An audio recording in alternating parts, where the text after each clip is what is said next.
House will be in order. The chair lays before the House a communication from the Speaker. The Speaker's Rooms, Washington, D.C., September 9th, 2024. I hereby appoint the Honorable Glenn Thompson to act as Speaker pro tempore on this day. Signed, Mike Johnson, Speaker of the House of Representatives. Pursuant to the order of the House of January 9th, 2024, the chair now will recognize members from the list submitted by the majority and minority leaders for morning hour debate. The chair will alternate recognition between the parties with time equally allocated between the parties, and each member other than the majority and minority leaders and the minority whip limited to 5 minutes. But in no event shall debate continue beyond 1:50 p.m. The chair now recognizes a gentleman from North Carolina, Mr. Nickel, for 5 minutes.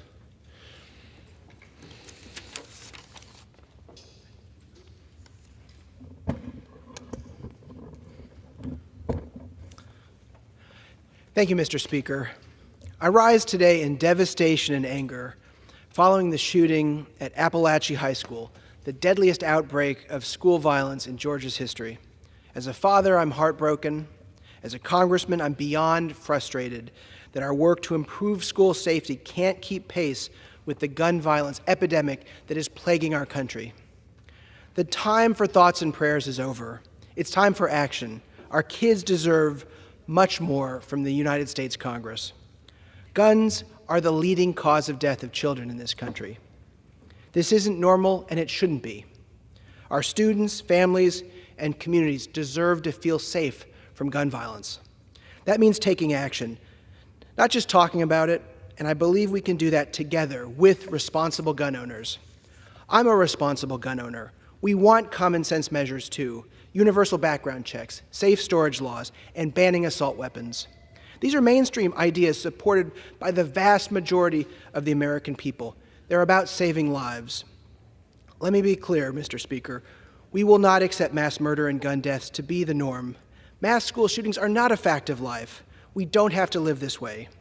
This year, I had the opportunity to go to Parkland, Florida with Congressman Moskowitz, where we met with survivors of the deadly 2018 shooting to hear their stories.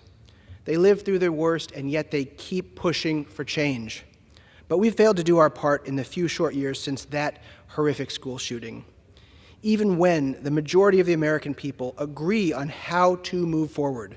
In April 2023, in a survey from Fox News, they found overwhelming support for common sense gun violence prevention measures.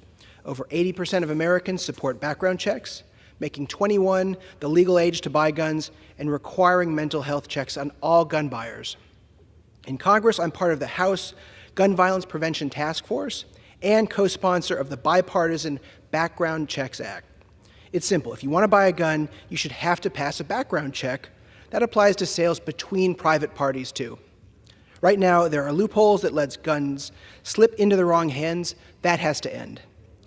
I've also co-sponsored the assault weapons ban. No civilian needs an assault rifle. These weapons belong on the battlefields, not in our schools, and not in our neighborhoods. There's also Ethan's Law.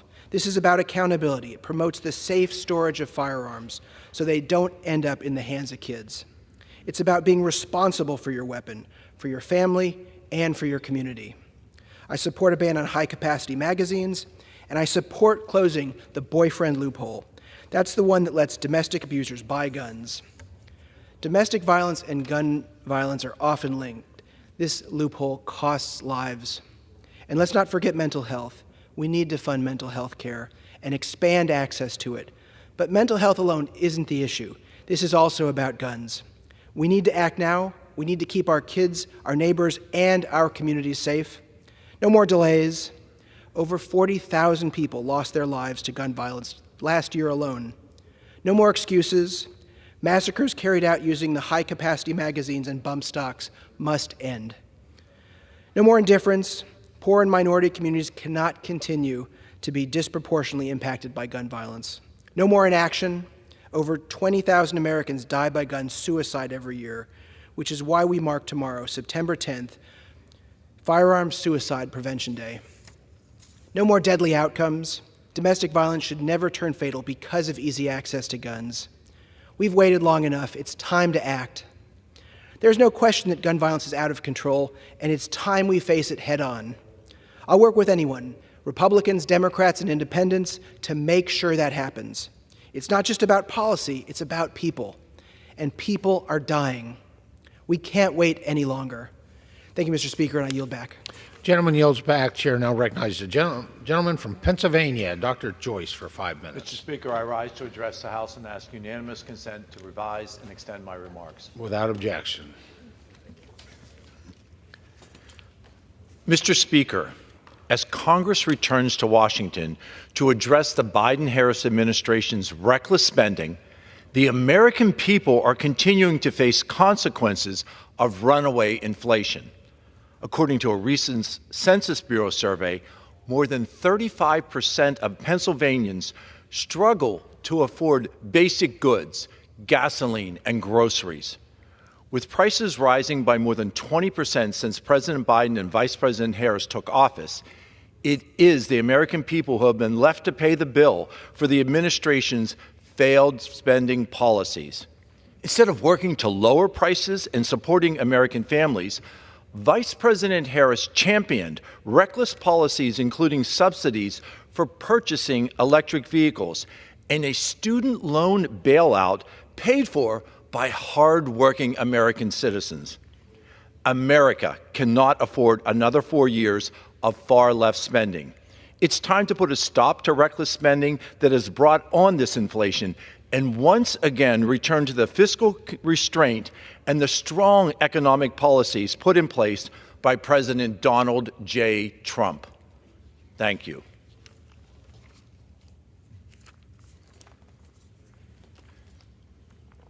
Mr. Speaker, from the dairy farms, cornfields, and orchards of Pennsylvania to the cattle ranches of the Midwest, American farmers produce the meat, the dairy, and the vegetables that feed American families.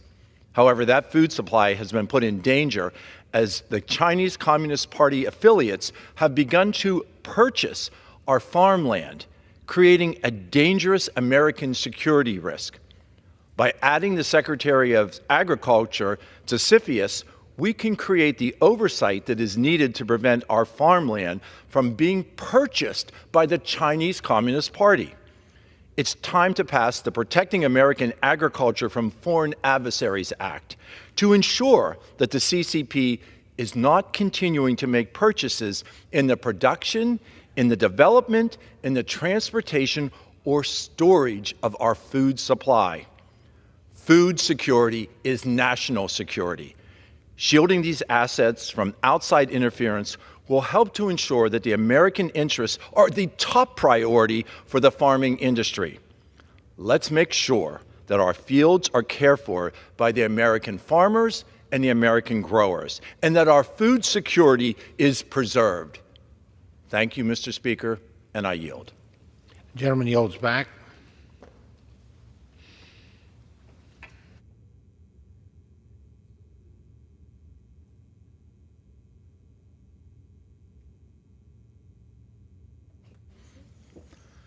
The chair now recognizes a gentleman from Pennsylvania, Mr. Thompson, for 5 minutes.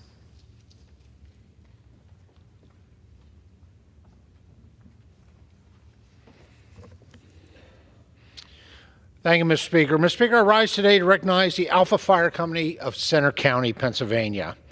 This year, the Alpha Fire Company is celebrating 125 years of dedicated emergency services to the State College community. In 1899, a group of volunteers recognized the need within their community to establish a fire company to protect and to serve the region. For the last 125 years, the Alpha Fire Company has remained steadfast in this commitment. In its early years, the Alpha Fire Company, originally Union Fire Company, used hand-drawn hose carts to fight fires in the few blocks of homes and buildings that surrounded the Pennsylvania State College campus, which had its own student-run volunteer fire company. Since its founding, the Alpha Fire Company has seen many changes as the community continues to grow. Still, they've continued to provide dedicated emergency services for the past 125 years. This fire company is entirely volunteer-based and often includes multiple generations of firefighters. Mr. Speaker, this dedication is what keeps the Alpha Fire Company top-notch. Currently, there are 100 volunteers, and they handle the 4 primary municipalities it covers: State College Borough, College Township, Ferguson Township, and Patton Township. It also provides automatic aid to Half Moon and Harris Townships. The men and women of Alpha Fire Company are more than just firefighters. They are our neighbors, our friends, and family members. These dedicated volunteers give their time and energy, often balancing demanding jobs and personal responsibilities to ensure our safety. Their commitment to protecting lives and property is inspiring and deserves our deepest gratitude. The Alpha Fire Company is more than just a group of fire stations that protect and serve the State College region. It is truly an integral part of the community. Aside from their life-saving efforts, these volunteer firefighters make Center Region a better place. Whether it be on the 4th of July Carnival, a school demonstration, or aiding in a fundraiser, the men and women of the Alpha Fire Company embody the spirit of community service. Mr. Speaker, this is not the first time I've recognized the Alpha Fire Company on the House floor. In the fall of 2023, an all-woman crew bravely led the initial tack line in a 3-alarm fire, making an historic milestone in our journey of service and dedication. Throughout its 125 years of dedicated service, the Alpha Fire Company has lost 3 brave men in the line of duty: Philip Foster, Larry Oberly, and Charles Ziegler. Selfishly, they laid down their lives to protect the community that they called home. These heroes are not forgotten. The memorial honoring these fallen firefighters in the Borough Station will forever preserve their memory. In a time when resources are often stretched thin, volunteer firefighters fill the gap, ensuring that no call for help goes unanswered.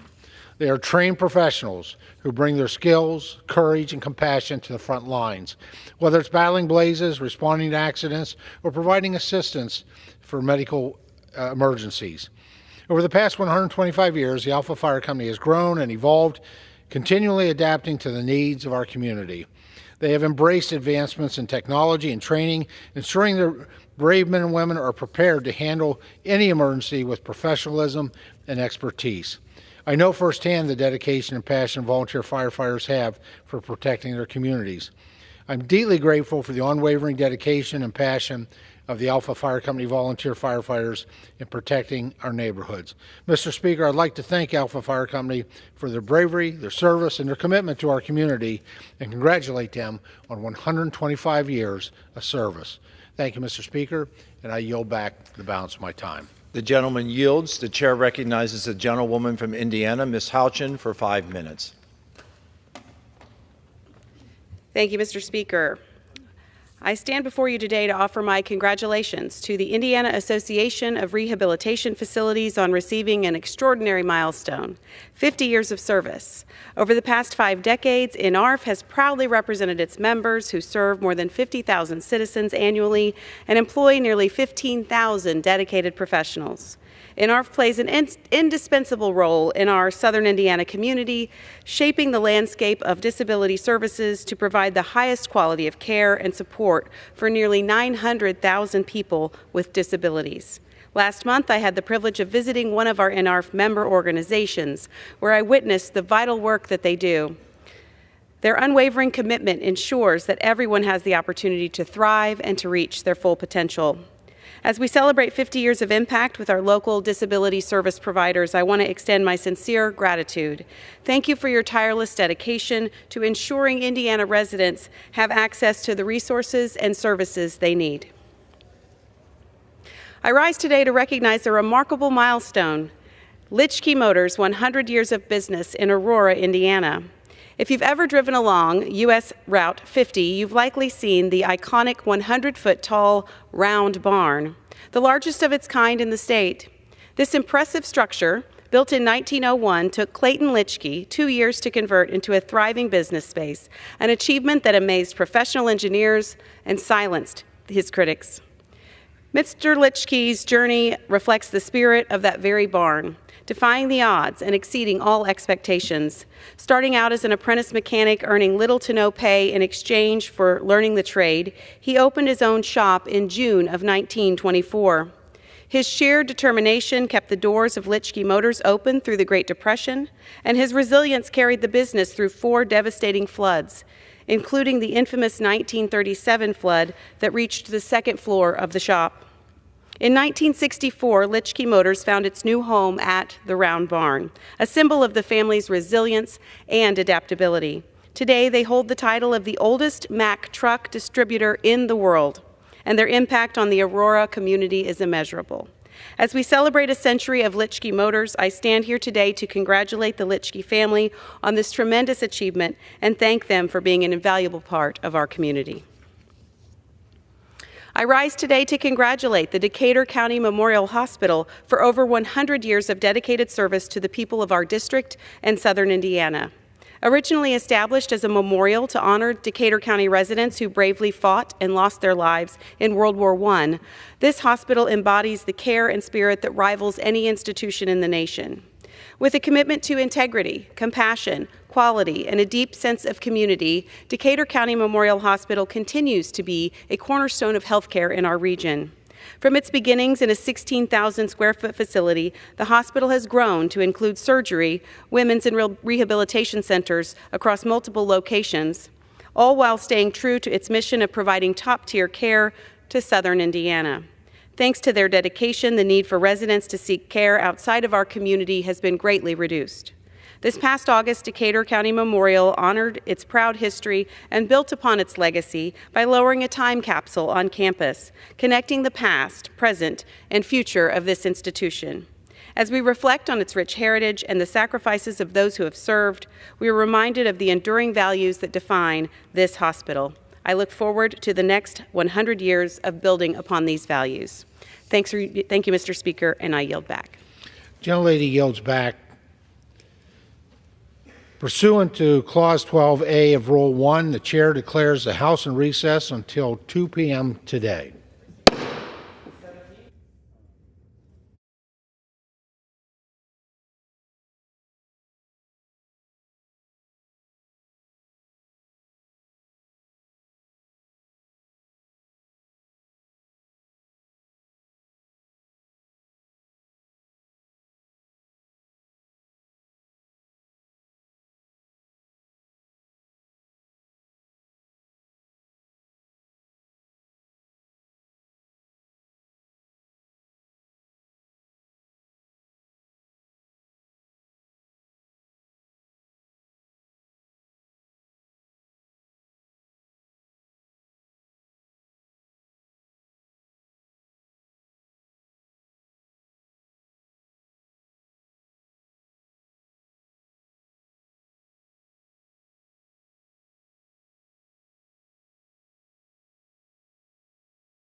The House will be in order. The prayer will be offered by Chaplain Kibben. Would you pray with me? In these days when there is much to be attended to, policies to be written and elections to be run, when the tasks not yet completed vie for attention in contest with all that must yet be achieved, when each day is a whirlwind of obligations and demands, break into our thoughts and concerns, O Lord, and remind us again how precious is the life you give to each of us. As we grieve the loss of our dear friend and colleague, Representative Bill Pascrell, may it be his passionate and compassionate commitment to this country and the people he was proud to represent that inspires us to assess our spirit of service.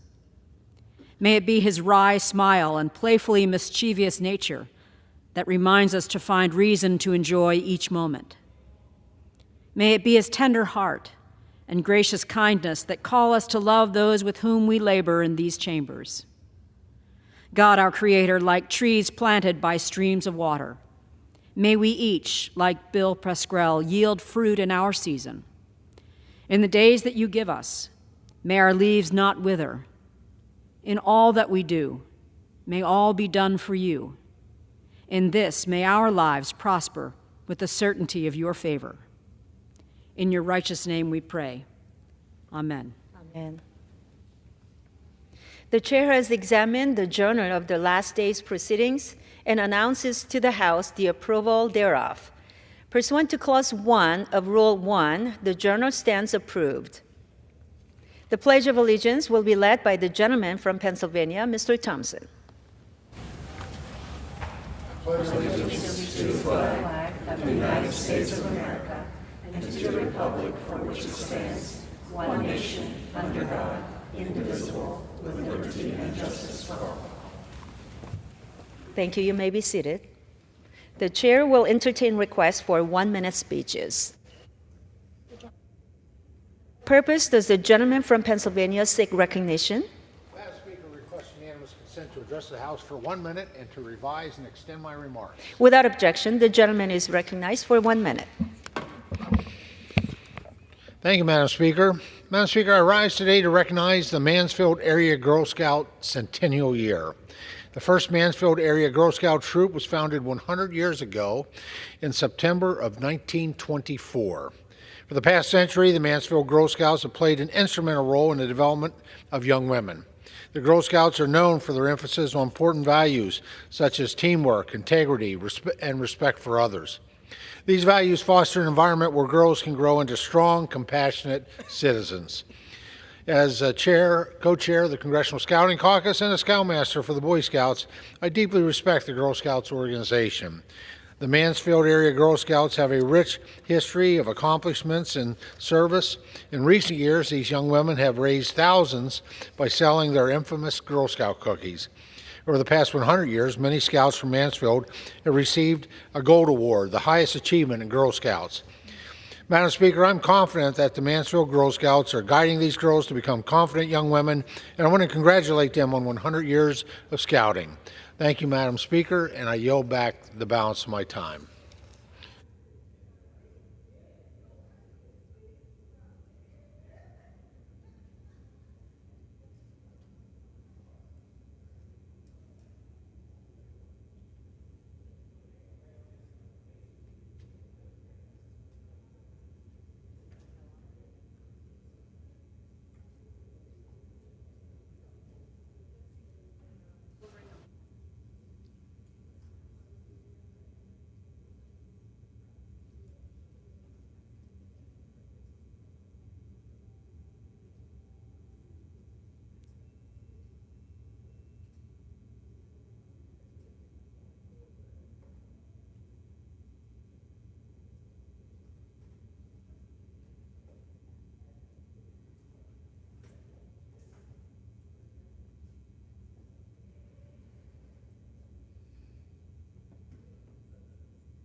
Pursuant to Clause B of Rule 20, the Chair will postpone further proceedings today on motions to suspend the rules on which a recorded vote or the yeas and nays are ordered or votes objected to under Clause 6 of Rule 20.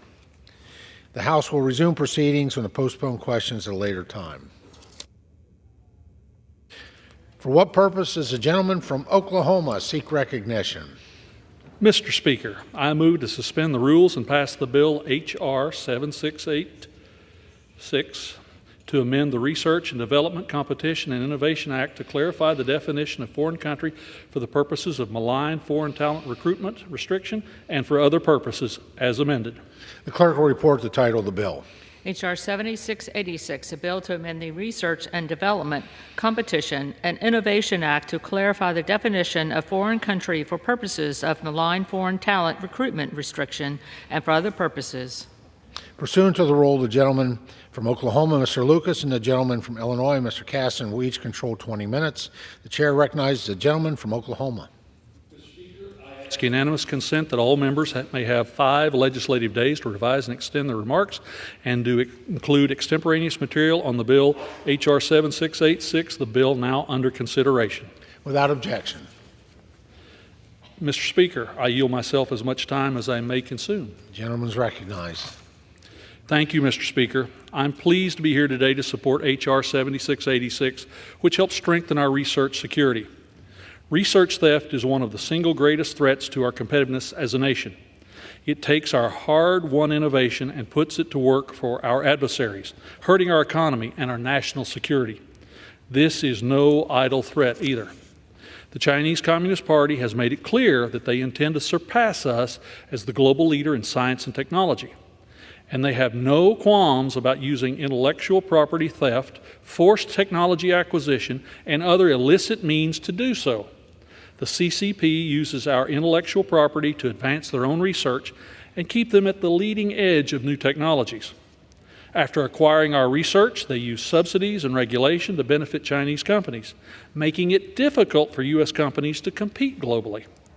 According to some estimates, this is costing our economy between $200 and $600 billion a year. The Science Committee has been proactive in our response to this threat and has passed multiple bills to protect American research.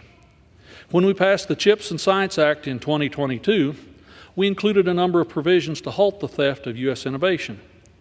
We prohibited federal funding for any school that hosts Confucius Institutes, which are designed to spread CCP propaganda to students and researchers. We gave universities better tools to protect sensitive research from cyber theft.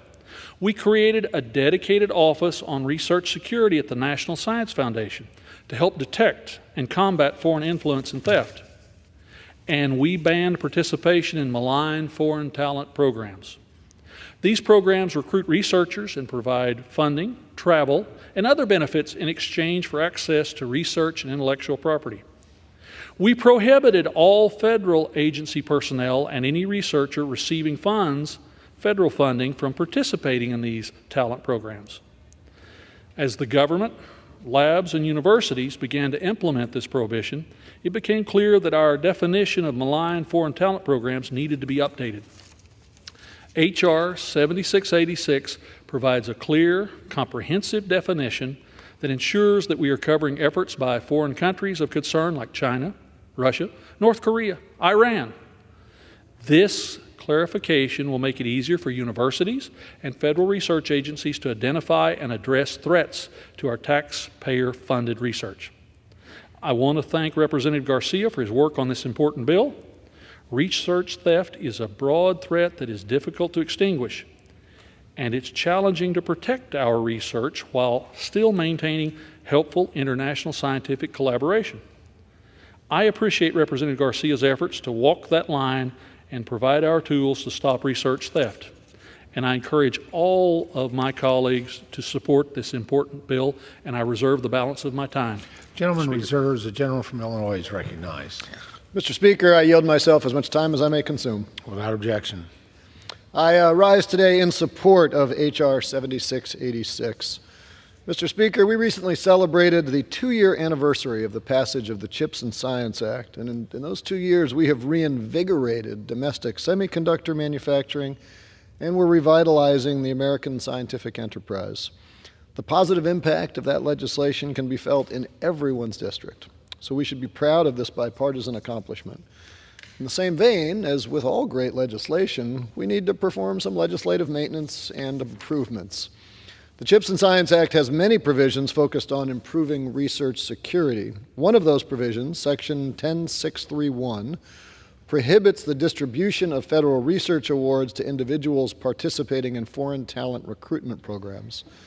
The universities and research institutions are ultimately responsible for ensuring that their faculty members are aware of and compliant with that prohibition, but the current law contains 2 independent, lengthy, and I know this is the first time this has ever happened, rather complex provisions, which makes good faith implementation efforts difficult to achieve.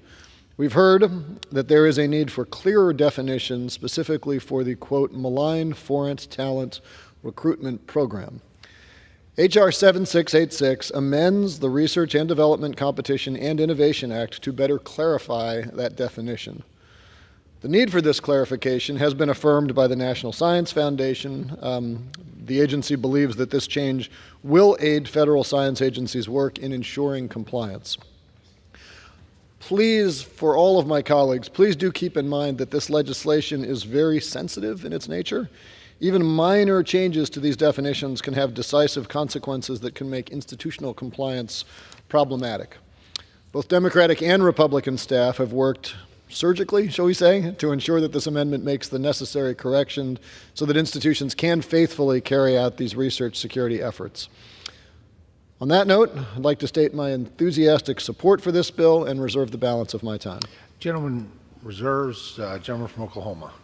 Mr. Speaker, I yield as much time as he may consume to the gentleman from California, Mr. Garcia, to speak on his bill. Gentleman from California is recognized. Well, thank you, Mr. Speaker, and thank you, Chairman Lucas and the entire committee for bringing this very important bipartisan bill to the floor. It's now been 2 years since the CHIPS and Science Act was signed into law, which provided a much-needed kickstart to America's lagging semiconductor industry as we compete with an accelerating Chinese Communist Party threat in China. The CHIPS Act was a good bill that I supported, but as I said during the markup of this legislation, a bill is only as good as its implementation and only as good as Congress's oversight of its effectiveness. The CHIPS Act only works if the investments are available to American enterprises and not available to our foreign adversaries like the CCP. Following great oversight work by the House Science, Space, and Technology Committee and the Select Committee on the CCP, it became clear that complicated and confusing language in the CHIPS Act would allow China access to American-paid, American-funded research. This lack of clarity would allow China to use malign foreign talent recruitment programs in our universities and other research labs to recruit researchers to access this data, effectively getting our constituents to fund breakthrough research for the Communist Party. The Chinese government has a nasty tendency of doing what I call rob, replicate, and replace. They take our intellectual property, they replicate it, they make it slightly better, slightly cheaper, and then replace it on the open market and compromise our technical advantages. These researchers in these universities may often be ensnared by China without even knowingly being ensnared and can unwittingly hand our enemies an advantage in technological advancements. So in order to address this, my colleague across the aisle, Congresswoman Stevens, and I introduced H.R. 7686, which updates and clarifies the definition of malign foreign talent recruitment programs to protect our national investments. My bill is a simple, non-controversial, bipartisan solution that ensures our taxpayer dollars and the research they fund are being protected from the CCP and their espionage behavior. I want to thank Chairman Lucas and the entire committee again for their support on this legislation, and I urge my colleagues to support this bill. I yield back. Gentleman yields back. The gentleman from Oklahoma reserves. The gentleman from Illinois is recognized. Mr. Speaker, it appears that we have exhausted our lengthy list of speakers, and I am prepared to close if the gentleman from Oklahoma is. Mr. Speaker, I too have no further speakers and would be prepared to close, which I believe I have. Illinois is recognized. I want to simply close by thanking Mr. Garcia and Ms. Stevens on our side for all their hard work on this extremely well-constructed bill. I urge all of my colleagues to vote yes on H.R. 7686, and I yield back the balance of my time. Gentleman from Illinois yields back. Gentleman from Oklahoma is recognized. Thank you, Mr. Speaker, and I yield myself the balance of my time.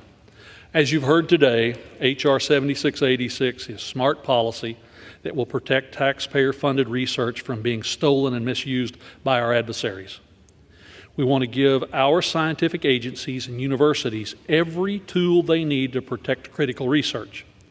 This bill does that and helps us better implement the CHIPS and Science Act. I want to thank Representative Garcia for his work on this issue, and I urge all of my colleagues to pass this important piece of legislation. And with that, I yield back the balance of my time. Gentleman yields back. The question is, will the House suspend the rules and pass the bill H.R. 7686? Those in favor say aye. Those opposed, no. In the opinion of the chair, 2/3 being in the affirmative, the rules are suspended. The bill is passed without objection. The motion to reconsider is laid on the table.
Are we good to go?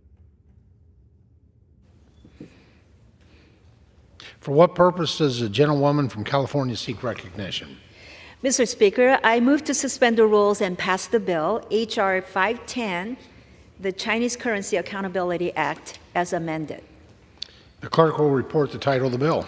Union Calendar Number 238, H.R. 510, a bill to require the United States Governor of and the United States Executive Director at the International Monetary Fund to oppose an increase in the weight of the Chinese renminbi in the special drawing rights basket of the fund and for other purposes.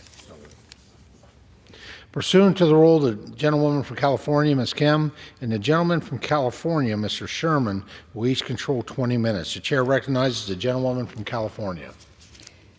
Mr. Speaker, I ask unanimous consent that all members may have 5 legislative days in which to revise and extend their remarks and include extraneous material on this bill. Objection. Mr. Speaker, I yield myself as much time as I may consume. The gentleman is recognized. Mr. Speaker, today I rise in support of the Chinese Currency Accountability Act, sponsored by the gentleman from Ohio, Mr. Davidson. In 2016, the International Monetary Fund included the Chinese renminbi, RMB, the currency basket, in the currency basket that determines the value and interest rate for special drawing rights, known as SDRs. SDRs are both reserve assets and an accounting unit for the IMF, so they play a central role in the fund's lending throughout the world. It was premature for the fund to let the RMB influence the SDR, whose value had previously been determined only by the dollar, euro, yen, and pound. The PRC has failed to make the serious reforms that would justify labeling the RMB a major currency. In addition, the People's Bank of China was and remains a tool of the Chinese Communist Party, not an independent central bank. The Treasury Department knows this all too well. Every year, it reports to Congress that China's currency management is so opaque that it's difficult for the outside world to even understand Beijing's policy toward the RMB. In addition, Beijing's lending policies abroad, including through the Belt and Road Initiative, have saddled developing countries with so much debt that the IMF faces difficulties designing rescue programs. It's hard to know how much debt these countries are in. The CCP refuses to play by the multilateral rules of the road to not only be transparent about the debt, but to significantly restructure it. This has become one of the most acute threats to the mission of the fund.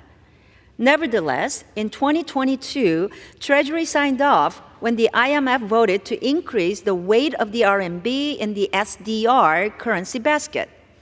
As a result of this shocking decision, the RMB has now become the third most important currency in the basket behind the dollar and euro. This is why Mr. Davison's bill is critical. H.R. 510 will prevent future increases to the RMB's weight at the IMF until China starts playing by the rules. This is a common sense measure that was unanimously supported when the Financial Services Committee marked it up last year. I commend Mr. Davison for this clear-eyed piece of legislation to hold Beijing accountable, and I urge my colleagues to support it. I reserve the balance of my time.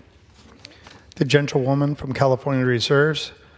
The gentleman from California is recognized. I yield myself as much time as I may consume. Gentleman is recognized. I rise in support of H.R. 510, the Chinese Currency Accountability Act of 2023, sponsored by Representative Davidson. This bill is related to the International Monetary Fund's special drawing rights, known as SDRs, and the influence of China's currency in the SDR program.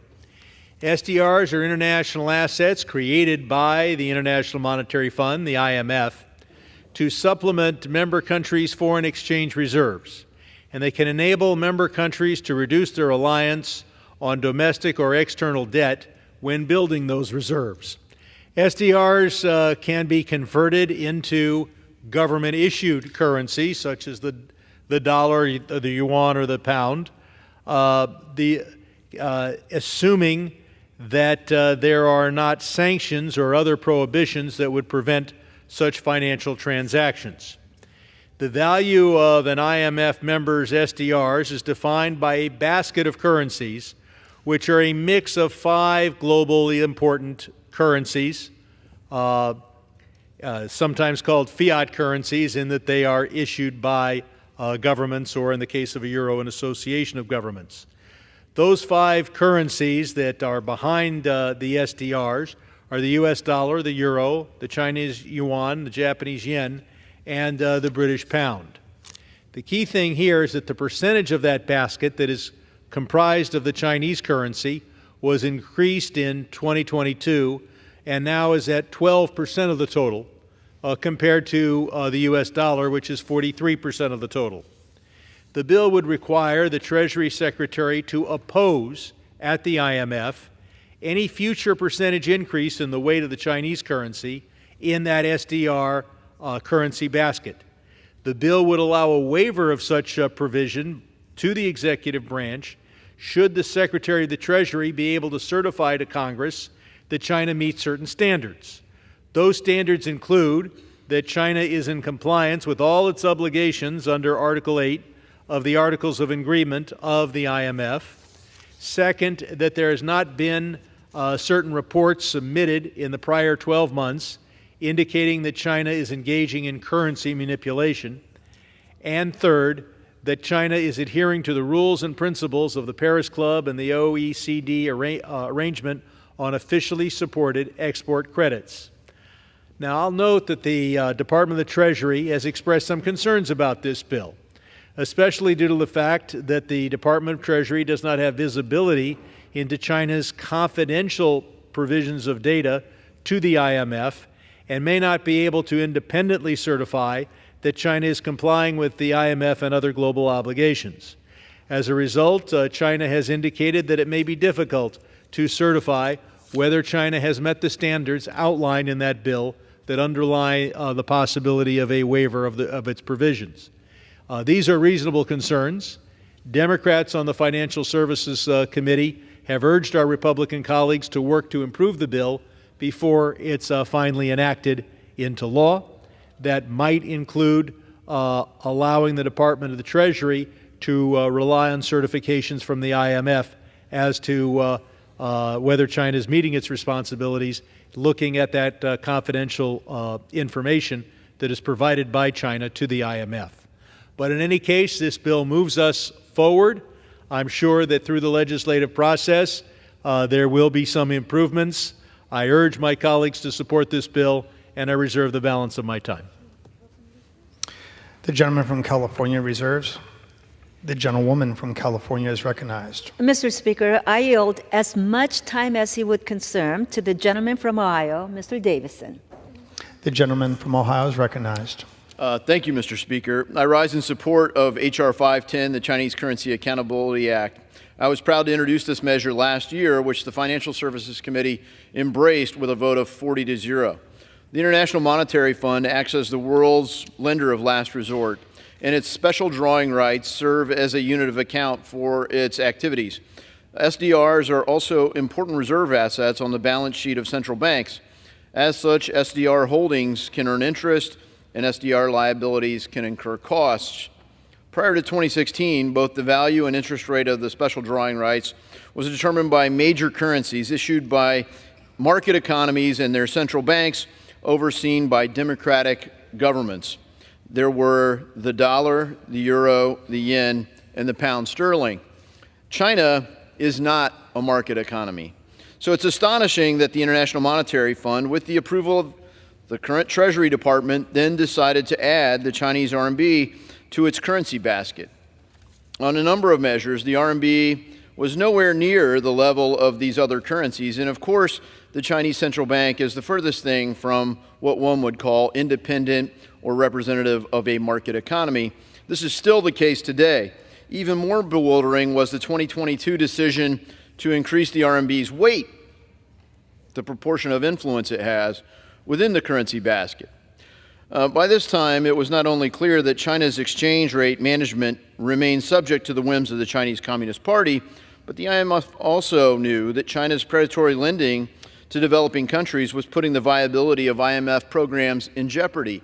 In fact, China's Belt and Road Initiative is designed to undermine the International Monetary Fund. So why would you grow the rate or influence of it, having already made the mistake of even including it? Currently, China's Communist Party is an economic and strategic rival, and hopefully it remains just that, a rival in the market. However, China should not be allowed to skirt the rules at the expense of American taxpayers and at the expense of our market. It is unacceptable for the IMF to preach to the world on debt transparency, the rule of law, central bank independence, while it's rewarding the Communist Party in China for violating every single one of these principles. Our legislation says enough is enough. It requires the Treasury Department to oppose further increases of the RMB for the IMF's currency basket until Treasury can certify that China is complying by the rules of the road.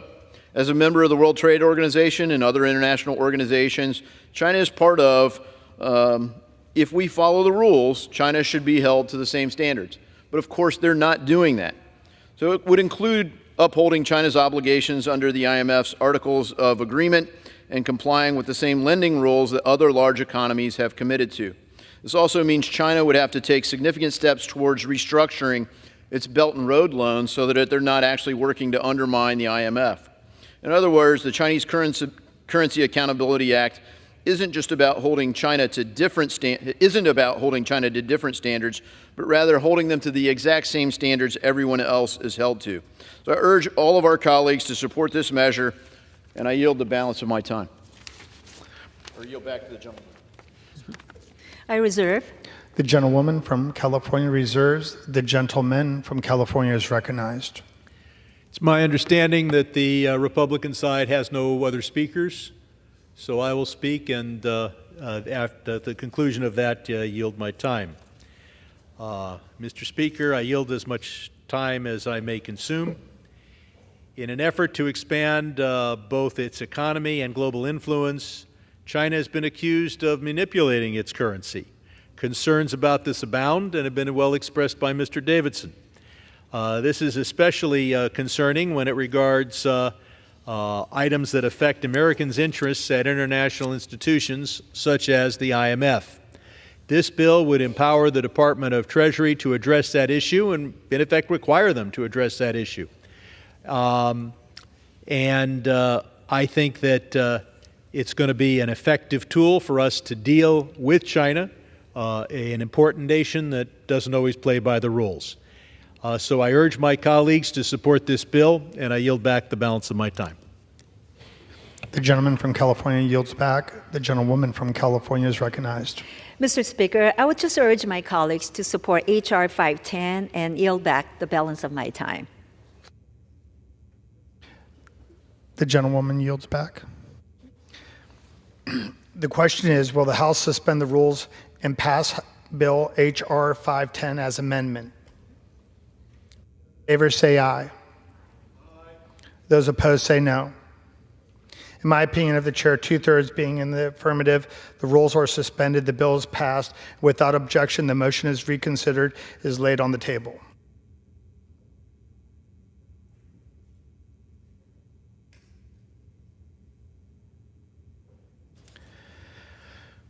For what purpose does the gentlewoman from California seek recognition?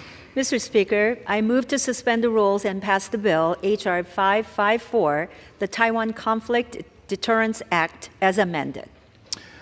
The clerk will report the title of the bill. Union Calendar number 236, H.R. 554, a bill to deter Chinese aggression towards Taiwan by requiring the Secretary of the Treasury to publish a report on financial institutions and accounts connected to senior officials of the People's Republic of China, to restrict financial services for certain immediate family of such officials and for other purposes.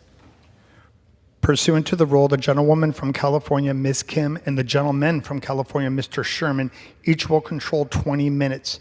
The chair recognizes the gentlewoman from California. Mr. Speaker, I ask unanimous consent that all members may have 5 legislative days in which to revise and extend their remarks and include extraneous material on this bill. Without objection. Mr. Speaker, I yield myself as much time as I may consume. The gentlewoman is recognized from California. Mr. Speaker, I rise in support of H.R. 554, the Taiwan Conflict Deterrence Act, authored by the gentleman from Arkansas, Mr. Hill. The Financial Services Committee has repeatedly pressed administration officials to devise a plan that imposes real costs on the Chinese Communist Party in the event it invades Taiwan. The time to formulate those measures is now. We must publicly communicate what we intend to do so that Beijing thinks twice before launching an attack against our friends on the island. This is why Mr. Hill's legislation is so important.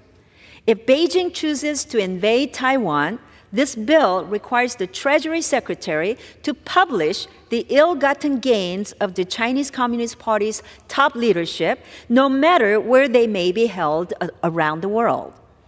It would also require Treasury to expose the financial institutions that maintain accounts for those officials while prohibiting U.S. banks from letting their immediate family benefit from any of the funds. Too often, Washington chooses to be reactive when it comes to our adversaries, scrambling to develop sanctions and other measures after the fact. Russia's invasion of Ukraine is a case in point. But Mr. Hill's legislation is proactive. It signals what is at stake to the Chinese Communist Party before Beijing goes too far. I also want to point out that this legislation underscores an important point that Republicans and Democrats alike have made. Our problem lies with the Chinese government, not the people of China, many of whom suffer daily under the thumb of Beijing's dictatorship. The Taiwan Conflict Deterrence Act recognizes this. By promoting to publish the corrupt assets of PRC's top leadership, the bill would force CCP officials to face the ire of their own people, so many of whom are fed up with the illicit wealth of the CCP insiders. I again want to commend Mr. Hill for his leadership in crafting this measure, which received unanimous support from the Financial Services Committee when we marked it up last year. I urge all of my colleagues to vote in support of H.R. 554, and I reserve the balance of my time. The gentlewoman from California reserves. The gentleman from California is recognized. I yield myself as much time as I may consume. The gentleman from California is recognized. I rise in support of H.R. 554, the Taiwan Conflict Deterrence Act of 2023, sponsored by Representative Hill, and I'm pleased to be the chief Democratic sponsor or co-sponsor of this legislation. As China contemplates the possibility of an invasion or blockade of Taiwan, and keep in mind, President Xi has told his military to be ready for an invasion by 2027. They face from the United States strategic ambiguity as to what our military response would be.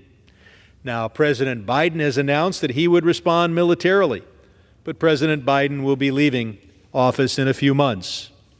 And any decision by the executive branch to deploy our forces is actually something that would be decided upon at the time and given the circumstances that exist. But we in Congress, while I don't think by statute we could compel the deployment of our military forces, we can lock into statute economic responses that should not be ambiguous, but should be very clear to Beijing. Now, I have a bill that goes beyond the legislation we are considering here today that would remove most favored nation status from China if it invades or blockades Taiwan, and lock that in so that Beijing knows that a military action against Taiwan would result in that enormous economic consequence. This bill, I think, is a step in the right direction.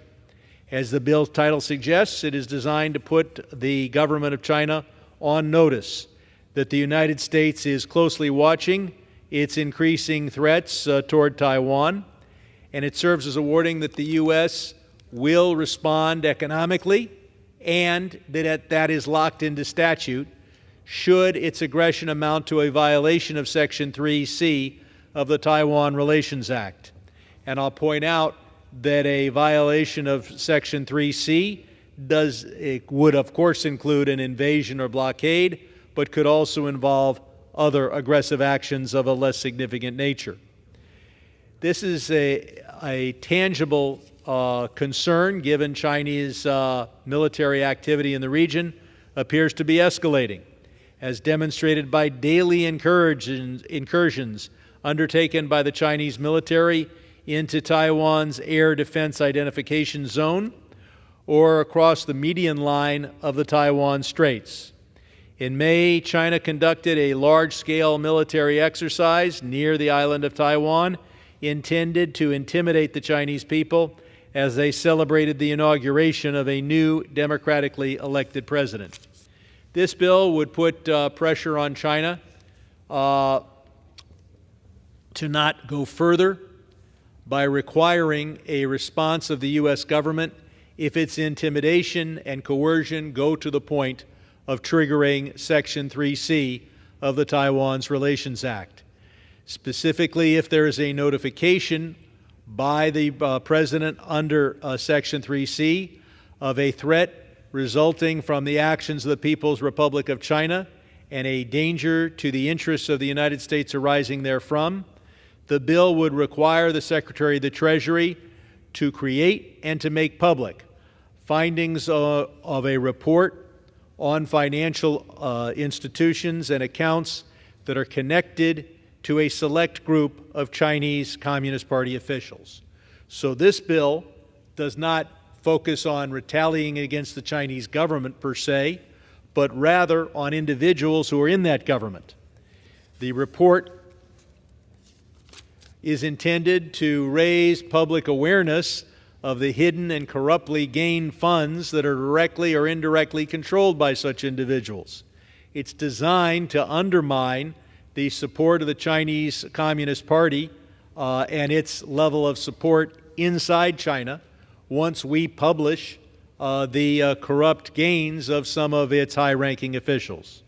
For those listed in the report and their immediate family members, the bill would also restrict U.S.-based financial services, intending to limit the financial options for these officials and to extend deterrent or punitive impacts on those officials and their families.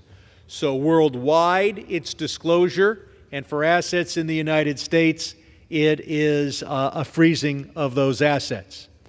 I will underscore again that these actions set forth in the bill occur only if the President exercises his, or soon her, authority under Section 3 of the Taiwan Relations Act. Now, no president in the past has ever triggered Section 3C. And I hope that such a triggering is never necessary. I don't expect that a triggering will ever occur, but it's important to put Beijing on notice of what would happen if their threats against Taiwan raised to that level. The law has been in effect, the Taiwan Relations Act has been in effect for 40 years, and as I've said, no administration has triggered Section 3C. And that did not even occur during the third Taiwan Straits crisis of the 1990s. Democrats have worked on this bill. We have seen changes in the original bill, including the addition of presidential waivers for national security, intelligence, and other purposes. For these reasons, I urge my colleagues to support this bill and reserve the balance of my time. The gentleman from California reserves. The gentlewoman from California is recognized. Mr. Speaker, I yield as much time as he may consume to the gentleman from Arkansas, Mr. Hill. Gentleman from Arkansas is recognized. Well, Mr. Speaker, thank you very much, and I thank Chair Kim. What a marvelous signal it sends to the world and to the United States to have young Kim as our chair in the Foreign Affairs Committee of East Asia, our subcommittee, a young woman born in South Korea, a proud American citizen, a proud American mom, and now member of Congress and spectacular chair. So thank you, Chair Kim, for yielding the time. And to my other friend from California, Mr. Sherman, I think you've made some outstanding arguments on behalf of our bill, and thank you for being an original co-sponsor on H.R. 55 for the Taiwan Conflict Deterrence Act. I modeled this bill on the Holding Iranian Leaders Accountable Act, which the House passed this spring and included in our national security package, and President Biden signed it into law this spring. The idea is very straightforward. If we want to see the world's communist and autocratic dictatorships change course, we must expose their wealth, corruption, and financial privilege of their elites to the citizens suffering daily under their rule. This approach certainly applies to China's Communist Party as well. The CCP leaders sit atop an authoritarian state littered with cronyism, kickbacks, graft, bribery, and a colossal misuse of public funds. If China chooses to attack the free people of Taiwan, H.R. 55-4 requires the Treasury Secretary to publish the illicit assets of Beijing's senior-most leaders, including the names of financial institutions and maintaining accounts.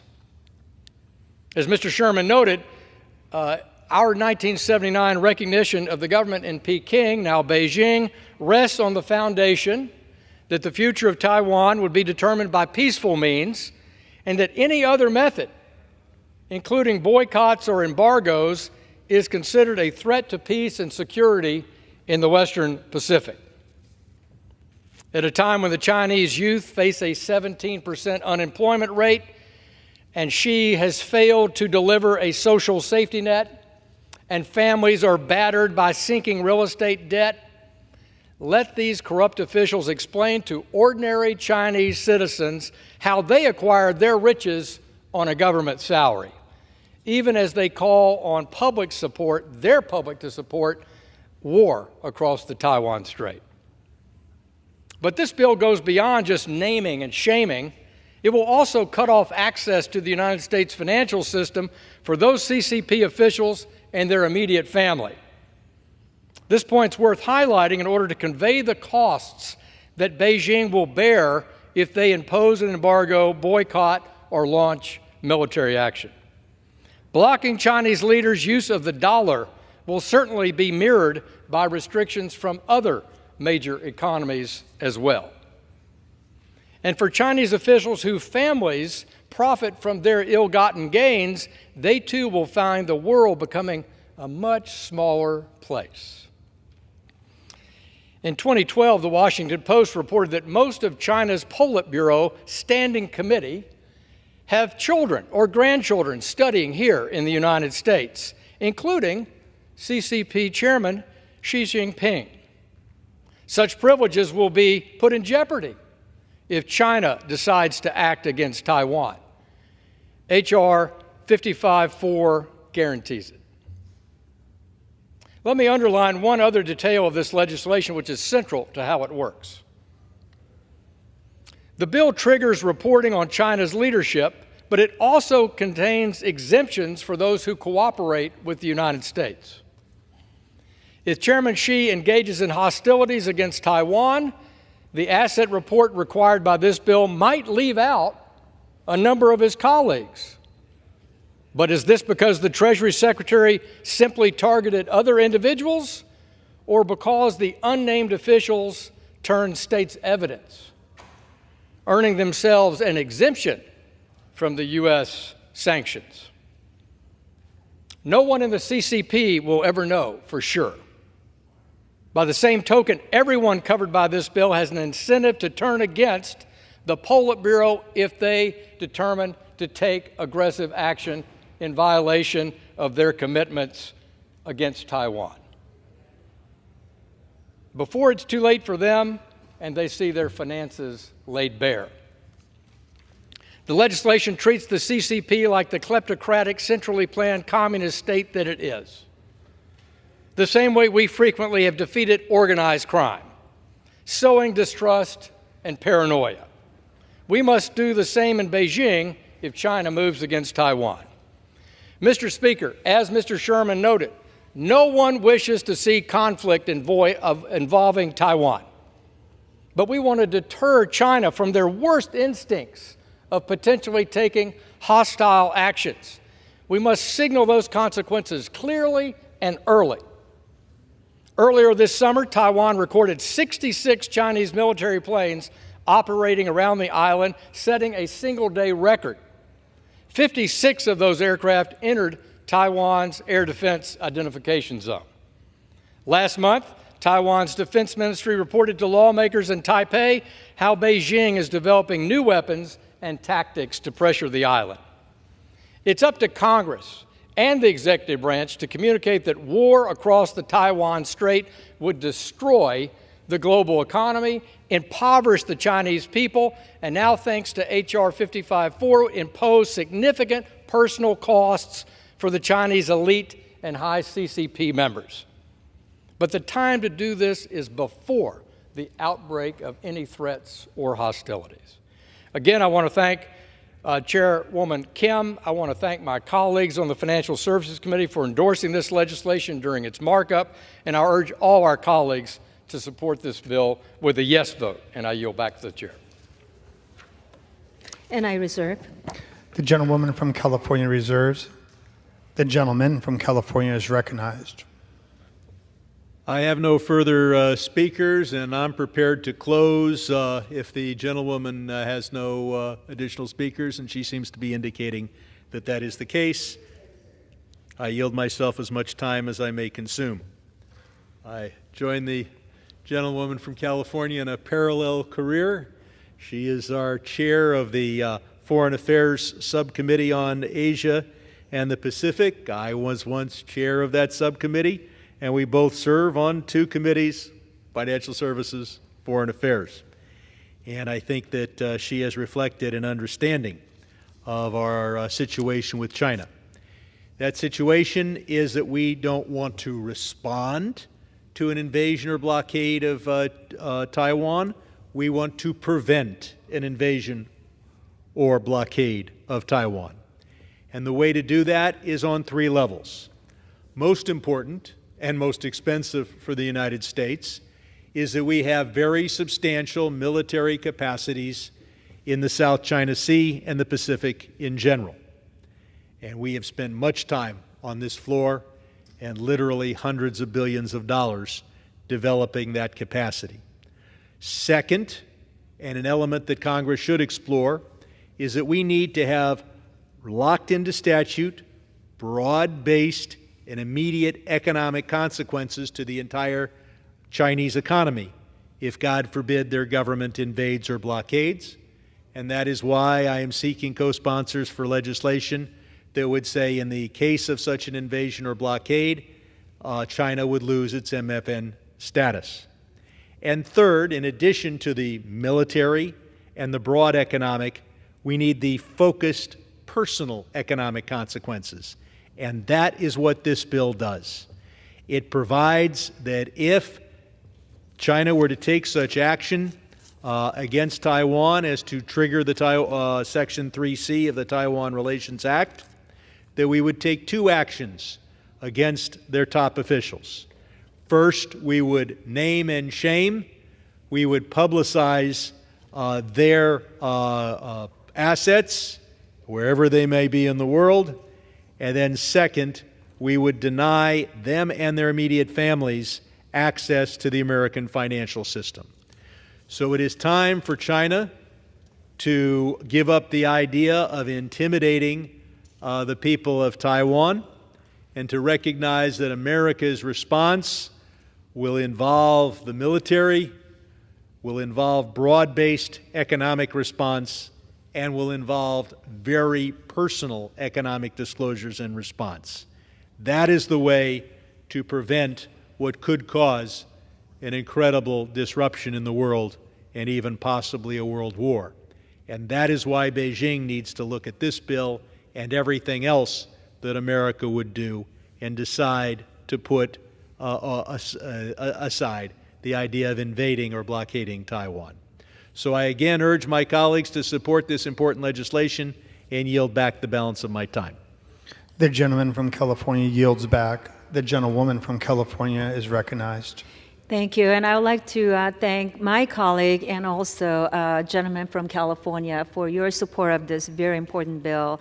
I want to thank Mr. Hill for your outstanding leadership for introducing this thoughtful legislation. And I would just urge my colleagues to support H.R. 554 and yield back the balance of my time.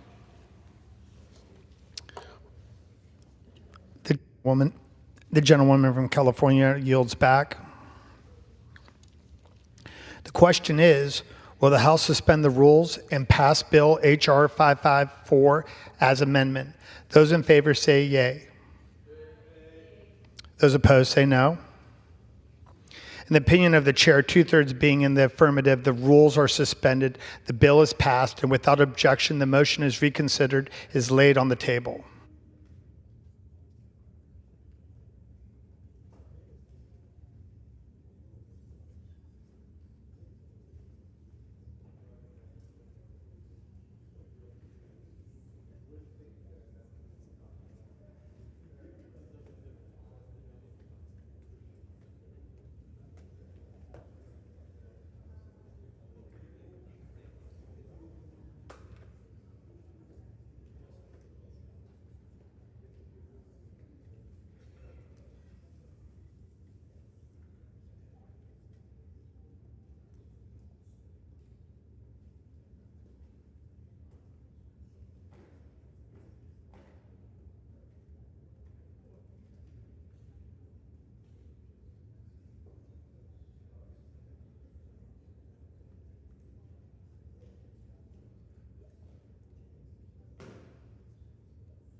For what purpose does the gentleman from Wisconsin seek recognition?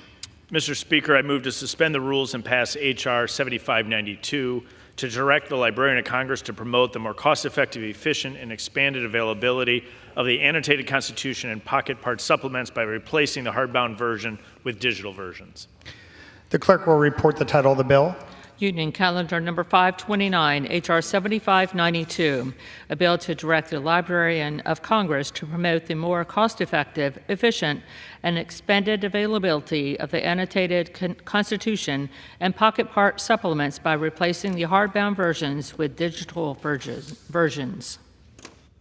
Pursuant to the rule, the gentleman from Wisconsin, Mr. Stile, and the gentleman from Washington, Mr. Kilmer, each will control 20 minutes.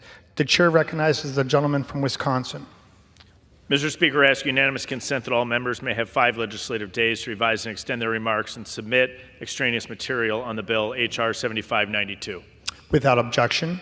Mr. Speaker, I yield myself such time as I may consume. I rise in strong support of H.R. 7592. Today, Congress will save taxpayers $5 million. Yes, you heard me correctly. Congress will save taxpayers dollars today.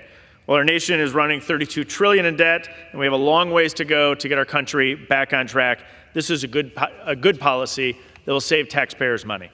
We do this by getting rid of the statutory requirement to print hardbound copies of the Constitution annotated, or Conan as it's better known today. An easily accessible and up-to-date online version of it already exists and is already used by millions of Americans.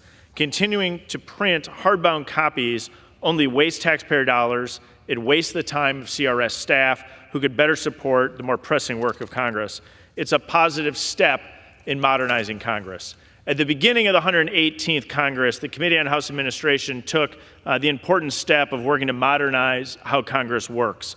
The Modernization Subcommittee is led by Chairwoman Stephanie Bice and Ranking Member Derek Kilmer. The subcommittee is bringing good ideas to life by focusing on what we can do to make Congress a more effective and efficient institution.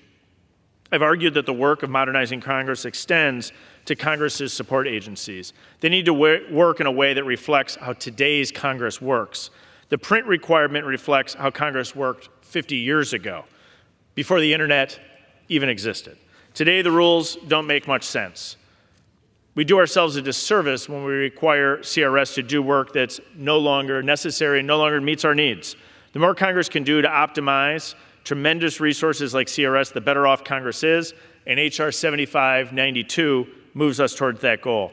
I want to recognize Modernization Subcommittee Chairwoman Stephanie Bice, who along with Subcommittee Ranking Member Derek Kilmer, Rep. Carey, Rep. Morelli, introduced this measure and worked on a bipartisan basis to bring it to the floor today. I also want to recognize Chairwoman Bice for demonstrating that subcommittees have an important role to play in the legislative process. This was the first time in 31 years that a subcommittee in the House Administration held a markup. Mr. Speaker, I'm grateful for the hard work that went into this important measure, and I urge my colleagues to join me in supporting H.R. 7592. I reserve the balance of my time. The gentleman from Wisconsin reserves. The gentleman from Washington is recognized. Thank you, Mr. Speaker. I yield myself such time as I may consume. I'm proud to stand before you today to speak about 2 bills that have come from the Modernization Subcommittee, which encompass the Select Committee's mission, which is to make Congress work better for the American people. Each of these bills addresses a problem or challenge we identified through the Select Committee on the Modernization of Congress. And I thank our subcommittee chair, Stephanie Bice, and our subcommittee colleagues, Joe Morelli and Mike Carey, for their bipartisan partnership on these bills too, as well as our full committee chairman, Brian Stile. As many of you know, the Congressional Research Service, or CRS, mission is to provide timely, objective, and authoritative research and analysis to Congress, its members, committees, and staff. And the policy proposals we put forth are better for CRS's involvement and support of them. That is why our subcommittee took it very seriously when CRS's interim director, Robert Newland, approached us about a few challenges CRS was having and ways we could help. During the Select Committee, we recommended congressional committees consider the authorities for congressional support agencies and identify those that need updating. H.R. 7592 and our next bill, H.R. 7593, are perfect examples of this. So, Under existing law, the Library of Congress is required to produce hardbound copies of the Constitution with annotations, also referred to as Conan. You actually have to be as strong as Conan to lift this. My mother tells me that at birth I was 6 pounds 8 ounces. This is 8 pounds 14 ounces, so larger than small Derek Kilmer. This task of printing this behemoth has fallen to CRS, and the most recent Conan print costs $1 million per year to print, not to mention the considerable staff time and attention spent formatting, printing, and distributing said books. The law requiring printed Conan copies predated widespread internet access, and since 2019, the Library of Congress and CRS have made this same information available online, free of cost, with the added benefit of real-time updates that just aren't possible with printed books.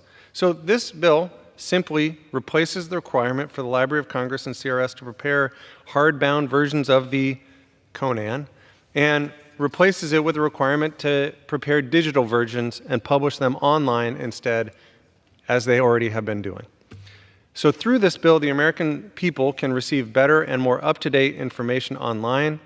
We can save taxpayers' dollars and valuable CRS staff capacity. We can eliminate the 8 pounds 14 ounces of print. I personally would like to eliminate 8 pounds and 14 ounces after the weight I've gained over August recess. But I think this is a common sense bill. I thank my colleague, Chairwoman Bice, for her leadership on this, and I urge my colleagues to support it, and I reserve the balance. The gentleman from Washington reserves. The gentleman from Wisconsin is recognized. Mr. Speaker, I'd like to yield as much time as she may consume to the gentlewoman from Oklahoma, Ms. Bice, to speak on the bill. The gentlewoman from Oklahoma is recognized. Thank you, Mr. Speaker.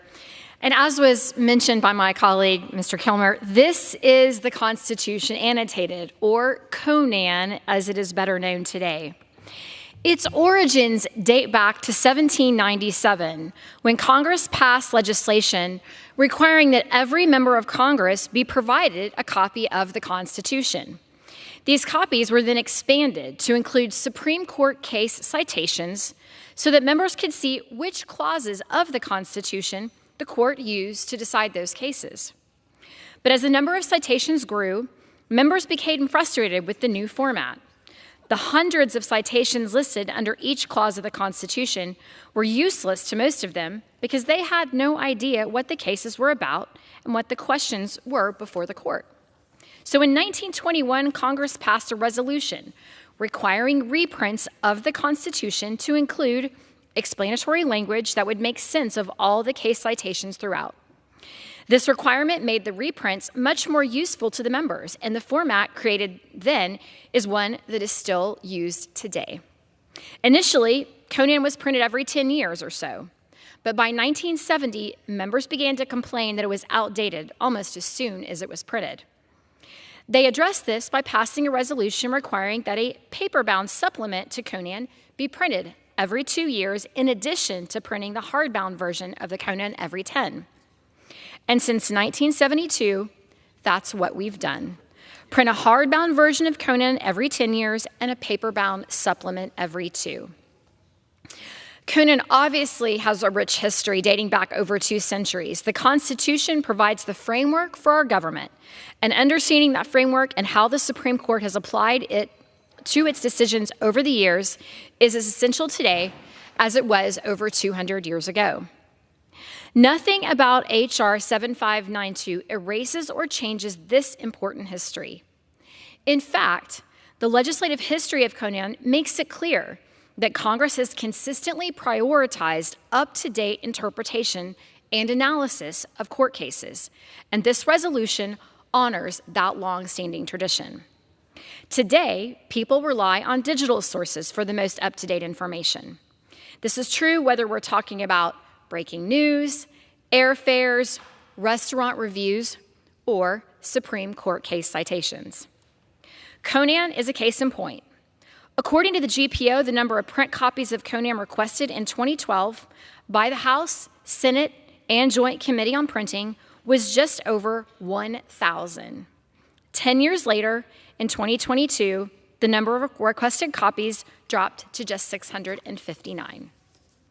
It is no coincidence that this drop in requests for the hardbound version of Conan coincides with the 2019 launch of a digital version of Conan. Over the past 5 years, the Conan website has become an invaluable resource to individual citizens, schools, libraries, and of course, Congress.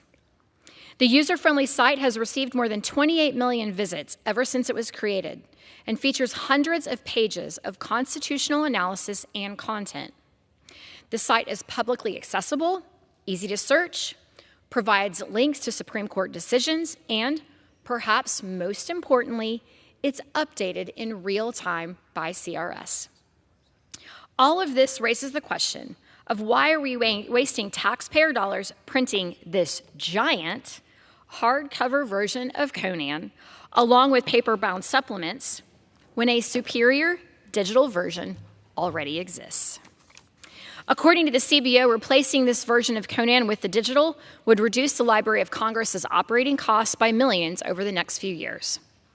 Eliminating the print requirement will also eliminate inefficient use of CRS staff time. In addition to uploading the online version of Conan in real time, CRS staff have to spend countless hours formatting and paginating the print version of Conan. A more efficient CRS ultimately benefits Congress and, in turn, our constituents. Mr. Speaker, replacing the Conan print requirement with a digital requirement is a no-brainer. The digital version provides members and other users with the most up-to-date information and analysis available at a significant cost savings for taxpayers. History shows that Congress has consistently taken steps to ensure that Conan meets the evolving needs of members and other users. Passing this legislation is a logical next step in maintaining Conan's relevancy and usefulness both to Congress and to the American people. I urge my colleagues to join me in supporting H.R. 7592, and I yield back. I reserve and prepare to close. The gentleman from Wisconsin reserves. The gentleman from Washington is recognized. I reserve. The gentleman from Washington reserves. The gentleman from Wisconsin is recognized. The gentleman's prepared to close? We're done. Yeah. All right, well. From Wisconsin is reserved. From Washington is recognized. So happy to yield back the balance of my Gentleman yield time. back. Yes. The gentleman yields back. The gentleman from Wisconsin is recognized. Thank you, Mr. Speaker. I just want to thank again the Modernization Subcommittee Chairwoman Stephanie Bice from Oklahoma for her leadership on this measure that will save taxpayer dollars. I also want to recognize once again Subcommittee Ranking Member Mr. Kilmer, as well as Mr. Carey and Mr. Morelli. And I urge all of my colleagues who want to save taxpayers $5 million to vote in support of H.R. 7592, and I yield back the balance of my time. The question is, will the House suspend the rules and pass Bill H.R. 7592? Those in favor say aye. Those opposed say no. In my opinion, the chair, 2/3 being in the affirmative, the rules are suspended and the bill is passed. Without objection, the motion is reconsidered, is laid on the table.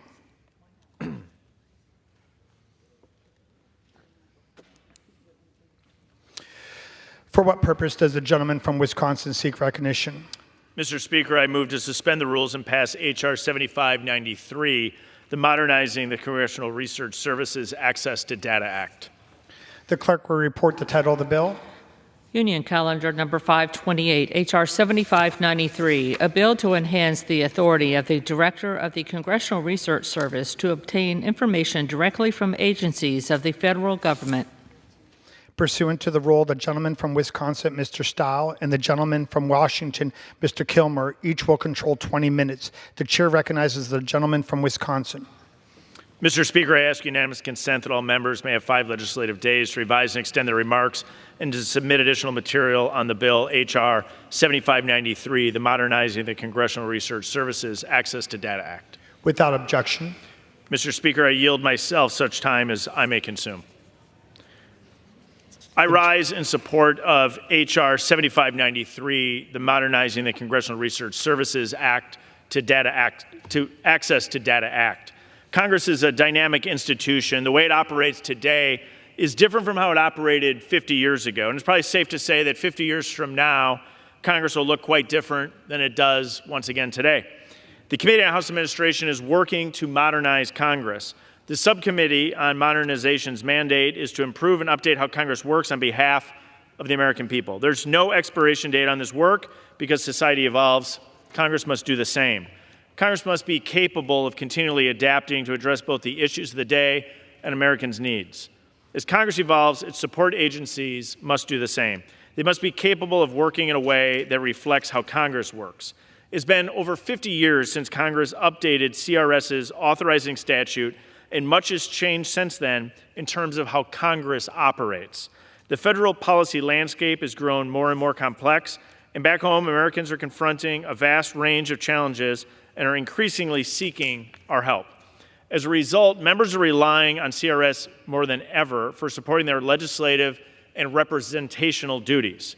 And in order for CRS to meet the growing demand, it needs quick access to current and reliable data and information. Mr. Speaker, H.R. 7593 fulfills this need. It updates CRS's statute to ensure that the agency can request data and information from federal agencies to support its work on behalf of Congress. And to be clear, we're talking about information and data that Congress and its support agencies have an established right to access. This change to the statute reflects how Congress has changed over the past 5 decades and will greatly improve CRS's ability to support how we work today. I have advocated for more modern CRS, and this measure fits into those efforts. I want to thank the Modernization Subcommittee Chairwoman Stephanie Bice for her leadership in bringing H.R. 7593 forward, and more generally, for her efforts to improve and modernize CRS. I also want to thank Modernization Subcommittee Ranking Member Derek Kilmer, as well as Reps. Carey and Morelli for their bipartisan support of this measure. I urge my colleagues in joining me to strengthen CRS by supporting H.R. 7593. I now reserve the balance of my time. The gentleman from Wisconsin reserves. The gentleman from Washington is recognized. Thank you, Mr. Speaker. I yield myself as such time as I may consume. The second bill we're considering today from the Modernization Subcommittee is H.R. 7593, the Modernizing the Congressional Research Services Access to Data Act, which aims to address issues regarding CRS's access to federal data. As with the first bill, CRS itself has asked for this change, and it's a change that will again help the agency keep up with the times. When CRS's statute was developed in the 1970s, it stated that federal agencies need to comply with data requests from Congress to serve congressional committees, and it mentions that CRS is responsible for otherwise assisting offices with informational requests too. This stems from the committee-centric nature of Congress at the time. However, given the lack of explicit reference to personal offices, CRS indicated to the Modernization Subcommittee that they, at times, have struggled to access necessary information from federal agencies to execute their mission of serving committees and individual personal offices alike. CRS should be able to update reports on nationally significant issues proactively and simultaneously respond to specific member office requests. Additionally, their access should be on par with that provided to other legislative branch support agencies, like the Congressional Budget Office, for example. Accordingly, this bill updates the material CRS can request from federal agencies to cover CRS's broad mission without the existing committee-specific limitation. The bill requires CRS to maintain the broad confidentiality protections for data as required by law of the agency providing the information. It also ensures the CRS director themselves would oversee the process of these member-specific requests to ensure they align with CRS's longstanding, objective, nonpartisan mission, and that they would not create additional burdens for federal agencies. It matters to me, to our Modernization Subcommittee, and hopefully to all my colleagues here, that CRS has the federal data resources it needs to do its job, to serve Congress as we serve the people we represent. So with that, I urge my colleagues to support this common sense bill, and I reserve the balance of my time. The congressman from Washington reserves. The congressman from Wisconsin is recognized. Mr. Speaker, I'd like to yield as much time as she may consume to the gentlewoman from Oklahoma, Ms. Bice, to speak on this bill. The gentlewoman from Oklahoma is recognized. Thank you, Mr. Speaker. I rise in strong support of H.R. 7593, the Modernizing the Congressional Research Services Access to Data Act. In order for Congress to fulfill its Article I obligations and act as the first among co-equal branches of government, as the framers intended, its support agencies need to be fully equipped to assist Congress in all of its legislative and representative duties. When our support agencies falter, we falter, and it is incumbent upon us to fix what is not working. CRS is a case in point. The agency is bound by statute to outdated rules that do not reflect how Congress works today. CRS's statute was last updated in 1970, and back then, committees were very much at the center of the policymaking process. The agency's authority to request data and information from federal agencies reflected that reality. Requests for data and information could only be made to support the work of committees. More than 5 decades later, CRS continues to operate under this narrow and outdated requested authority. Congress has evolved as an institution, but in many ways, CRS is not. Its ability to fully support today's Congress is hindered by a statute drafted to support yesterday's Congress. Committees continue to play an important role in the legislative process, but so do members. Members today are doing more work on behalf of their constituents and relying more heavily on CRS for support. Whether they need data and information to better understand and address a problem in the district, or in anticipation of an emerging policy debate, members rely on CRS for its nonpartisan expertise. All of this work, for committees and for members, depends on CRS having access to current and reliable data. It is the basis of the objective and informed analysis on which Congress depends to fulfill its Article I obligations.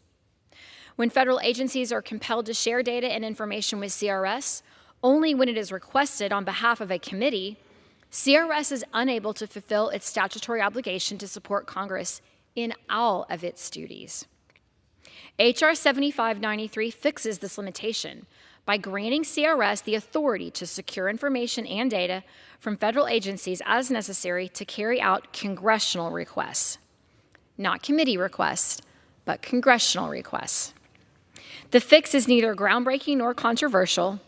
There is a nearly century-long chain of Supreme Court precedents that recognize the authority of Congress and, by extension, the legislative support agencies to gather information from the executive branch. In fact, GAO and CBO, CRS's sister support agencies, already enjoy greater access authorities because as Congress has added to their responsibilities, it has also provided them with the additional tools and authorities needed to carry out that additional work. Unfortunately, the same cannot be said for CRS. The agency's work has expanded tremendously since the 70s, but Congress has failed to pair its extra responsibilities with the extra support. In granting CRS greater access, this bill requires CRS to maintain the same level of confidentiality for the data and information it receives as is required by law of the agency from which it obtained. And any CRS employee that violates this requirement will be subject to the same statutory penalties that an employee of a providing agency would face. These provisions, it should be noted, mirror CBO's rigorously confidential authorities. CRS has a long-established record of not making inappropriate or overly expansive information and data requests. Nothing about this resolution changes that. The agency routinely engages in an internal consultation process to ensure the requests are properly scoped and tailored. Maintaining these guardrails around its requests helps CRS properly evaluate the potential ways that data and information may be used. The agency's strict adherence to its statutory mandate to advise and assist Congress without partisan bias has and will continue to guide its request. Updating CRS's statute to better reflect how Congress works today is an Article I strengthening endeavor. It does not concern politics or partisanship. It concerns institutions, plain and simple. When CRS is unable to fully support Congress, Congress cannot fully act as a co-equal branch of government. And when CRS is unable to fully support us as members in our legislative and representational duties, we are unable to fully support our constituents. Mr. Speaker, I think we can all agree that both of these scenarios are unacceptable. I urge my colleagues in joining me in supporting H.R. 7593, and I yield. I reserve, and I'm prepared to close. Reserves. The gentleman from Washington is recognized. Mr. Speaker, we don't have any other speakers lined up, so I'm happy to yield back if the chairman's prepared to close. I yield back. The gentleman yields back. The gentleman from Wisconsin is recognized. Mr. Speaker, I want to again thank the Modernization Subcommittee Chairwoman Stephanie Bice for her leadership on this measure. And I also want to thank Ranking Member Kilmer as well as Reps Carey and Rep Morelli. And I urge my colleagues to support H.R. 7593, and I yield the balance of my time. The gentleman yields back. The question is, will the House suspend the rules and pass the bill H.R. 7593? Those in favor say aye. Those opposed, no. In the opinion of the chair, 2/3 being in the affirmative, the rules are suspended, the bill is passed, and without objection, the motion to reconsider is laid on the table. For what purpose does the gentleman from Wisconsin seek recognition? Mr. Speaker, I move to suspend the rules and pass H.R. 6513, the Confirmation of Congressional Observer Access Act of 2023, or the COCOA Act of 2023. The clerk will report the title of the bill. Union Calendar Number 296, H.R. 6513, a bill to amend the Help America Vote Act of 2002 to confirm the requirement that states allow access to designated congressional election observers to observe the election administration procedures in congressional elections. Pursuant to the rule, the gentleman from Wisconsin, Mr. Stile, and the gentleman from Washington, Mr. Kilmer, each will control 20 minutes. The chair recognizes the gentleman from Wisconsin. Mr. Speaker, I ask unanimous consent that all members may have 5 legislative days to revise and extend their remarks and submit additional material on Bill H.R. 6513, the COCOA Act of 2023. Without objection, so ordered. Mr. Speaker, I yield myself such time as I may consume. The gentleman is recognized. Thank you, Mr. Speaker. I rise today in strong support of H.R. 6513, the Confirmation of Congressional Observer Access Act, or the COCOA Act. Ensuring the fairness and accuracy of our elections is of utmost importance for me as Chairman of the Committee on House Administration. The Election Observer Program is one of the key ways my committee has worked to strengthen election administration practices. Since 1933, there's been 110 contested election cases considered in the House. This averages 2 per Congress. During the 2020 election cycle, House election observers were deployed to Iowa's 2nd District to oversee the administration of the election of our now colleague, Rep. Marinette Miller-Meeks.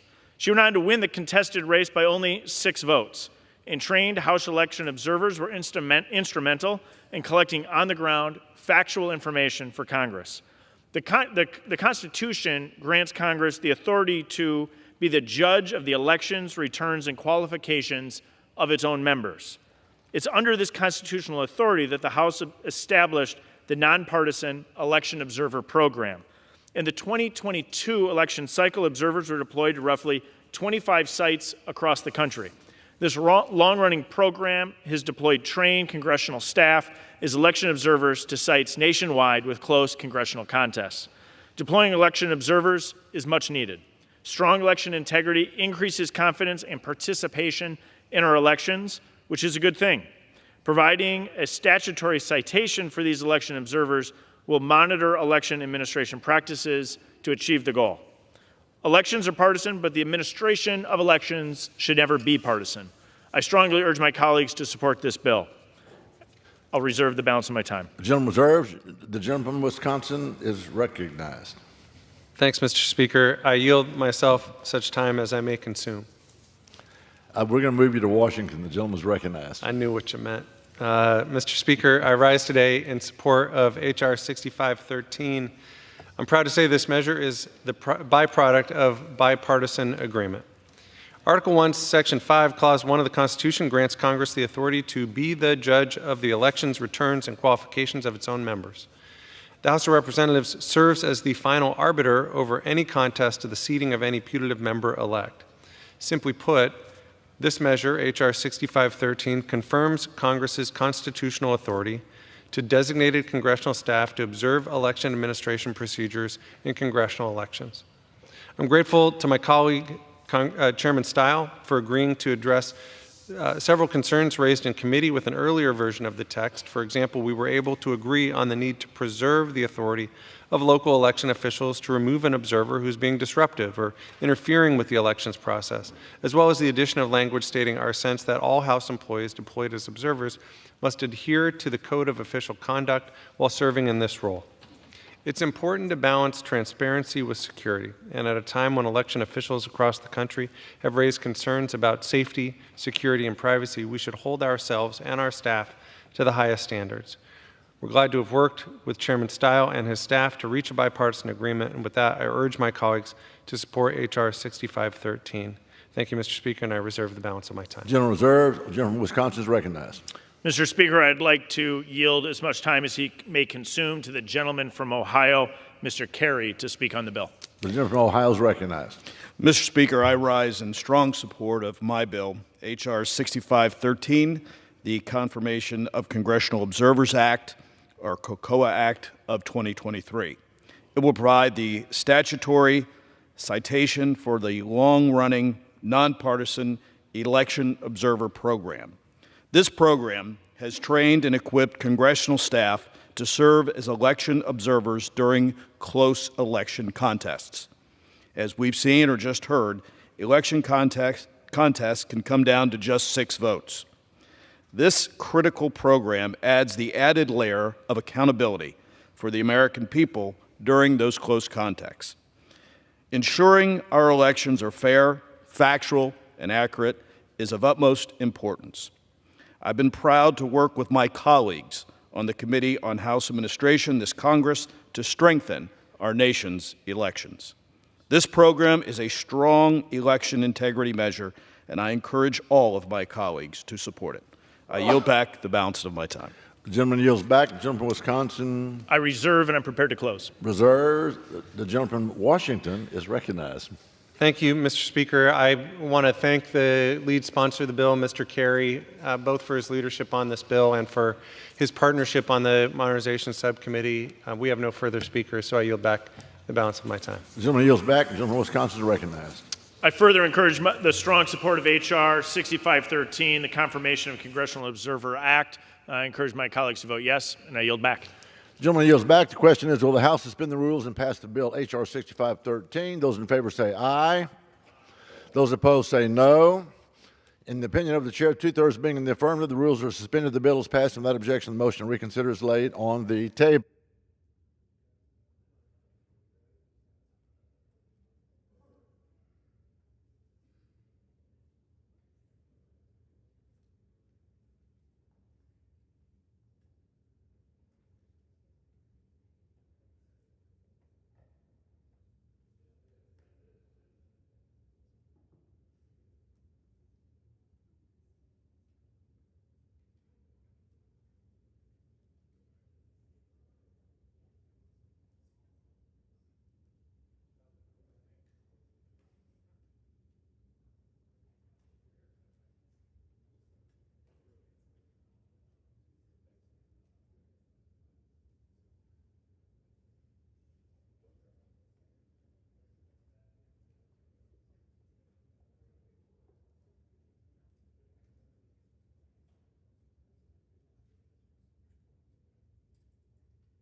For what purpose does the gentleman from Kentucky seek recognition? Mr. Speaker, I move that the House suspend the rules and pass the bill H.R. 8333 as amended. Clerk will report the title of the bill. H.R. 8333, a bill to prohibit contracting with certain biotechnology providers and for other purposes. Pursuant to the rule, the gentleman from Kentucky, Mr. Comer, and the gentleman from Illinois, Mr. Murthy, I can do this. Each will control 20 minutes. Speaker. Purpose does the gentleman from Massachusetts seek recognition? Opposition. Does the gentleman from Illinois oppose the bill? No, I support the bill. Yes. The gentleman from Massachusetts will control 20 minutes, and the gentleman from Kentucky will control 20 minutes. Gentleman from Kentucky, the good man that he is recognized. Thank you, Mr. Speaker. I ask unanimous consent that all members have 5 legislative days in which to revise and extend their remarks and include extraneous material on this measure. Without objection, so ordered. I yield myself such time as I may consume. The gentleman's recognized. Thank you, Mr. Speaker. I'm happy to support H.R. 8333, the Biosecure Act. This bipartisan, bicameral bill prevents U.S. tax dollars from flowing to biotechnology companies that are owned, operated, and controlled by China or other foreign adversaries. Specifically, this bill names 5 genomic companies with direct ties to the Chinese Communist Party as biotechnology companies of concern. The bill then prohibits a federal agency from procuring any biotechnology equipment or service from such companies. The bill also prohibits federal loan or grant dollars from being used to procure, obtain, or use biotechnology equipment or services from such companies. The companies named in this legislation create significant risk to U.S. national security. BGI, one of the named entities, is a CCP biotechnology company and is the world's largest collector of genetic data. BGI, alongside its subsidiaries, which are also named in the bill, have been found to conduct research alongside the Chinese military. WuXi, through its 2 subsidiaries named in the bill, operates genetic testing centers established in coordination with the CCP, helps carry out research to promote the Chinese military, and has reportedly stolen U.S. firms' intellectual property. The House Oversight Committee has worked hard with outside stakeholders and other committees of jurisdiction to ensure these national security risks are meaningfully addressed without disrupting medical and pharmaceutical supply chains. Existing contracts are exempt from the prohibitions in the bill until January 2032, and the bill includes a targeted waiver and exception process. The bill also exempts biotechnology equipment and services from the bill's prohibitions that were, but are no longer, produced or provided by a company of concern. This bill is a necessary step toward protecting American sensitive healthcare data from the CCP before these companies become more embedded in the U.S. economy, university systems, and federal contracting base. I want to thank the bill's sponsor, Representative Brad Winstrup, chairman of the Select Subcommittee on the Coronavirus Pandemic, for his efforts in ensuring this bill to advance.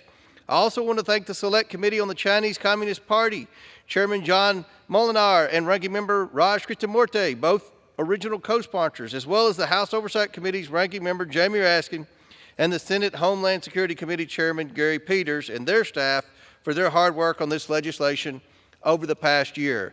I urge all my House Oversight colleagues to support this critical national security bill. I encourage everyone to support this bill. I reserve the balance of my time. The gentleman reserved. The gentleman from Massachusetts is recognized. Thank you, Mr. Speaker. And Mr. Speaker, I deeply regret having to rise in opposition to this bill, but I feel that I need to, and I want to be clear as to why. I think this bill is currently written, quite frankly, is not ready for prime time. And I'm urging our colleagues, particularly those who care about effectively taking on China, to vote no. Mr. Speaker, for the record, I'm not new to this issue. In fact, I welcome the fact that we're finally here on the House floor talking about not only the abysmal human rights violations committed by the People's Republic of China, but their unsavory and unscrupulous business practices that could threaten patient privacy and even our national security. and frankly, it's about damn time. I've been sounding the alarm for years now, asking Democrats and Republicans to hold China accountable. I've worked with presidents of both parties on this issue, including Joe Biden and Donald Trump. Along with our colleagues, Representative Chris Smith and Senator Marco Rubio, I wrote and President Biden signed into law the bipartisan Uyghur Forced Labor Prevention Act to hold the PRC accountable for their genocide in Xinjiang and prevent the import of goods made with forced labor into the United States. Together, Chairman McCall and I wrote the Resolve Tibet Act to hold the PRC accountable for their misinformation on Tibet, which was also just signed into law by President Biden a few months ago. I passed into law the Bipartisan Reciprocal Access to Tibet Act to deny PRC officials entry into the United States if they are responsible for the oppression of the people of Tibet. And in 2019, I also authored legislation to prevent the export of crowd-control equipment that was being used to go after peaceful protesters in Hong Kong. And President Trump signed that into law. And I'm one of the few members of Congress who was actually sanctioned by China. I'm banned from going to China by the PRC. I can't meet with any Chinese government officials because of my vocal advocacy for human rights and human dignity in that country. They clearly do not like me, but I wear their sanctions as a badge of honor.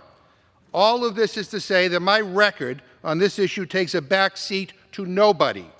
And that is why I deeply regret that we are bringing this particular bill to the floor. This is a lost opportunity to do something meaningful about an important and serious issue, an issue that frankly deserves a lot more thought and attention than this. First of all, the bill lists out specific companies that it claims are exploiting the U.S. biopharmaceutical industry on behalf of the Chinese government. To be totally frank, some of them might be. But to be also totally frank, some of them might not be. And I can't get a clear answer from anyone on how the Select Committee came up with these names. What was the process? Were these companies brought in for questioning? Again, no solid answers to why these companies and not others. If we're going to name companies, there ought to be a clear, transparent process that is implemented the same for all companies. I'm even told by our regulatory agencies, who, by the way, do not like the idea of naming companies by name in legislation because they think it gives the heads up to bad companies who will try to evade this legislation as written by changing their name and reincorporating as something else in the Cayman Island. So I think we need to give some thought as to whether this is the best way to hold these companies to account. But the most ironic thing about this approach is this is how they do things in China. The PRC politicians decide they don't like you, so they blackball you. Guess what? That's not how we do things in the United States of America. We ought to have due process of law here. We ought to have a transparent, inclusive process that involves all the relevant agencies that applies to all companies. We have an intelligence community. We have law enforcement agencies. We have an interagency entity list. And we have a DOD 1260H list to determine what companies are engaged in bad behavior on behalf of the PRC. Some of the companies listed in this bill are not on any lists at all. So it's up to us to guess why they're on here. Now, I have no idea who wrote this text or why these companies are not others, but this is not the right way to legislate. This is being jammed through because I guess it's China Week, and God forbid we wait a couple of more weeks and get this right, but we want to get this thing done. But this is not the way we should be doing things around here. And what's even worse is that this bill is being brought up under suspension. I mean, people know that there are genuine concerns about this bill, and yet it's being brought up under suspension.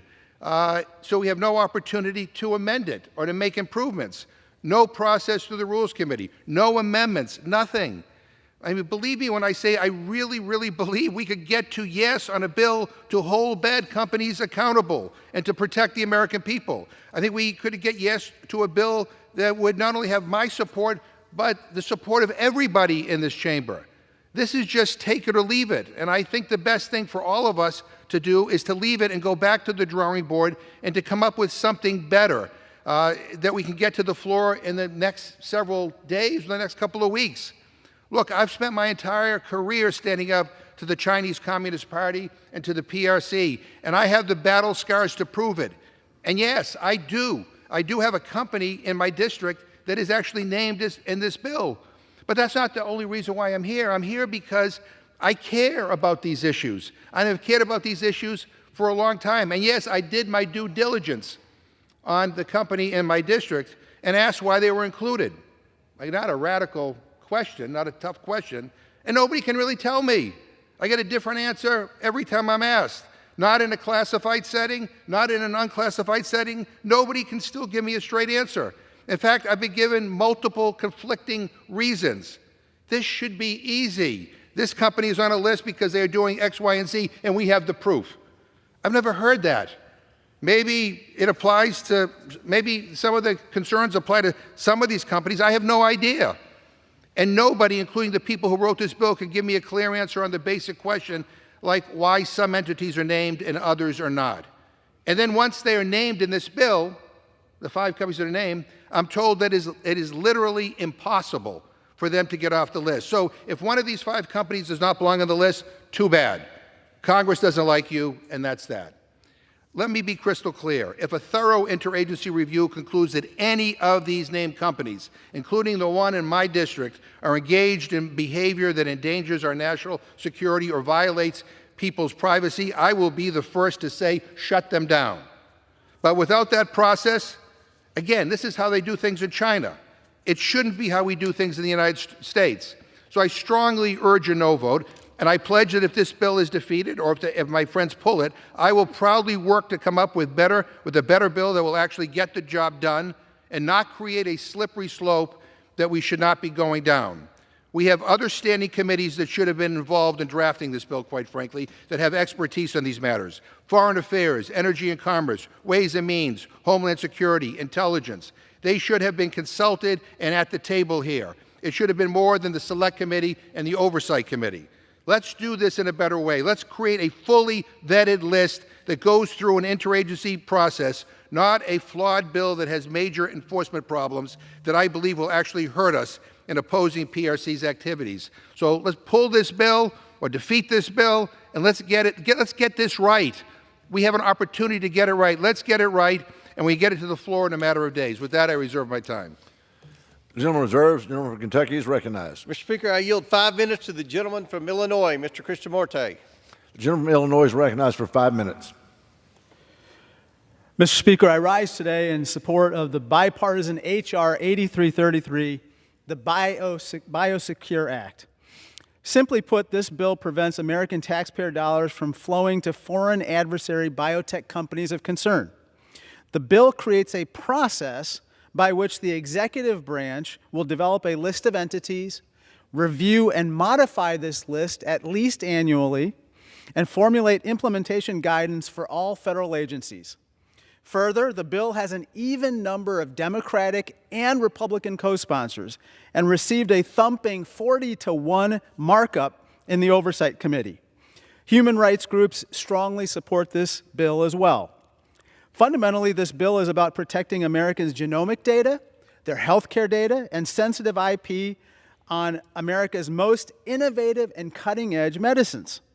The intelligence community has warned that the PRC illegally obtains large healthcare data sets to help carry out human rights abuses against minority groups in China. The IC has also warned of the high threat of the CCP stealing American IP. It is our responsibility to ensure that taxpayer dollars do not flow to any companies supporting any of these efforts. This bill does not stop these companies from doing business in the U.S. However, it does stop them from receiving federal dollars funding their operations. I'd like to respectfully make 3 key points. First, if you could please put up this poster. BGI Group is run by bad actors. For example, BGI, which is on the Defense Department's Chinese military companies list, has harvested data from 8 million pregnant women's DNA without their consent, including Americans. BGI then used that data to publish at least a dozen joint studies with the People's Liberation Army, also known as the PLA, which in turn has used this information to suppress Uyghurs. BGI controls MGI and Complete Genomics, which are also named entities. Second, the Wuxi AppTech group is also run by bad actors. U.S. intel has shown that Wuxi AppTech has secretly transferred U.S. IP to Chinese authorities in Beijing. Third, the founding CEO of Wuxi AppTech is also the chairman of Wuxi Biologics. Not only that, but the CEO of Wuxi AppTech, Wuxi Biologics, this gentleman over here on the far left, has been a guest lecturer at the PLA's Academy of Military Sciences, an institution on the Commerce Department's red flag list. In addition, here's the CEO of Wuxi Biologics co-teaching a class with Chinese General Chen Wei, director of the Chinese military's Biological Research Institute. Can you show the next graphic?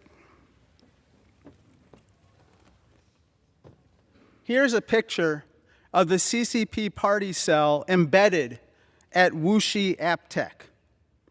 As Congress, we need to ask ourselves, are we comfortable sending taxpayer dollars to companies that are run by bad actors and that work so closely with the Chinese Communist Party, the CCP? The answer is, of course, no. No. And we need to act now. I understand legitimate concerns have been raised about making further changes. Our preference is to give maximum discretion to the executive branch. It's Congress's decision that these companies must be included in this bill. There's no doubt that this is a valid approach. I support further changes being made.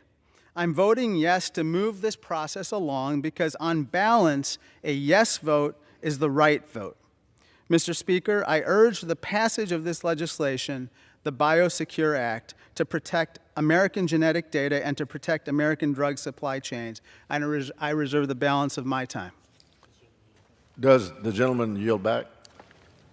I do yield back, but I reserve the remainder of my 5 or 6 minutes, whatever you've given me. The gentleman does not control the time.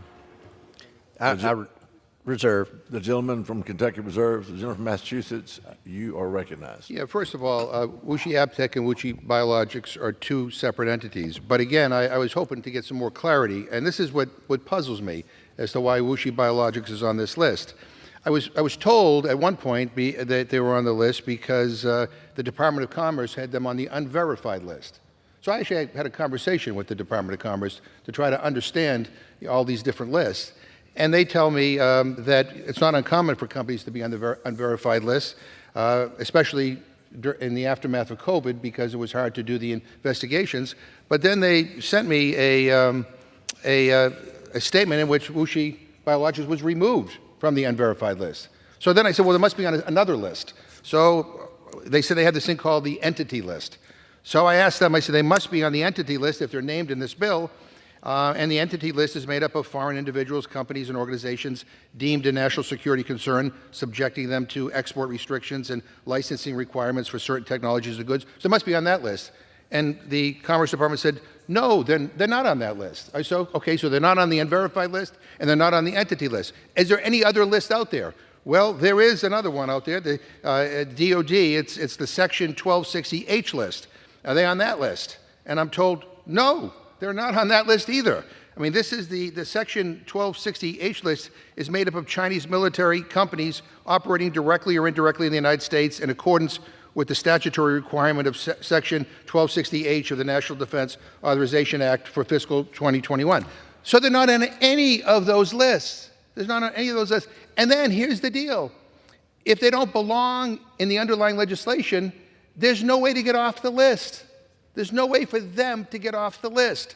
I was told, with all due respect by the ranking member, that there was, and I checked with our Senate colleagues and with Commerce, those that are named cannot get off the list. All I'm simply saying is maybe I'm missing something here, But we ought to have an interagency review and thorough investigation before we start, implementing these kinds of sanctions. Again, this is what they do in China. This is not what we're supposed to do in the United States. Due process actually matters here. The truth should matter here.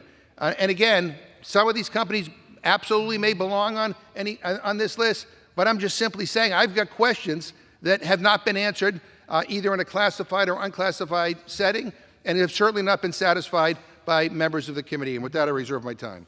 The gentleman reserves. The gentleman from Kentucky is recognized. Mr. Speaker, I yield as much time as he may consume to the gentleman from Ohio, the sponsor of the bill, Mr. Winthrop. The gentleman from Ohio is recognized. Thank you, Mr. Speaker. I rise today in support of this bill, my bill, with Mr. Krishnamurthy, my friend, the Biosecure Act, which passed the Oversight Committee by an overwhelming bipartisan support vote of 40-1. This legislation is a critical piece in our broader efforts this week to protect Americans, and in this case, their personal health data from the Chinese Communist Party. The Chinese Communist Party does not get due process in America. The Biosecure Act will help ensure the biological data of American patients and make sure that their data does not fall into the hands of our adversaries. We do this by prohibiting federal contracting with biotechnology companies of concern, companies and their subsidiaries that have overt and enduring ties with the CCP, or even using the equipment and services of these very companies.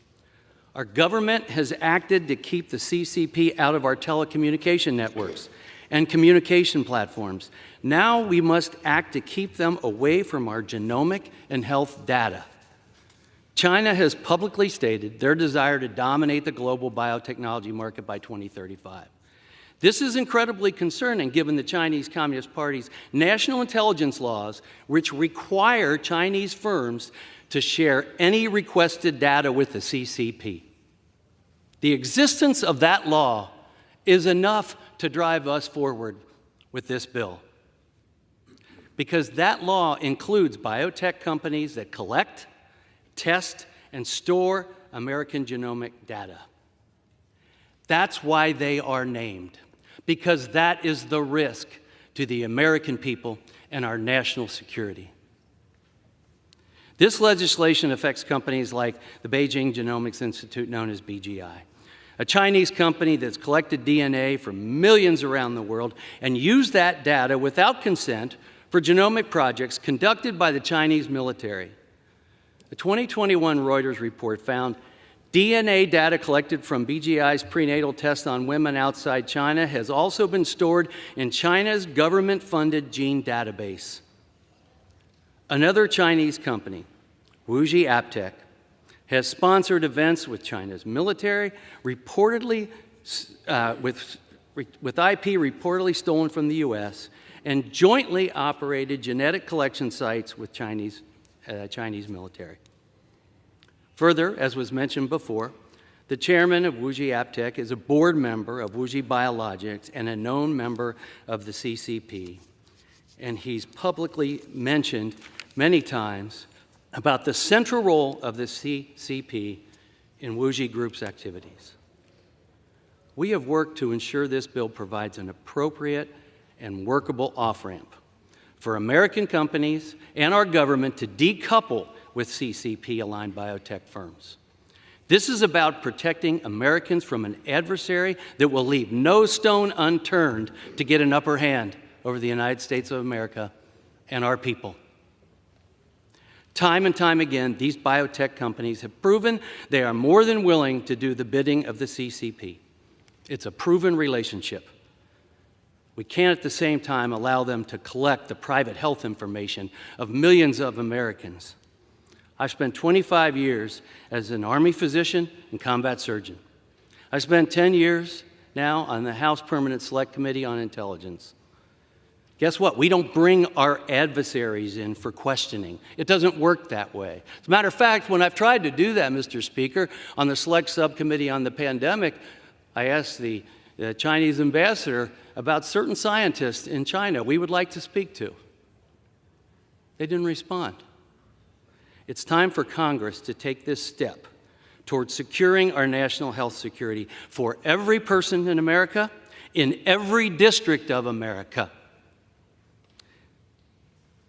This is no joke. And it's just a start. It really needs to be just a start.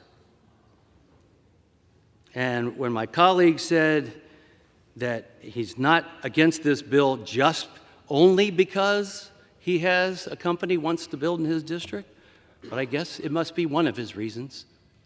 He said it's not the only reason. I applaud the bipartisan work of the Select Subcommittee on China on their serious efforts, and I strongly urge my colleagues to support this bipartisan legislation. With that, I yield back. The gentleman from Ohio yields. Gentleman from Kentucky reserves. The gentleman from Massachusetts, you're recognized.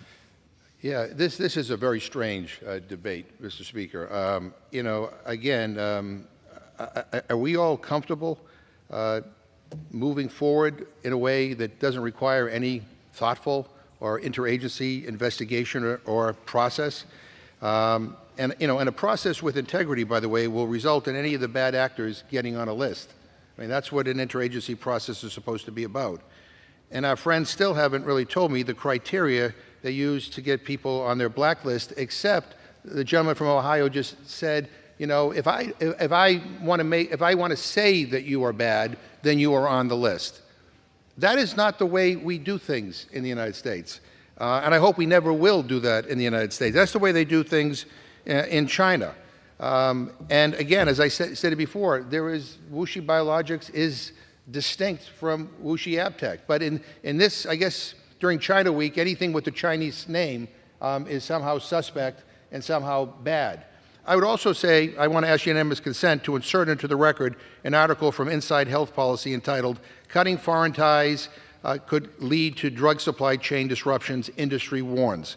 Without objection, so ordered. Yeah, and I point that out because we got to be very careful on how we proceed to make sure we are going after truly bad actors, so we don't kind of disrupt the supply chain in which we see a disruption in pharmaceuticals, which means higher prices and less availability. That is something that ought to be talked about. It'd be nice if the Energy and Commerce Committee were part of this discussion, because I think that is relevant. Again, I have no problem with holding anybody accountable. I would just like a process that has integrity. You know, with due respect to the gentleman who just spoke, you know, your word doesn't cut it. I want a little bit more verification that, in fact, what we're doing is right. If the verification is there, I am with you. We can get there. We could do this in a better way, one that upholds our values and one that holds these companies accountable. And again, and that we could go in a way that would have broad bipartisan support. And with that, I reserve my time. The gentleman reserves. The gentleman from Kentucky is recognized. Mr. Speaker, may I inquire about how much time we have remaining? The gentleman from Kentucky has 7.5 minutes remaining. Speaker, I now yield 1 minute to the gentleman from Michigan, Mr. Molinar. The gentleman from Michigan is recognized for 1 minute. Thank you, Mr. Speaker, and I rise today in support of the Bipartisan Biosecure Act. I know that some of my colleagues may have questions about naming specific Chinese companies in this legislation, so let me be clear. It is Congress's constitutional duty to write national security laws, and that includes the authority to investigate and name foreign adversary-controlled companies in law because of the threat they pose to national security. And make no mistake, BGI, WuXi AppTec, and WuXi Biologics all pose unacceptable threats to national security. The evidence is clear and available to all members. And I have tremendous respect for my colleague from Massachusetts who said he did due diligence that there are complete separation between WuXi AppTec and WuXi Biologics when the CEO of one is the board chair or on the board of the other. So to me, it just seems like there may be a little ignoring of some of the evidence. Courts have upheld laws in which Congress named Huawei and Kaspersky as national security threats and imposed prohibitions on their activities. And I'm confident that they will do the same for TikTok. When the evidence in front of Congress shows that foreign adversary companies are a particularly important or especially urgent threat to national security, It is Congress's job to act. Congress now has a duty to do exactly that. Please join me in supporting this vital legislation, and I yield back. The gentleman from Michigan yields back. The gentleman from Kentucky is recognized. Reserved. The gentleman reserved. The gentleman from Massachusetts is recognized. Yeah, just to respond to the gentleman from Michigan, I didn't say I've done my due diligence and that there's no connection. I said they're two separate entities. I said we should have a process in place that has integrity, that everyone has confidence in, to do the due diligence, to make sure, in fact, that the companies that are being named are, in fact, deserve to be named. You know, experts, by the way, in my state tell me that we do not have enough domestic capacity to pick up the slack if the named companies were barred from doing business with the U.S. today. Clearly, we need to increase our domestic drug production capacity and quality. The federal government should incentivize domestic biotech companies to manufacture products like active pharmaceutical ingredients and key starting materials to help ensure that the security of our supply chains. We could better support workforce development by providing funding for regional training centers and efforts to diversify the workforce. These are just some suggestions based on the feedback that I've received, but the bottom line is we need to make some changes to improve capacity at home. So, you know, as we are going after the bad actors, let's also figure out how to increase capacity at home. And all I am saying, and let me repeat, if any or all of these companies deserve to be sanctioned, I'm there. I just want a process that has integrity, that is worthy of this institution. And it seems to me it is not that difficult to get there. But I guess in the effort to try to comply with China Week and to get a press release out, we're naming companies without really any thorough and thoughtful process. And I have to tell you, I object to that. I worry that it's a slippery slope that will be replicated in other instances. And with that, I reserve. The gentleman reserved. Gentleman from Kentucky. Mr. Speaker, I yield 1 minute to the gentleman from Florida, Mr. Dunn. The gentleman from Florida is recognized for 1 minute. Thank you, Chairman, and thank you, Mr. Speaker. I rise today to urge my colleagues to join me in supporting H.R. 8333, the Biosecure Act. This bill ensures that biotech companies linked to foreign adversaries do not gain access to precious U.S. taxpayer dollars via biotechnology contracts. We cannot allow the CCP-affiliated firms to gain access to U.S. genetic data. We cannot allow ourselves to be dependent and vulnerable to the CCP for healthcare technologies, products, and services. Otherwise, we risk China using our own health data as leverage against us. We recognize that our biotechnology companies did not arrive at this juncture on their own. Decades of failed policy and unreasonable burdensome red tape and lack of oversight led to this precarious situation of overinvestment in and industrial partnerships with China. We must act in coordination with the biotech sector to correct this imbalance. The Biosecure Act accomplishes this, and I urge support for this bill, and I yield back to Chairman Summers. The gentleman from Florida yields. The gentleman from Kentucky reserves. The gentleman from Massachusetts, you're recognized. May I ask the gentleman how many more speakers he has?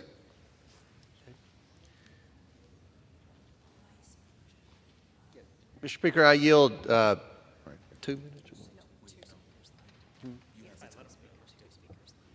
Two speakers left. Okay. I reserve. The gentleman from Massachusetts reserved. The gentleman from Kentucky is recognized.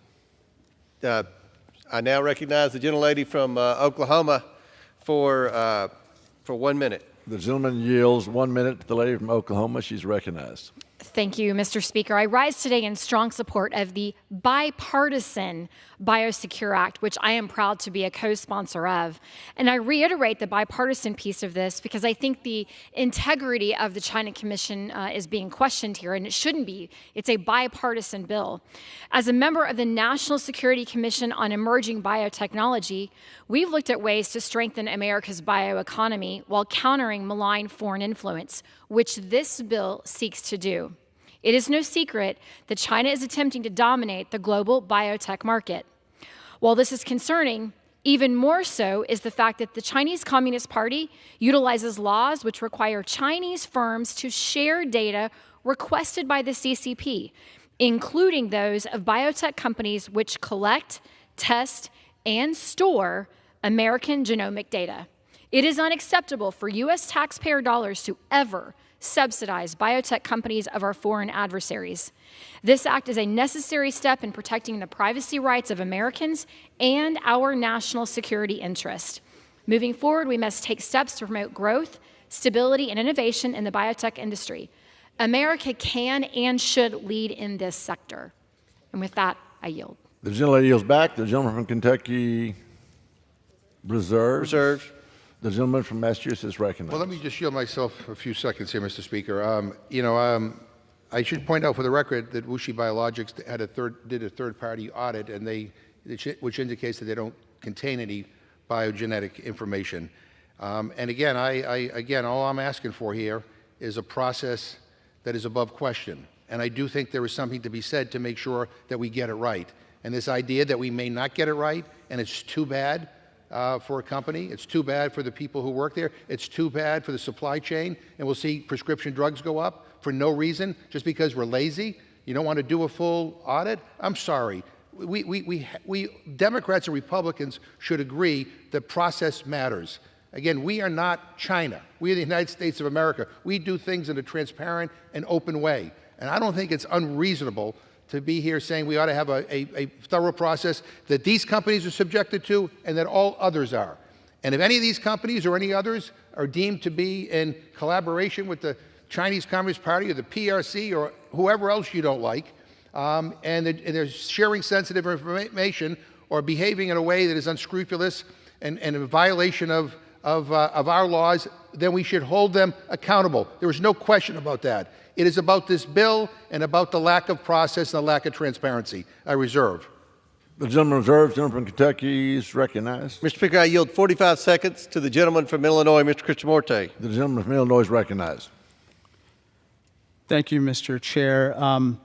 With regard to the process issue, on page 10 of the bill, there's actually a process where the Office of Management and Budget decides on an annual basis, no less than an annual basis, to review the list and modify as appropriate. OMB is given authority to promulgate regulations, and we think there should be additional details provided, and I'd like to work with the distinguished ranking member of the Rules Committee to further refine that process, because I agree it could use more detail.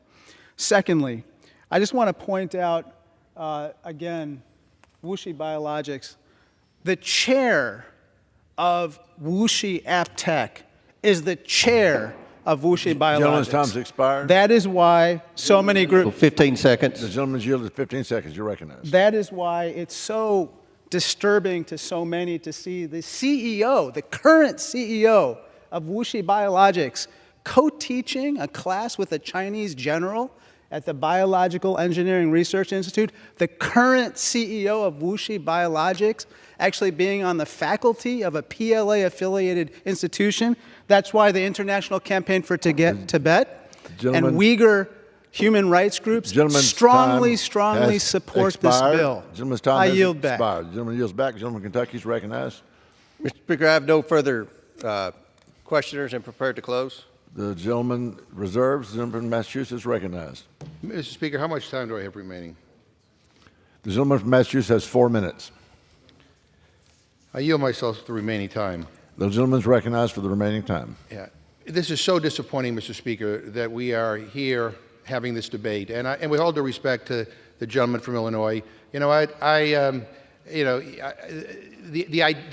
idea that we are blacklisting a company that is not on any list in the Commerce Department or in the Defense Department, and we're just doing it because you don't like who they've been affiliated with over the years, is really quite irresponsible.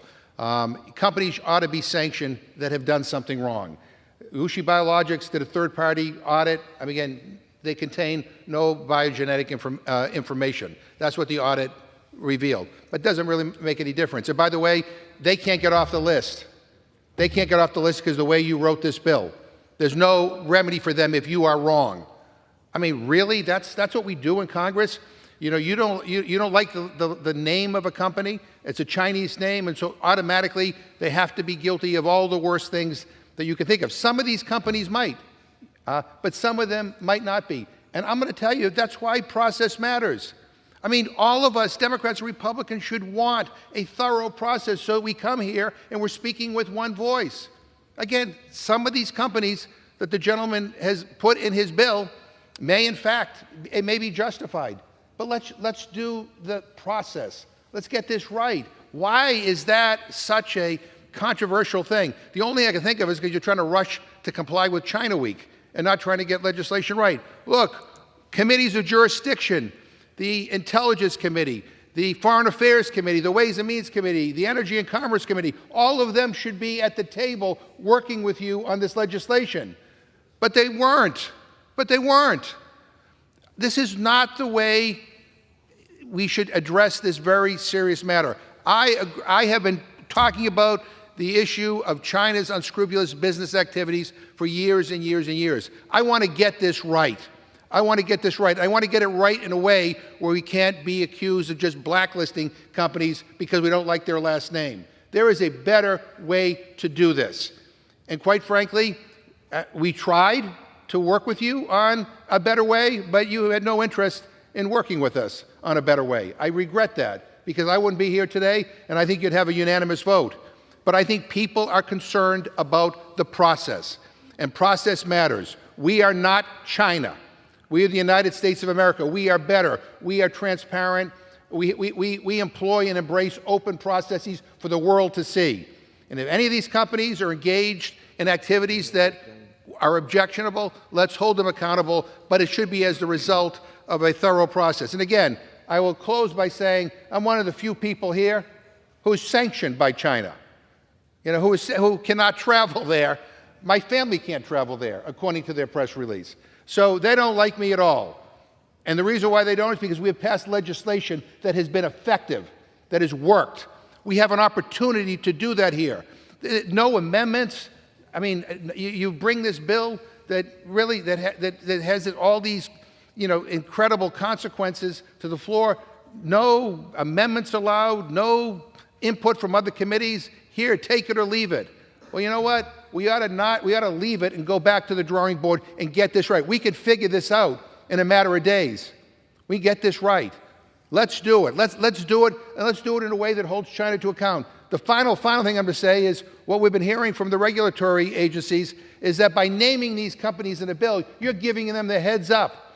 They can change their name and reincorporate in the Cayman Islands and come back, and we're playing whack-a-mole with them. There's a better way to do this. Let us work together and get there. I yield back. The gentleman yields back. The gentleman from Kentucky is recognized. I have no further speakers. The gentleman prepared to close. I'm prepared to close. The gentleman is recognized. Thank you, Mr. Speaker. We've heard here today broad consensus among my House colleagues that U.S. taxpayer dollars should not go to foreign biotechnology entities that steal Americans' genetic data, contribute to a foreign adversary's military, or support the violation of human rights. The Biosecure Act addresses this national security problem by clearly prohibiting a federal agency from procuring any biotechnology equipment or service from a company controlled by a foreign adversary such as the CCP. Americans saw firsthand during the COVID pandemic what happens when foreign adversary acts irresponsibly in the biotechnology sector. China restricted the export of vital medical equipment to the United States, refused to tell the world about COVID when it first emerged, and covered up evidence related to the origins of COVID-19. This bill is a necessary step towards protecting Americans' sensitive healthcare data from a foreign adversary like the CCP before the U.S. biomedical and healthcare sector becomes even more dependent upon Chinese-influenced organizations. It is critical that we pass the Biosecure Act before more harm is done. I urge my colleagues to vote in support of this national security bill, and I yield back the balance of my time. The gentleman yields back. The question is, will the House suspend the rules and pass the bill H.R. 8333 as amended? Those in favor say aye. Those opposed say no. In the opinion of the chair, 2/3 being in the affirmative, the rules are suspended, the bill is passed, and without objection, the purposes of Ask for the yeas and nays. Recorded vote. The yeas and nays are requested. All those in favor of taking this vote by the yeas and nays will rise and remain standing until counted. A sufficient number having risen, the yeas and nays are ordered. Pursuant to Clause 8 of Rule 20, further decision on this question will be postponed.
For what purpose does the gentleman from Ohio seek recognition? Mr. Speaker, I move that the House suspend the rules and pass the bill H.R. 2864 as amended. The clerk will report the title of the bill. Union Calendar Number 407, H.R. 2864, a bill to amend the Secure and Trusted Communications Networks Act of 2019 to provide for the addition of certain equipment and services produced or provided by DJI Technologies to the list of covered communications equipment or services published under such act and for other purposes. Pursuant to the rule, the gentleman from Ohio, Mr. Latta, and the gentleman from New Jersey, Mr. Pallone, each will control 20 minutes. The chair recognizes the gentleman from Ohio. Thank you, Mr. Chairman. I ask unanimous consent that all members may have 5 legislative days in which to revise and extend their remarks and insert extraneous materials in the record on the bill. Without objection, so ordered. Thank you, Mr. Speaker. I yield myself such time as I may consume. The gentleman is recognized. Thank you, Mr. Speaker. I rise in support of this legislation, H.R. 2864, the Countering CCP Drones Act, led by the gentlelady from New York's 21st District. DJI Technologies is the largest drone manufacturer in the world. Their drones are used by hobbyists, public safety agencies, and private companies to capture images from above, protect the public, and monitor critical infrastructure. Despite its significant presence, DJI is based in China, and it has known ties with the Chinese Communist Party, which represents a national security risk to the United States. As we know, the companies with ties to the CCP operate in an environment tightly intertwined with the Communist Chinese government, raising serious concerns about the level of influence and potential for exploitation by the CCP. For example, under China's 2017 National Intelligence Act, these companies are required to support, provide assistance to, and cooperate with China's national intelligence work wherever they cooperate, which would and could jeopardize Americans. This threat is especially significant with DJI given how their drones are used within the United States, and we must act to address this threat. H.R. 2864 adds telecommunications or video surveillance equipment and surveillance services produced or provided by DJI Technologies to the FCC's covered list, which is a list of communications equipment or services that pose an unacceptable risk to national security. As a result of being placed on this list, the FCC could no longer authorize DJI drones going forward. This legislation is forward-looking. It only applies to drones that DJI seeks FCC authorization for after this bill becomes law. It would not affect the authorization of drones already in use today.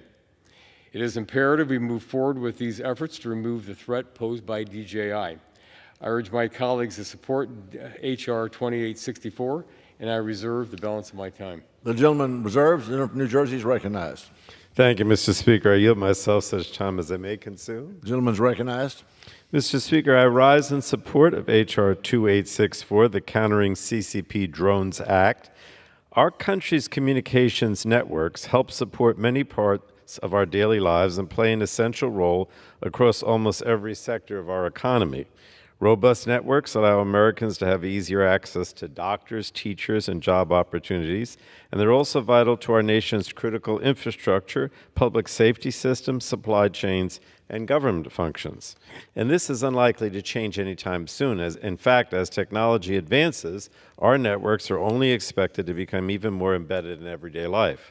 But this growing reach has made our communications networks targets that face constant threats from adversarial nations and others. In the last few months, we've seen reports that hacking groups linked to China, Russia, North Korea, and Iran are gaining access to our communications networks to conduct surveillance, collect massive amounts of data, and manipulate our elections. And because of this, there's a real risk that the information that they collect could be used to launch cyber attacks on our critical infrastructure and undermine our democratic values of free speech and expression, as well as civil and human rights. But fortunately, Congress has acted with strong bipartisan support to bolster the defense of our communications networks. My bipartisan Secure and Trusted Communications Networks Act, which became law in 2020, established a list of equipment and services that pose a national security risk and prevent their use in our communications networks. And H.R. 2864 builds on that bipartisan work by adding the telecommunications and video surveillance equipment and services provided by so-called DJI technologies, better recognized as the equipment and services used in their drones, to the Federal Communications Commission's covered list. With this action, Congress will ensure that future versions of DJI drones cannot be imported, marketed, or sold in the United States. DJI Technologies and its drones have repeatedly been flagged by the federal government as a national security risk. Because DJI is the global leader in drone manufacturing and has ties to the Chinese Communist Party, its drone technology and the data it collects could be exploited by the CCP to enable the theft of sensitive American data and compromise critical infrastructure in the United States. And this is especially true given that recent figures indicate that DJI controls almost 90% of the consumer drone market in North America, and DJI drones are often used by local law enforcement agencies for public safety operations. So with this bill, we continue our vigilance in protecting American data, as well as our communications networks and other critical infrastructure from rogue nation states. So, Mr. Speaker, I urge my colleagues to support H.R. 2864, and I reserve the balance of my time. The gentleman reserves. The gentleman from Ohio is recognized. Thank you, Mr. Speaker. I yield as much time as the gentlelady from New York's 21st District may consume, and also the bill's sponsor. Thank you very much. The gentlelady from New York is recognized. Thank you, Mr. Speaker. Thank you, Mr. Chair. I rise today in support of my bipartisan legislation, the Countering CCP Drones Act. First, I want to thank Chairwoman Kathy McMorris-Rodgers, Chairman Latta, Ranking Member Pallone, and the Energy and Commerce Committee for their bipartisan support of this legislation and others that seek to end Communist China's malign influence in America. Additionally, I want to thank my colleague, Majority Leader Scalise, for bringing these bills to the floor that clearly demonstrate that House Republicans will continue to lead in countering Communist China. The Chinese Communist Party is working to undermine American sovereignty by forcing Americans to rely and depend on unsecure Communist Chinese technology. Nowhere is this more evident than in the drone industry. In 2015, the CCP launched the Made in China 2025 initiative, which leveraged aggressive subsidies, direct CCP investment, and unfair trade practices to artificially drive down the cost of Chinese manufactured drones, undercutting American companies and ensuring the rest of the world was forced to rely on Communist China for unsecured drone technology. Due to these authoritarian policies, America has been flooded with drones manufactured by CCP-controlled drone company DJI. Allowing artificially cheap DJI drones to monopolize our skies has decimated American drone manufacturing and given our greatest strategic adversary eyes in our skies. Over the last 7 years, the U.S. government has publicly confirmed time and time again that DJI drones are being used to collect information on U.S. critical infrastructure and pose significant risks to U.S. national security. Moreover, DJI is on the U.S. Department of Defense list of Chinese military companies because it directly advances the modernization efforts of the People's Liberation Army. Not only does DJI improve the equipment of our greatest strategic adversary, which could one day be used against U.S. service members, they also actively aid the CCP in carrying out genocidal crimes against ethnic minorities. It is past time we end Communist China's role as the world's drone factory. My legislation, the Countering CCP Drones Act, will place DJI on the FCC's covered list, which will prohibit new models of DJI drones from operating in America. This will initiate a much-needed transition period to improve the competitiveness of U.S. drone companies, remove Chinese spy drones from our skies, and end our reliance on CCP-manufactured drones. For too long, we have allowed Communist China leverage over our critical industries through their malign drone monopoly. As drones become increasingly integrated into our military, law enforcement, agriculture, and critical infrastructure, the U.S. must build our domestic manufacturing capabilities. Make no mistake, Communist China will use the successes of its Made in China 2025 initiative to undercut American global leadership and domestic security. We have 3 months to reverse the course of these successes. The passage of my Countering CCP Drones Act is a critical step in that direction. I urge all of my colleagues to join me in supporting this bill. Thank you, and I yield back. The gentlelady yields back. The gentleman from Ohio Reserve. The gentleman from New Jersey is recognized. Mr. Speaker, I have no additional speakers, so I'll reserve or close whatever. The gentleman reserves. The gentleman from Ohio is recognized. Thank you, Mr. Speaker. At this time, I yield 2 minutes to the gentleman from Michigan's 2nd District. The gentleman in Michigan is recognized for 2 minutes. Thank you, Mr. Speaker, and I rise in support of Conference Chair Stefanik's bill, the Countering CCP Drones Act. This bill would add Chinese drone company DJI to the FCC covered list, meaning that any future models of DJI drones would be prohibited from operating on U.S. telecommunications infrastructure. DJI poses a real national security risk to the United States given its deep partnership with the Chinese military, its expressed allegiance to the Chinese Communist Party, and its surveillance technology operating across U.S. soil. What's more, that very same technology equips the CCP's genocide of the Uyghur people in Xinjiang. Understanding these risks, the Pentagon placed DJI on its blacklist as a Chinese military company. The Treasury Department forbids Americans from investing in DJI. The Commerce Department restricts U.S. companies from exporting technology to DJI. It's time for Congress to do its part and to start winding down DJI's presence in the United States. And I yield back. The gentleman yields back. The gentleman yields back from Ohio. Thank you, Mr. Speaker. I reserve the balance of our time, and that is our last speaker. The gentleman reserves. The gentleman from New Jersey is recognized.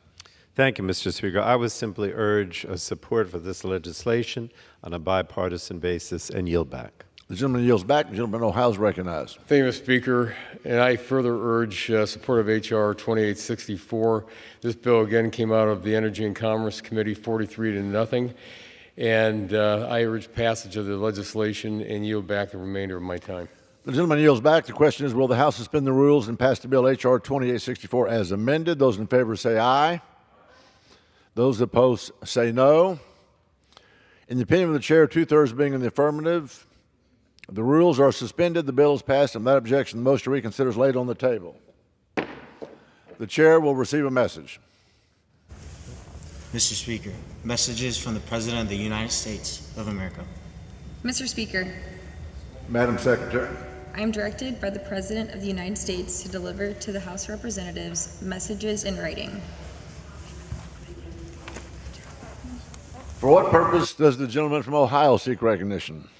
Thank you, Mr. Speaker. I move that the House suspend the rules and pass the bill H.R. 820 as amended. The clerk will report the title of the bill. Union Calendar number 405, H.R. 820. A bill to direct the Federal Communications Commission to publish a list of entities that hold authorizations, licenses, or other grants of authority issued by the Commission and that have certain foreign ownership and for other purposes. Pursuant to the rule, the gentleman from Ohio, Mr. Latta, and the gentleman from New Jersey, Mr. Pallone, each will control 20 minutes, and the chair recognizes Mr. Latta. Thank you, Mr. Speaker. I ask unanimous consent that all members may have 5 legislative days in which to revise and extend the remarks and insert extraneous matters and materials in the record on the bill. So ordered. Thank you, Mr. Speaker. I yield myself such time as I may consume. The gentleman is recognized. Thank you, Mr. Speaker. I rise in support of H.R. 820, the Foreign Adversary Communications Transparency Act, led by the gentlelady from New York's 21st District.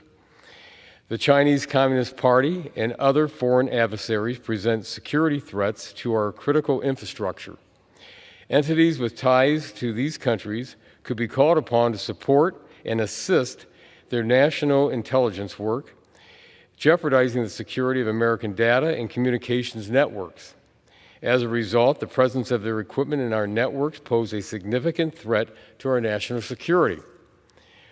Over the years, Congress has worked to address these threats, from passing legislation from rip and replace in Huawei and ZTE equipment from our networks by encouraging TikTok to divest from its CCP-controlled parent company, ByteDance. We must build on this work by bringing transparency into the ways our foreign adversaries operate in our networks.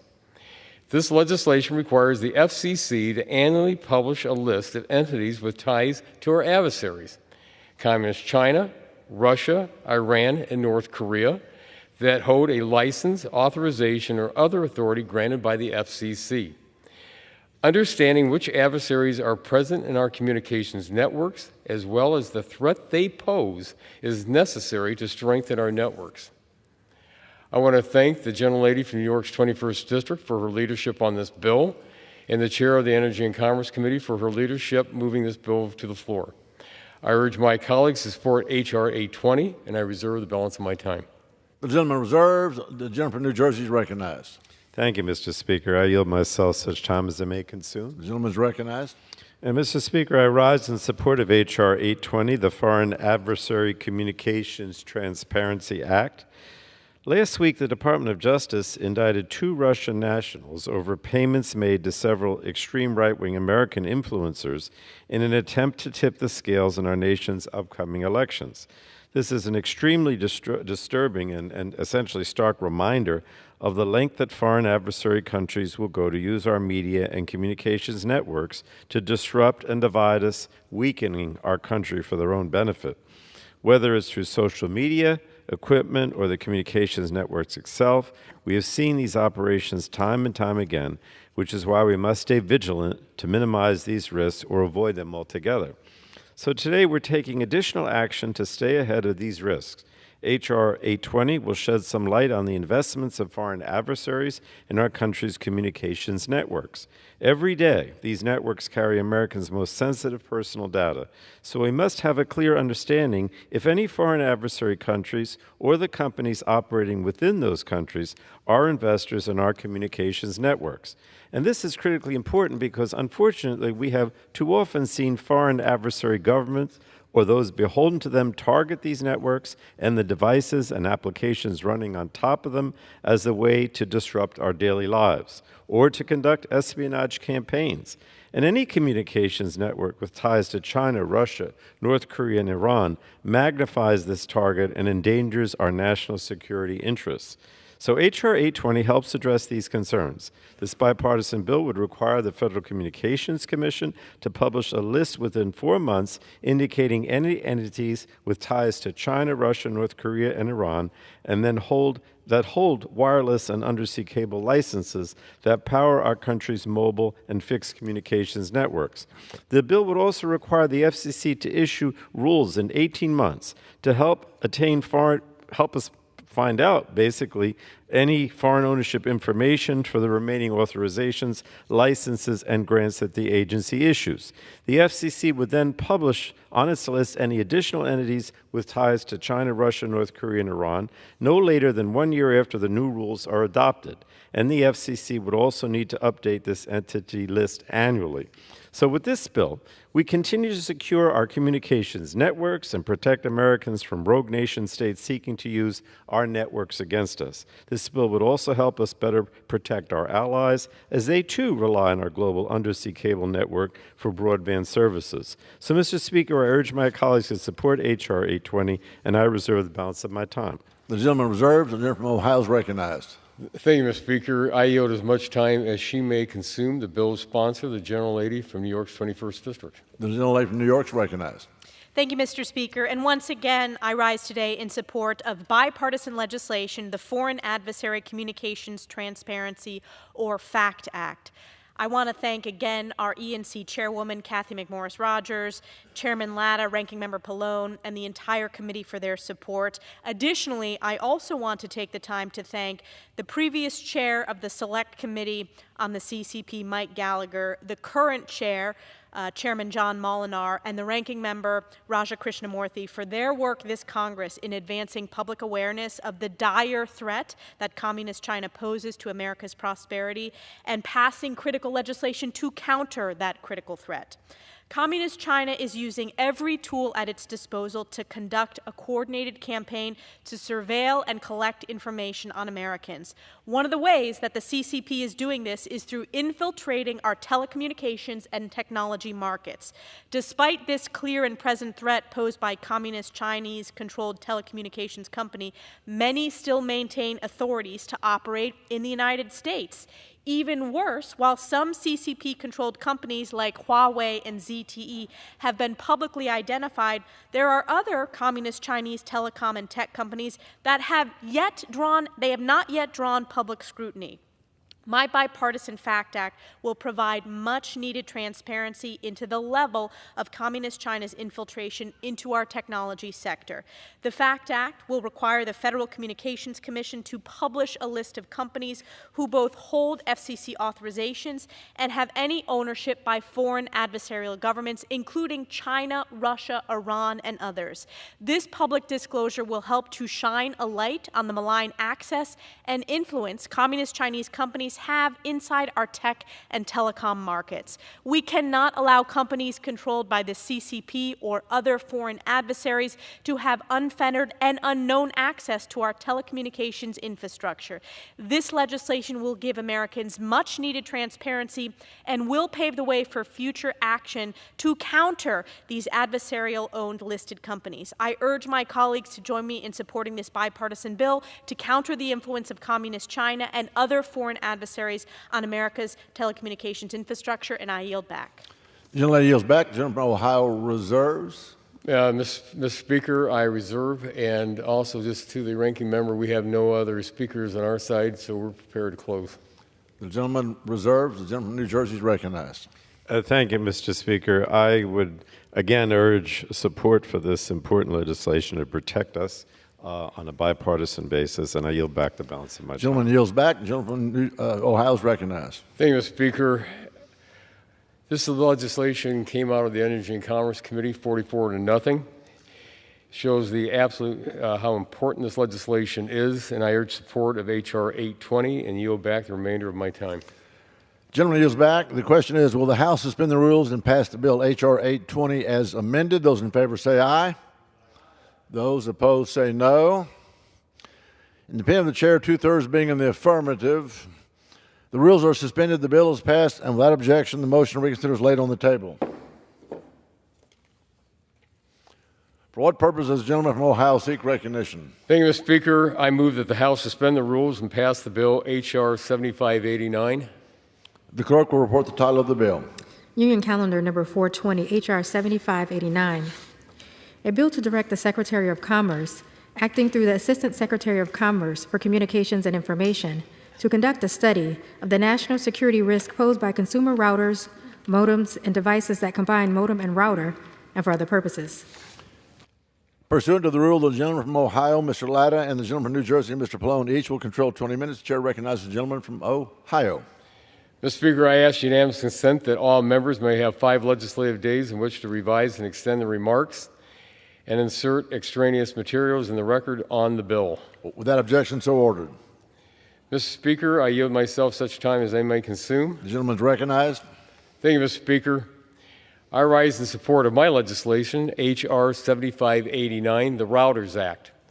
Routers and modems play a key role in communications networks. They are the entry point through which the public accesses the internet. Thus, we must make sure that they are secure. Bad actors can exploit vulnerabilities in routers to infect users' computers, access their information, or disrupt their networks.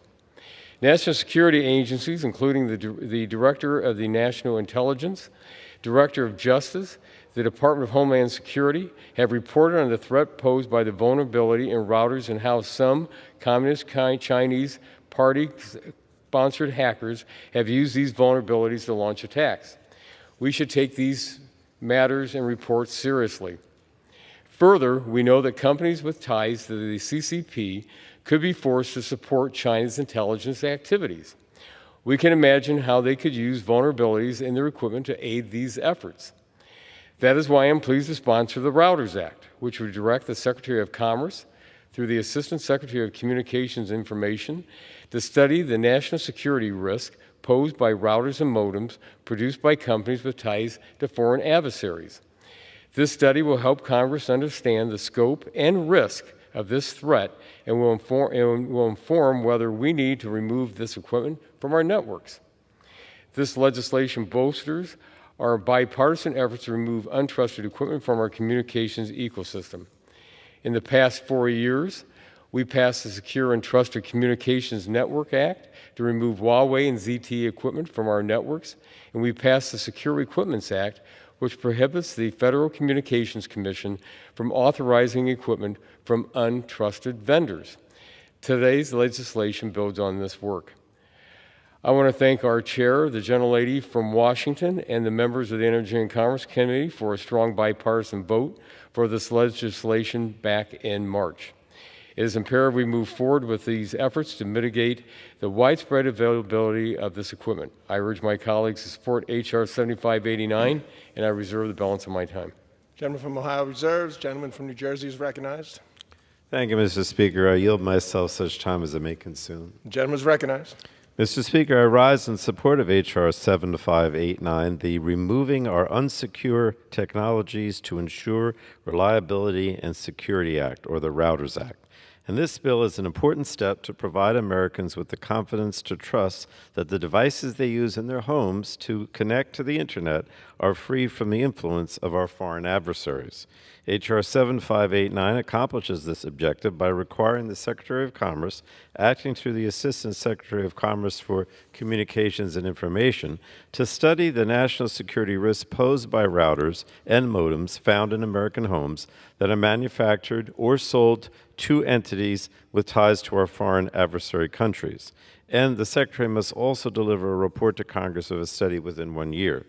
I think it's crucial that we understand the cybersecurity and national security risks that our network face from equipment that originate from our foreign adversaries. This is especially true given that our nation's communications networks are an integral component to nearly every facet of American life, which also makes them prime targets for attack. And the legislation will help us to better protect American families and our country from bad actors who want to carry out malicious attacks. So I want to thank Representative Peltola and Communications and Technology Subcommittee Chairman Latta for their bipartisan work on this bill. Mr. Speaker, I urge my colleagues to support H.R. 7589, and I reserve the balance of my time. Gentleman reserved. Gentleman from Ohio is recognized. Thank you, Mr. Speaker. I reserve, and also I have no further speakers. And if the gentleman from New Jersey, the ranking member, is prepared to close. Thank you, Mr. Speaker. Again, this is another bill as part of this effort to try to make sure that our foreign adversaries are not hurting us in many ways in the communications sector. Important bill, and I would urge my colleagues to vote for it on a bipartisan basis. I yield back. Gentleman yields. Gentleman from Ohio is recognized. Thank you, Mr. Speaker. This legislation moved through the Energy and Commerce Committee 43 to nothing, showing the absolute importance of moving this legislation through. I urge support of H.R. 7589 and yield back the balance of my time. Gentleman yields. The question is, will the House suspend the rules and pass the bill H.R. 7589? Those in favor say aye. Those opposed, no. In the opinion of the chair, 2/3 being the affirmative, the rules are suspended, the bill is passed, and without objection, the motion to reconsider is laid on the table.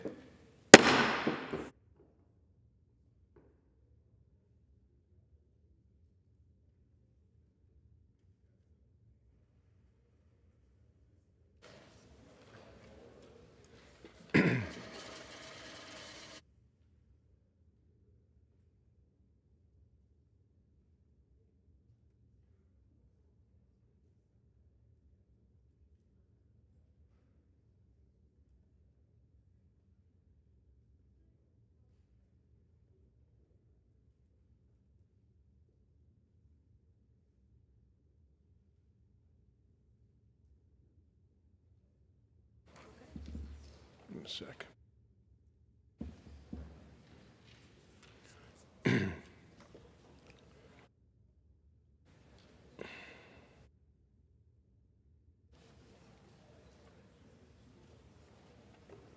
For what purposes does the gentleman from Florida seek recognition?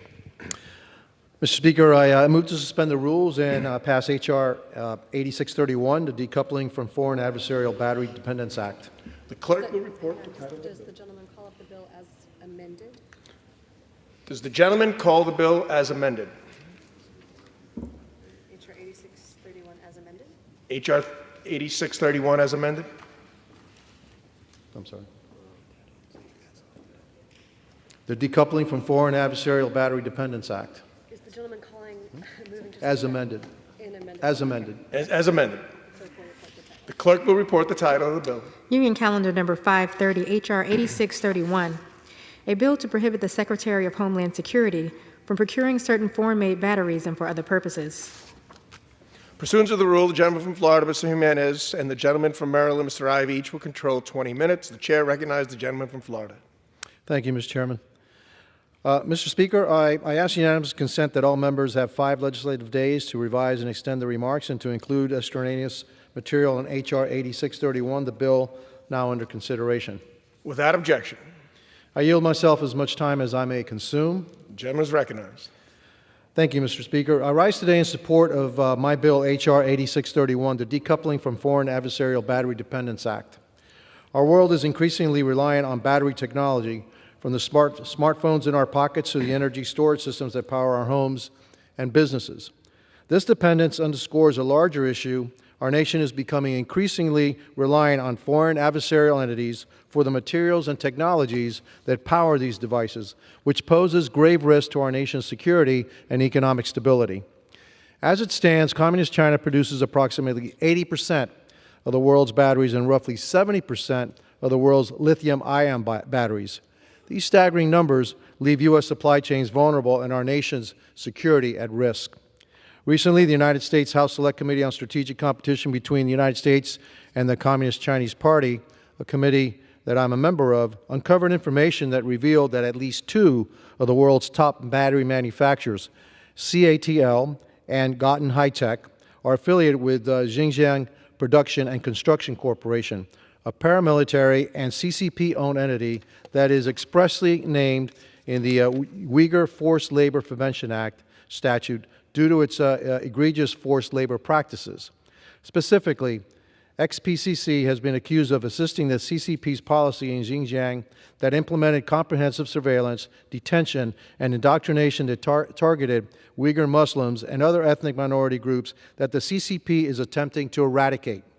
Furthermore, XPCC utilizes forced labor practices to manufacture their wide range of products. In addition, dependence on batteries that are manufactured in the PRC present incredible risks to our national security. There are legitimate concerns that PRC-aligned battery companies and other similar Chinese entities could install malware and other intelligence-gathering sensors on these products, which could result in gathering sensitive information or execute a shutdown on EV charging networks, battery energy storage systems, or even disable targeted vehicles through hardware infiltration. Last year, reports indicated that the PRC-aligned CATL installed its batteries at facilities in Florida, Virginia, Nevada, and California, as well as a solar farm on leased land inside the U.S. Marine Corps base Camp Lejeune in North Carolina. Energy storage batteries produced by the PRC-aligned CATL at Camp Lejeune have been decommissioned following increased pressure from Congress. The Pentagon's decision to not only remove the PRC-aligned CATL battery from Camp Lejeune, but also to make it clear it would not buy PRC-aligned CATL batteries because of concerns, is more than adequate to demonstrate why we should not have these batteries in other parts of our critical infrastructure. Our government should not be spending tax dollars to procure batteries from companies that profit from slave labor or provide another avenue for the CCP to expand their surveillance apparatus here in the United States homeland. My legislation, H.R. 8631, the Decoupling from Foreign Adversarial Battery Dependence Act, is a critical first step in addressing this issue. Modeled after previous provisions included in the fiscal year 2024 NDAA, my legislation builds off these efforts and prohibits the Department of Homeland Security from procuring battery technology companies that have deep ties to the CCP and engage in human rights abuses. In doing so, this bill helps our nation take a step to advance efforts to decouple from the PRC and safeguard critical supply chains from exploitation. I'm proud to see this bill pass out of committee in a bipartisan nature and look forward to seeing it pass the full House with a bipartisan vote. Thank you, and I reserve the balance of my time. Gentleman from Florida reserves. Gentleman from Maryland is recognized. Thank you, Mr. Speaker. I yield myself such time as I may consume. The gentleman is recognized.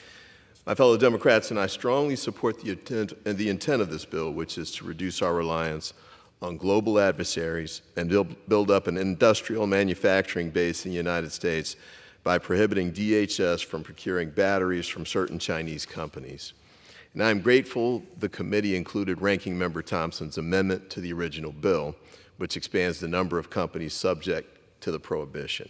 In addition to the 6 Chinese companies named in the original bill, Ranking Member Thompson's amendment expands the prohibition to include any companies using Uyghur forced labor, identified by the Secretary of Defense as Chinese military companies, and engaging in activities contrary to U.S. national security or foreign policy interests, according to the Department of Commerce.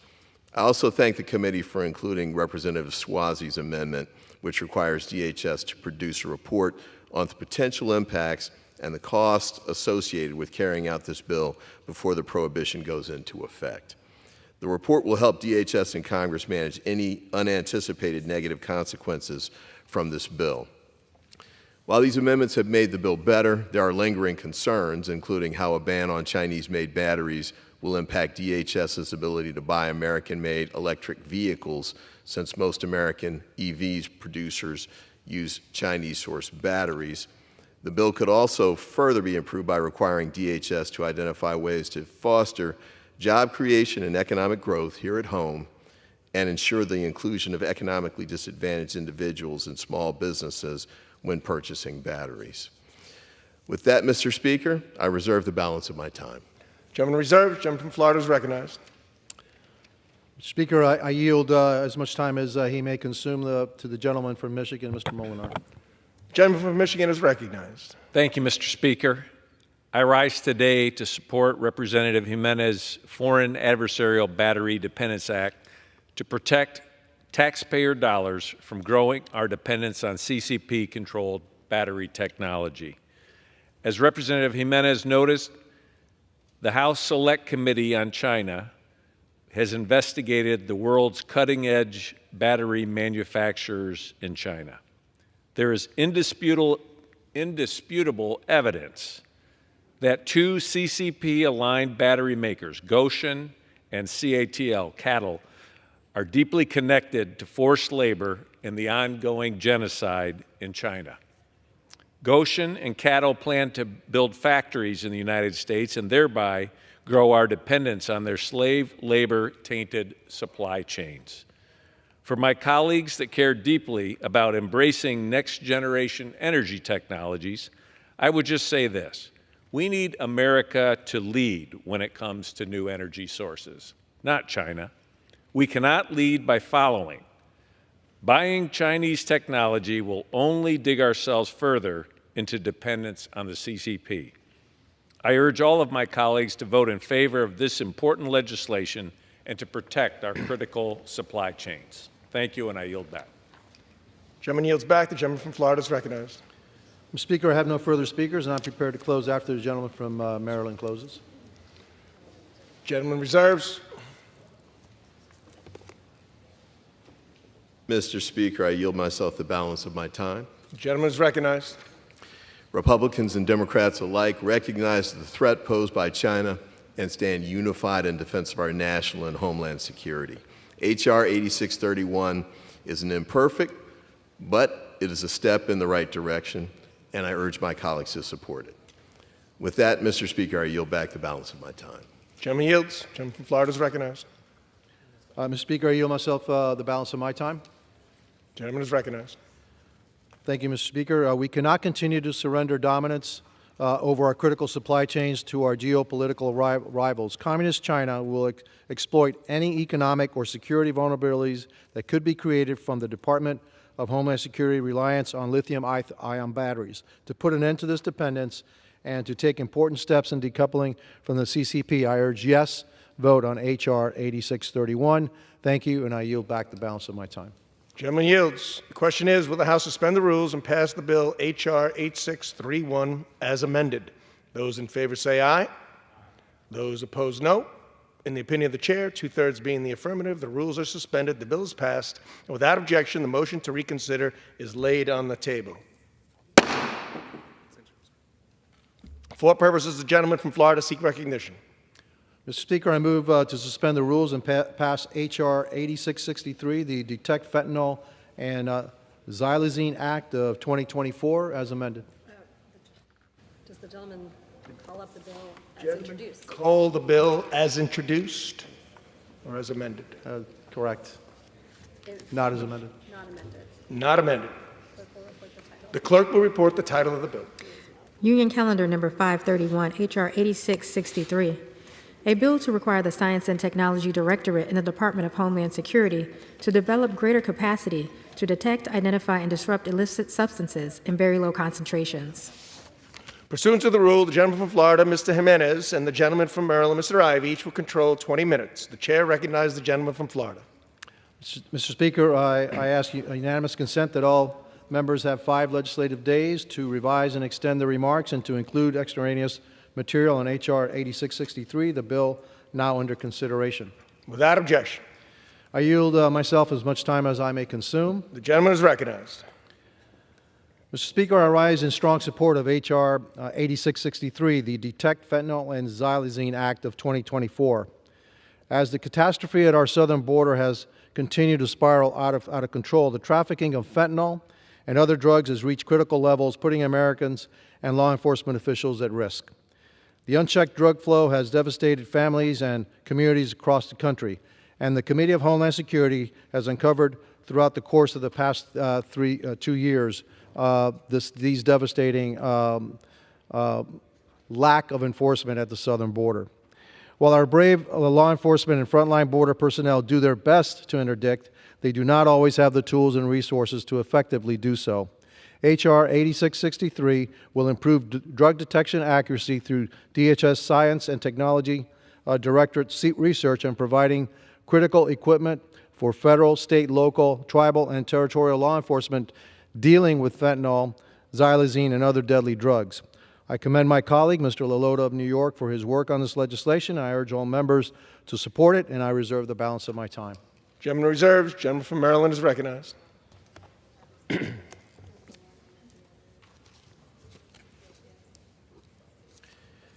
Thank you, Mr. Speaker. I yield myself such time as I may consume. The gentleman is recognized.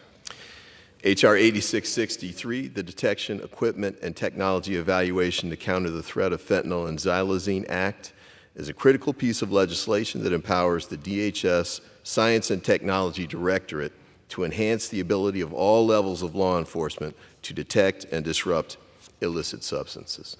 This bipartisan bill, which is co-sponsored in the House by my colleagues, Congressman Lou Correa and Davis, was initially introduced by Senators Cornyn, Ossoff, Lankford, and Sinema this past spring.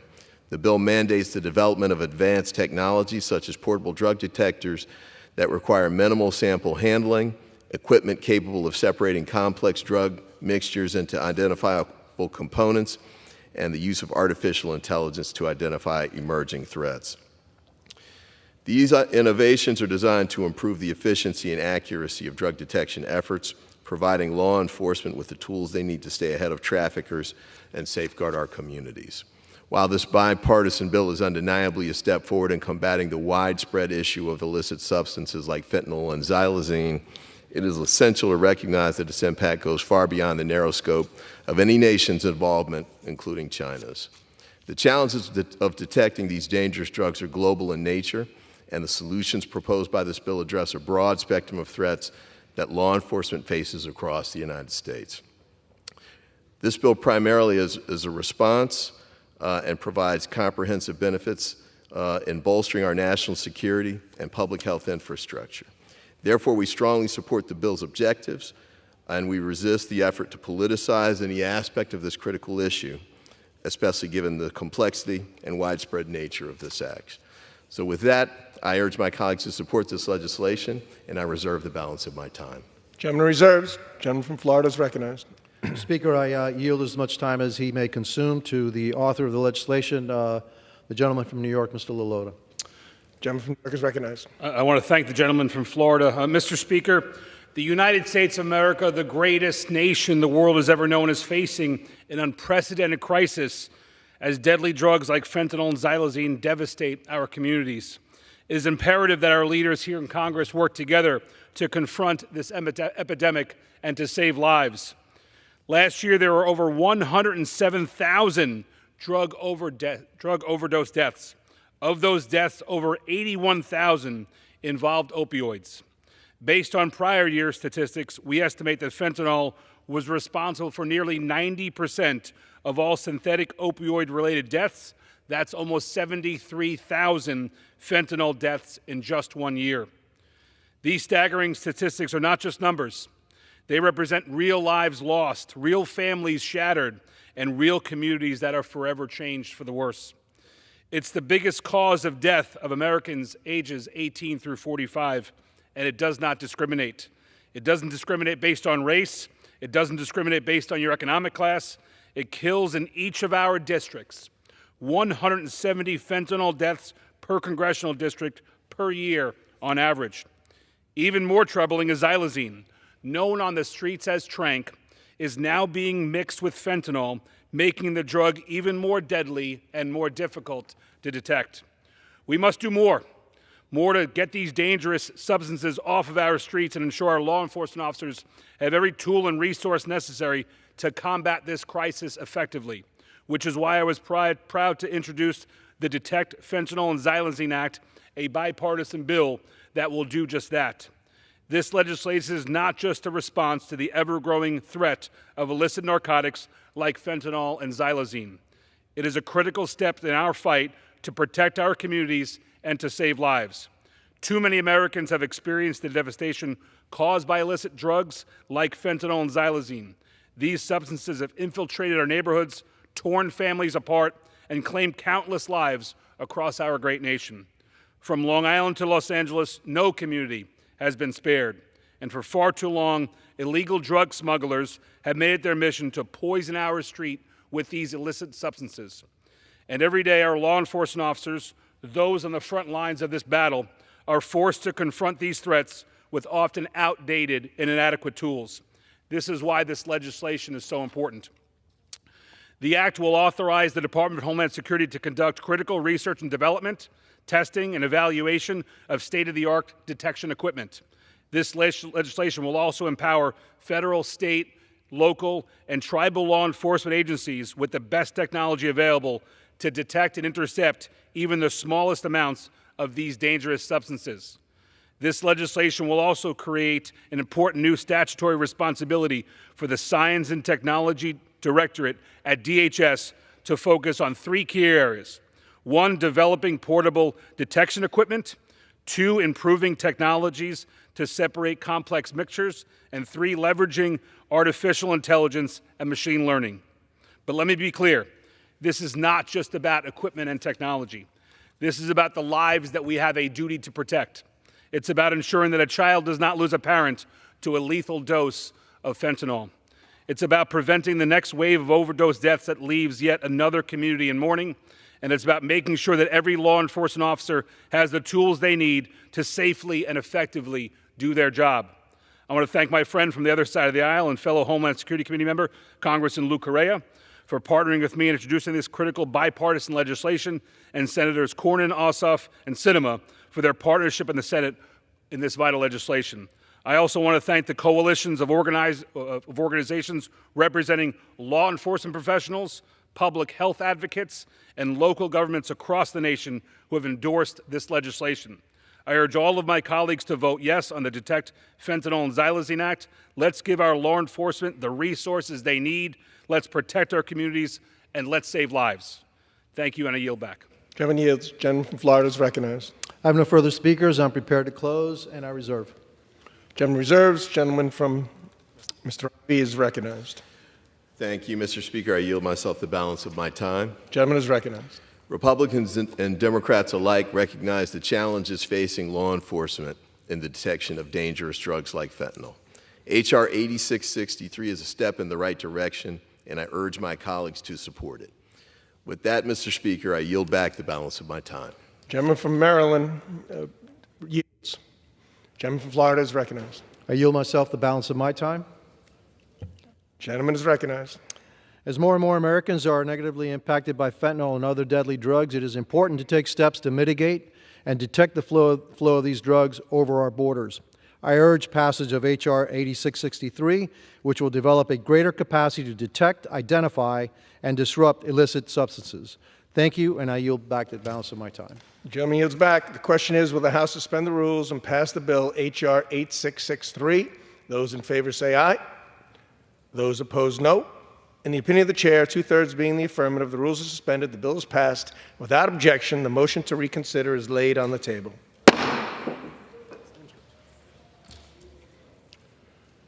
For what purpose does the gentleman from Florida seek recognition? Mr. Speaker, I move to suspend the rules and pass H.R. 7404, the Subterranean Border Defense Act. The clerk will report the title of the bill. Union Calendar Number 451, H.R. 7404. A bill to require annual reports on counter-illicit cross-border tunnel operations and for other purposes. Pursuant to the rule, the gentleman from Florida, Mr. Jimenez, and the gentleman from Maryland, Mr. Ivey, each will control 20 minutes. The chair recognizes the gentleman from Florida. Thank you, Mr. Speaker. I ask unanimous consent that all members have 5 legislative days to revise and extend their remarks and to include extraneous material on H.R. 7404, the bill now under consideration. Without objection. I yield myself as much time as I may consume. The gentleman is recognized. Mr. Speaker, I rise in strong support of H.R. 7404, the Subterranean Border Defense Act.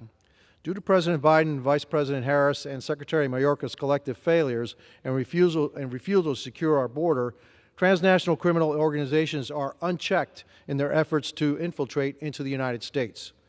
These illicit pathways into our country have only made it easier for criminals to bring their illegal business into the homeland, from human trafficking to drug smuggling, deadly fentanyl, and other drugs that are being funneled from nations afar, including Communist China.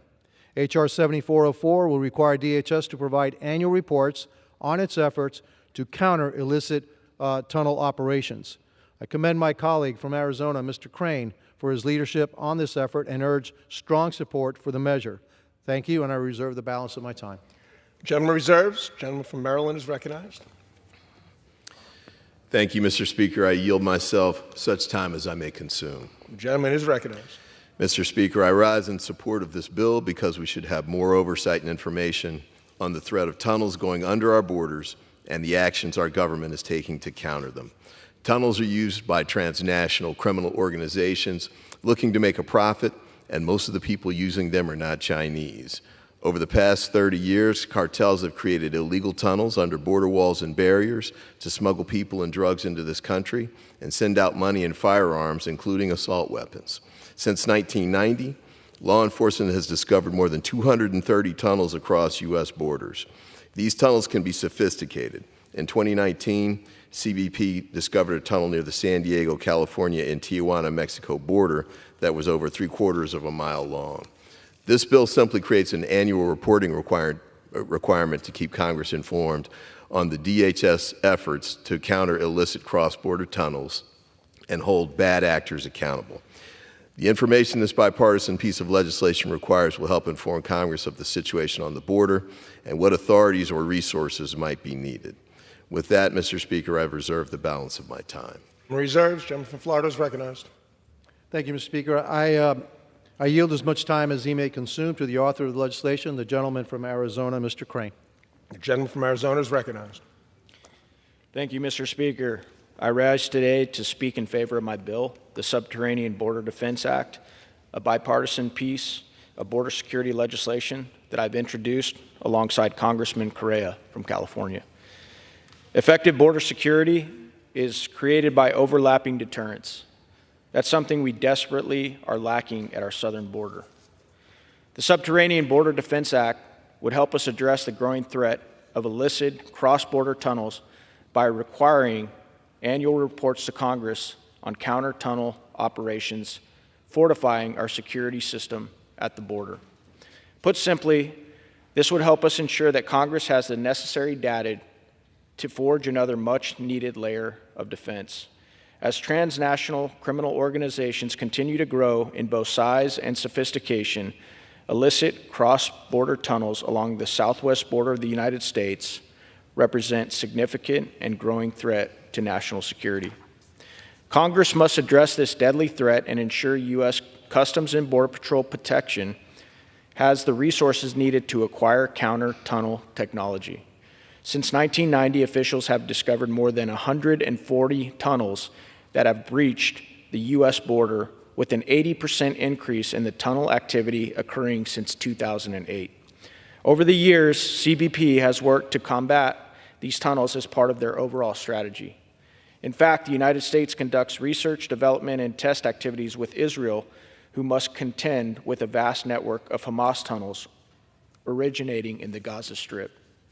This partnership helps us detect and destroy tunnels in our respective countries. The FY23 NDAA mandated that CBP submit a one-time report to Congress on a strategic plan for counter-illicit cross-border tunnel operations. This singular report has since led Congress to conduct critical oversight and has established CBP to formalize many of the processes, technologies, and resources needed to contract illegal tunnels under the U.S.-Mexico border. My bill would expand on the success by mandating a report every year going forward to ensure Congress has sufficient knowledge and oversight regarding this dynamic threat. I urge my colleagues on both sides of the aisle to support this legislation for a secure southern border. Thank you, and I reserve the balance of my time. Gentleman from Florida is recognized. I have no further speakers. I'm prepared to close, and I reserve. Gentleman reserves. Gentleman from Maryland is recognized. Mr. Speaker, I yield myself the balance of my time. Gentleman is recognized. Mr. Speaker, I believe this bill is a step in the right direction. Receiving information from the Department of Homeland Security on an annual basis will improve Congress's efforts to counter illicit cross-border tunnels and hold bad actors accountable. I support this bipartisan piece of legislation, and I yield back the balance of my time. Gentleman yields. Gentleman from Florida is recognized. Mr. Speaker, I yield myself as much time as I have the balance of my time. Gentleman is recognized. Thank you. I urge all members to support the Bipartisan Subterranean Border Defense Act. Thank you, and I yield back the balance of my time. Gentleman yields. The question is, will the House suspend the rules and pass the bill H.R. 7404? Those in favor say aye. Those opposed, no. In the opinion of the chair, two-thirds being the affirmative, the rules are suspended, the bill is passed. Without objection, the motion to reconsider is laid on the table.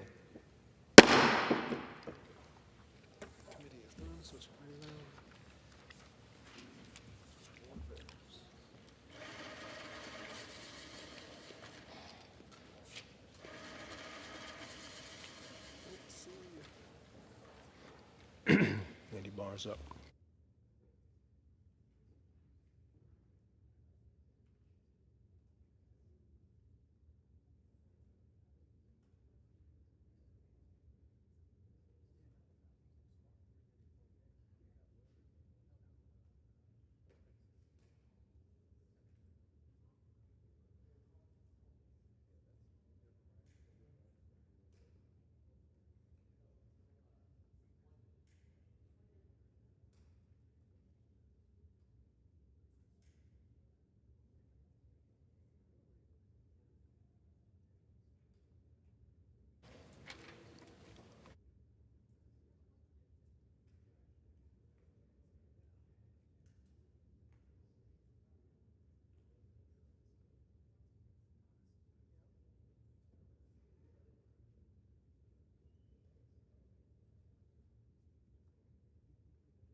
For what purpose does the gentleman from Kentucky seek recognition? Mr. Speaker, I move that the House suspend the rules and pass H.R. 1157. The clerk will report the title of the bill. H.R. 1157, a bill to provide for the authorization of appropriations for the Countering the People's Republic of China Malign Influence Fund and for other purposes. Pursuant to the rule, the gentleman from Kentucky, Mr. Barr, and the gentleman from New York, Mr. Meeks, each will control 20 minutes. The chair recognizes the gentleman from Kentucky. I ask unanimous consent that all members may have 5 legislative days to revise and extend their remarks and to include extraneous materials on this measure. Without objection. Thank you. I yield myself such time as I may consume. The gentleman is recognized. Mr. Speaker, I rise in strong support of my legislation, H.R. 1157, Countering the PRC Malign Influence Fund Authorization Act. The Chinese Communist Party is the most dangerous threat America has faced in decades, and Beijing has been spreading its malign influence across the world. China knows that one of the United States' greatest assets is our credibility and effectiveness in supporting our allies and partners. Thus, the CCP is actively working to undermine U.S. legitimacy across the world by undercutting and distorting markets in areas such as critical infrastructure. Among other things, their disruptive tools include predatory lending, coercive economic practices, misinformation, taking advantage of foreign corruption, and legitimizing authoritarianism. The Counter-PRC Malign Influence Fund was originally created by an appropriation intended to address China's pernicious and growing influence. But for too long, it has been used as a slush fund for the State Department's vanity projects. For example, $6 million for expanding Pacific Island weather and ocean data collection, $5 million for English language training in Angola, $2.5 million for scooter charging stations in Vietnam.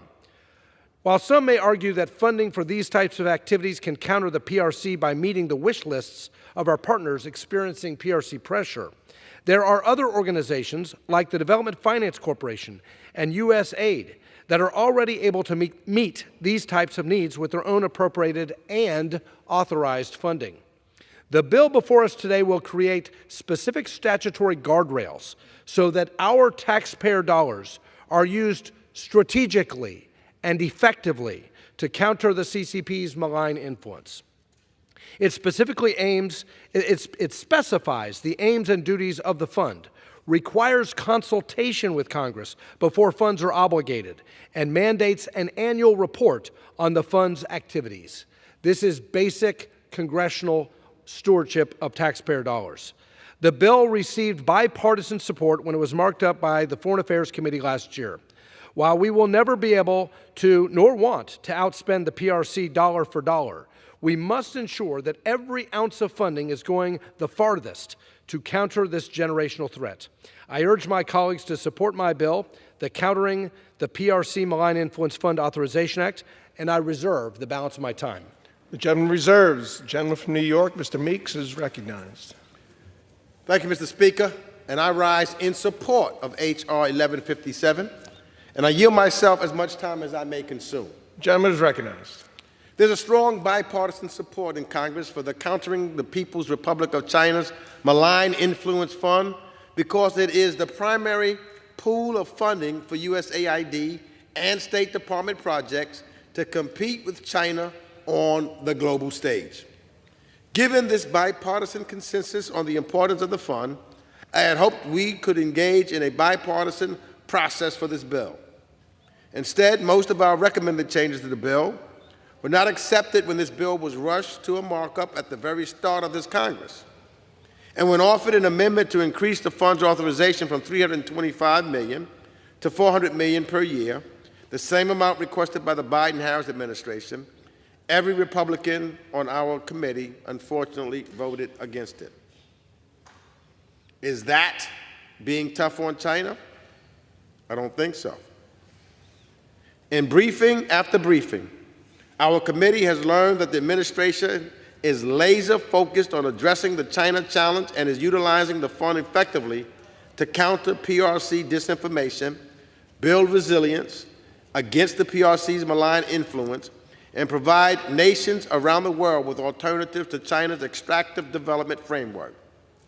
The administration is doing this work, and they are doing it very well. As drafted, I believe H.R. 1157 would constrain the State Department and USAID in competing effectively. To compete with China, the fund and our institutions need to be nimble so they can adapt to Beijing's constantly evolving tactics and policies. So I will support this bill as it moves forward. But there needs to be a real bipartisan consultation with the administration on how best to achieve our objectives and ensure the fund is effective for the long term. And if we are serious about the threat that China poses, if we are truly committed to winning this competition, then we need to put our money where our mouth is. We can hold all the China weeks we want, but if House Republicans keep cutting the funding for the State Department and USAID, we're not going to win the competition with China.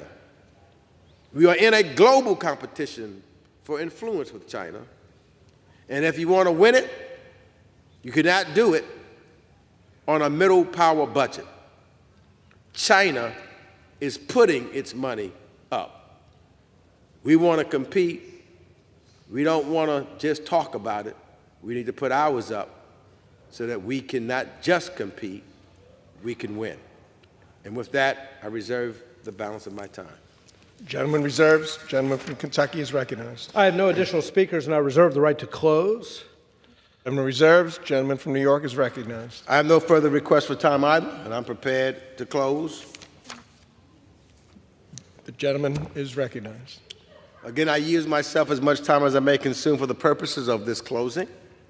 The stakes in our strategic competition with China are high. To come out ahead, we cannot spend our time playing whack-a-mole, reacting to every move China makes around the world. We have to proactively compete.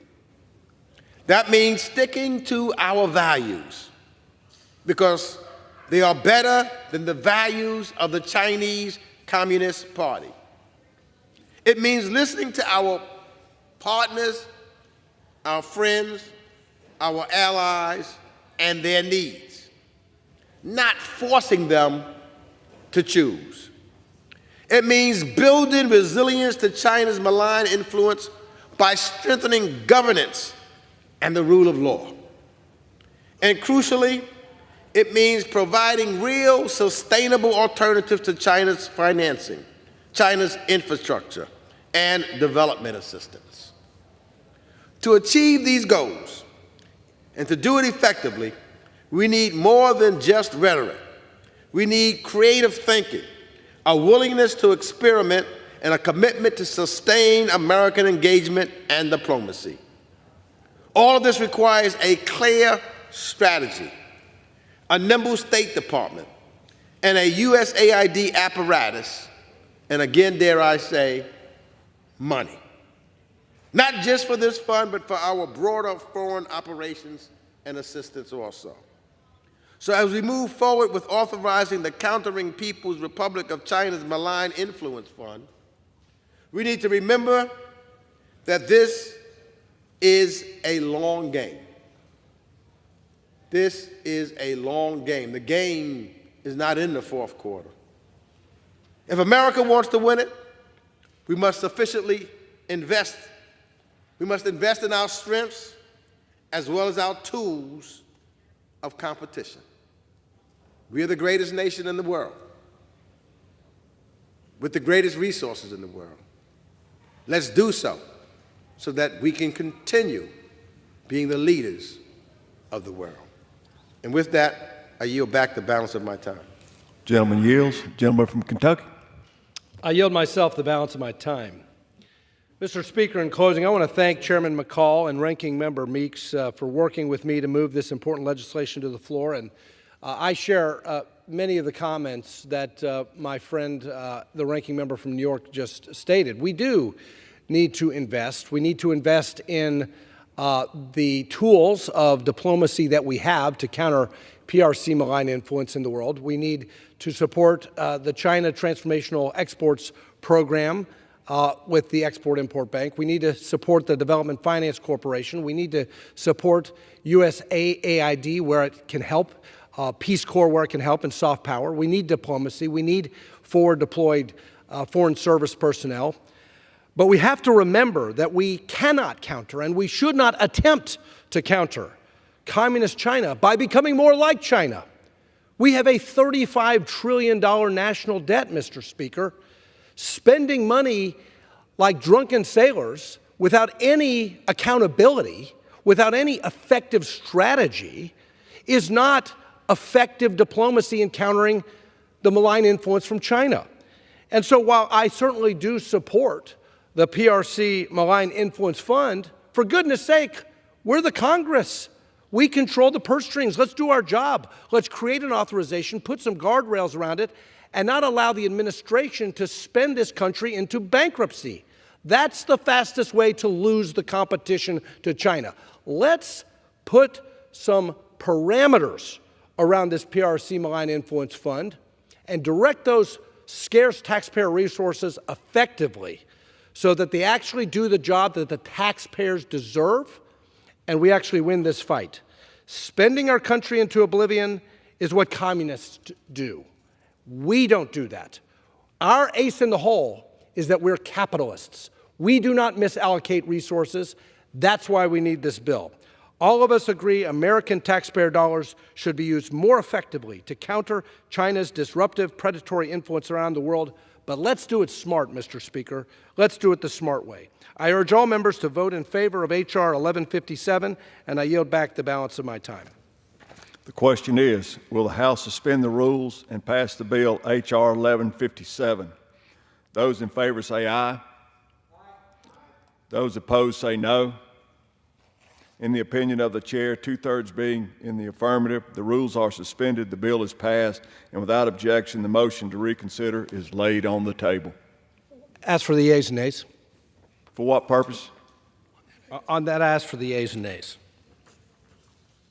Gentleman's recognized. Okay. The yeas and nays are requested. All those in favor of taking this vote by the yeas and nays will rise and remain standing until counted. A sufficient number having risen, the yeas and nays are ordered pursuant to the Clause 8 of the Rule 20. Further proceedings on the question will be postponed. For what purpose does the gentleman from Kentucky seek recognition? Mr. Speaker, I move that the House suspend the rules and pass H.R. 1103 as amended. The clerk will report the title of the bill. H.R. 1103, a bill to require the President to remove the extension of certain privileges, exemptions, and immunities to the Hong Kong Economic and Trade Offices if Hong Kong no longer enjoys a high degree of autonomy from the People's Republic of China and for other purposes. Pursuant to the rule, the gentleman from Kentucky, Mr. Barr, and the gentleman from New York, Mr. Meeks, each will control 20 minutes. The chair recognizes the gentleman from Kentucky. Thank you. I ask unanimous consent that all members may have 5 legislative days to revise and extend their remarks and to include extraneous material on this measure. Without objection. Thank you. I yield myself such time as I may consume. Gentleman's recognized. Mr. Speaker, I rise in strong support of H.R. 1103, the Hong Kong Economic and Trade Office Certification Act, introduced by the gentleman from New Jersey, Mr. Smith. Hong Kong was once a shining beacon in Asia, the gateway into China, known for its economic freedom, rule of law, and vibrant civil society. Tragically, this ended when the Chinese Communist Party crushed democracy and free enterprise in Hong Kong. People of all walks of life and much international capital have fled this authoritarian wave, and the city has never been the same. We cannot allow the CCP to use Hong Kong's former legitimacy as a continuing gateway into U.S. systems. Both Secretary of State Pompeo and Secretary Blinken have certified that because of the Chinese Communist Party's control over Hong Kong's legislature, judicial system, and police force, Hong Kong can no longer be considered a separate entity from the People's Republic of China. We must adjust our treatment of Hong Kong economic and trade offices to match the sad current reality. This bill would require the President to annually certify whether those offices should be covered by the International Organizations Immunities Act. If certification is not granted, they must terminate their operations in the United States. The bipartisan membership of the Foreign Affairs Committee voted unanimously in favor of this bill at our markup last year. I urge all of our colleagues to support the Hong Kong Economic and Trade Office Certification Act and reserve the balance of my time. On reserves, the gentleman from New York is recognized. Mr. Speaker, I rise today in support of H.R. 1103, the Hong Kong Economic and Trade Office Certification Act, as amended, and I yield myself as much time as I may consume.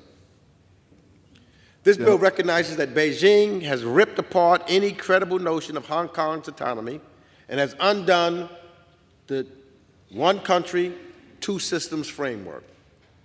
In doing so, Beijing betrayed not only the people of Hong Kong, but the commitments it made to the whole world. Hong Kong is no longer a bastion of the rule of law, no longer a place of political freedom, no longer a place where opinions can be voiced freely. Today, over 1,800 political prisoners sit behind bars, trials are held in secret, and justice is sent to mainland China. The freedoms once cherished in Hong Kong are disappearing rapidly. The bill in front of us today calls on the President to determine whether the Hong Kong economic and trade offices in the United States should continue to get the privileges, exemptions, and immunities which were offered based on Hong Kong's distinct autonomous status. After all, why should we treat Hong Kong as different from China now, when the Chinese Communist Party is tightening its grip over Hong Kong's political and governing system? This bill, it is timely and necessary. And as we move forward, it's critical the State Department has the ability to assist both the hundreds of U.S. businesses operating and the over 80,000 American citizens living in Hong Kong. We need to make sure that our actions aren't indirectly strengthening Beijing's grip on Hong Kong's politics or its governance. I had proposed changes to this legislation during our markup to address some of these concerns. But unfortunately, these too were not accepted by the majority.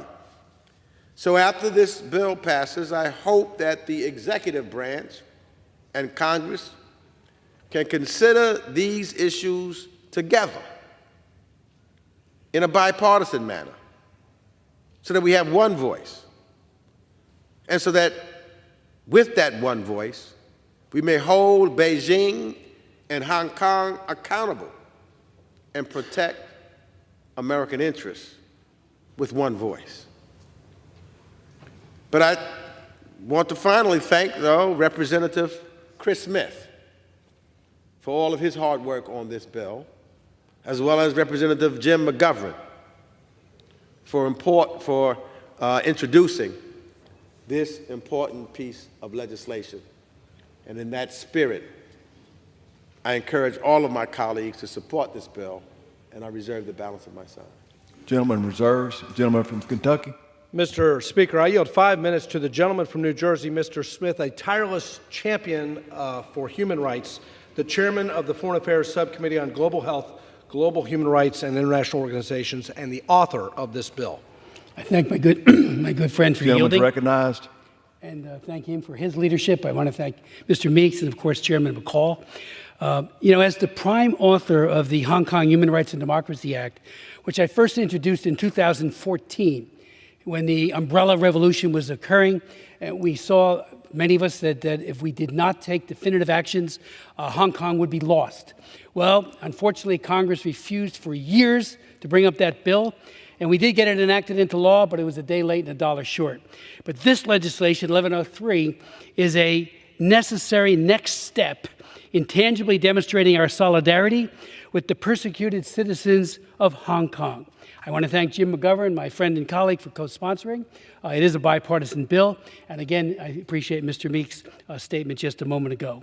At one time, the Hong Kong Economic and Trade Offices in the United States represented a city whose prosperity was based on its protection of fundamental human rights and freedom of the Hong Kong people.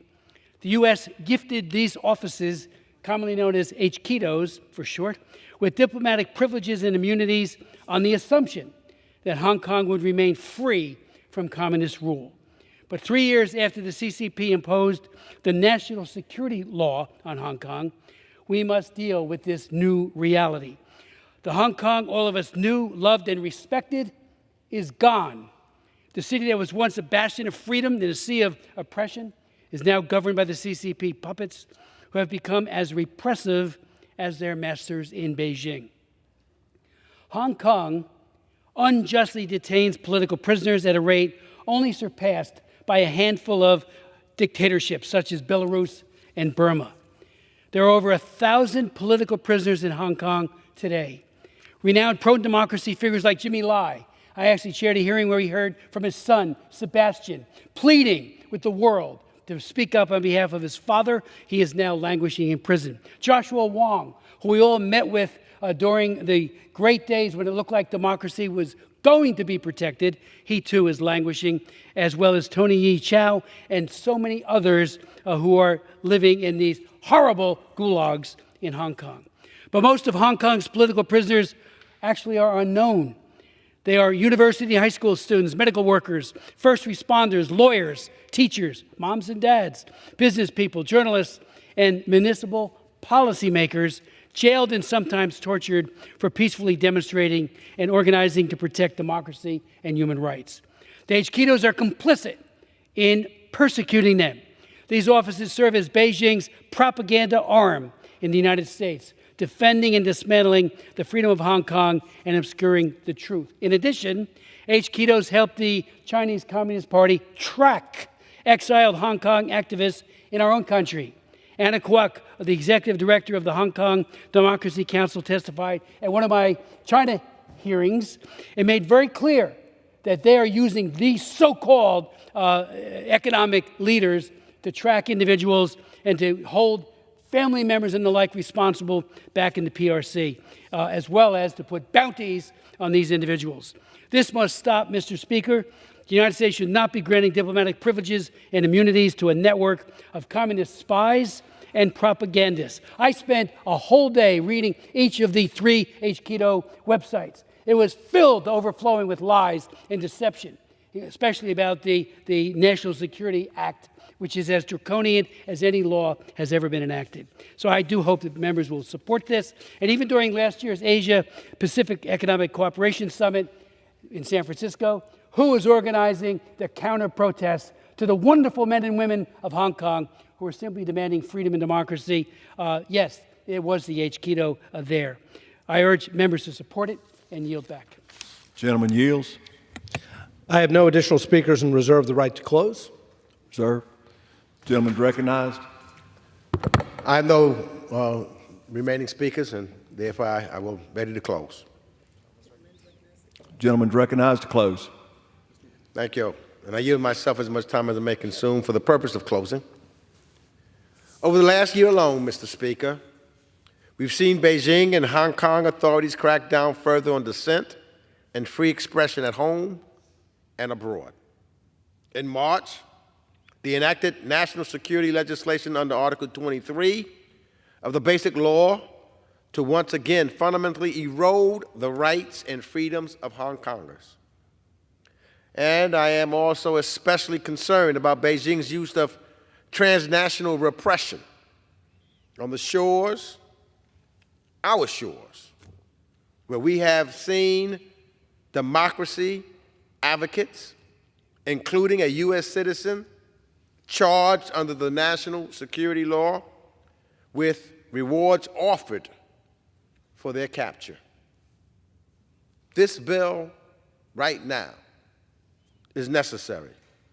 It's necessary because we need to ensure that Hong Kong's economic and trade offices in the United States are not being used by Beijing to execute its transnational repression here in the United States and against those simply stranding and standing for freedom and democracy.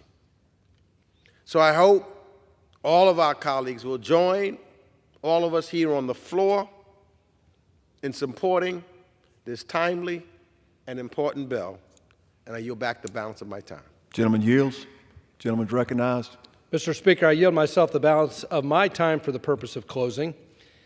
And I want to again thank Mr. Smith as well as Mr. McGovern and their bipartisan co-sponsors for bringing this bill forward, and the tragedy that has unfolded in Hong Kong and the ripping up of an international treaty by the Chinese Communist Party is a stark lesson that Beijing cannot be trusted, and that we have to learn, especially when it comes to deterrence in Taiwan. We cannot allow what happened to Hong Kong happen to the democracy in Taiwan.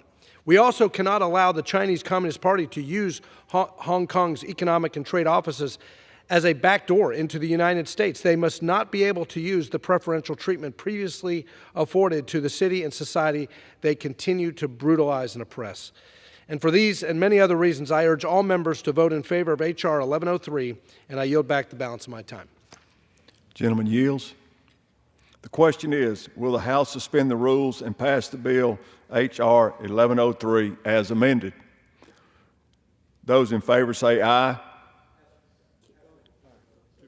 Those opposed say no. In the opinion of the chair, two-thirds. Okay. As for the yeas and nays. Wait a minute. Okay. In the opinion of the chair, two-thirds being in the affirmative. For what purpose does the gentleman? As for the yeas and nays. Okay. Gentleman's recognized. The rules are suspended. The bill is passed. Oh, here we go. All right. The yeas and nays are requested. All those in favor of taking this vote by the yeas and nays will rise and remain standing until counted. A sufficient number having risen, the yeas and nays are ordered. Pursuant to Clause 8 of Rule 20, further proceedings on the question will be postponed.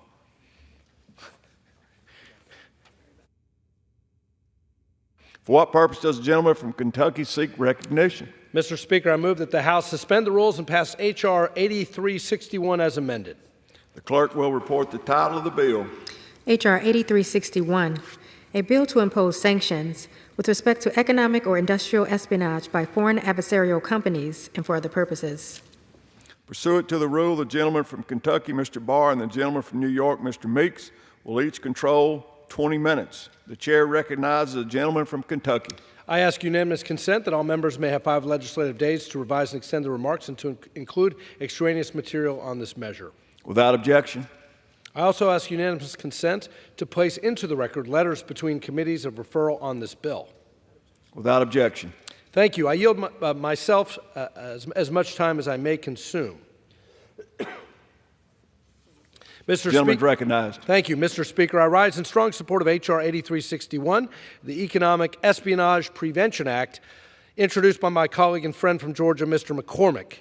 Today, our adversaries are working more closely than ever, and they are working more closely than ever before. The Chinese Communist Party is providing massive industrial and economic support to Russia's renewed invasion of Ukraine. In fact, our State Department assesses that in the second half of 2023, China supported the transfer of nearly $300 million worth of semiconductors to Russia, including for use in missiles and drones.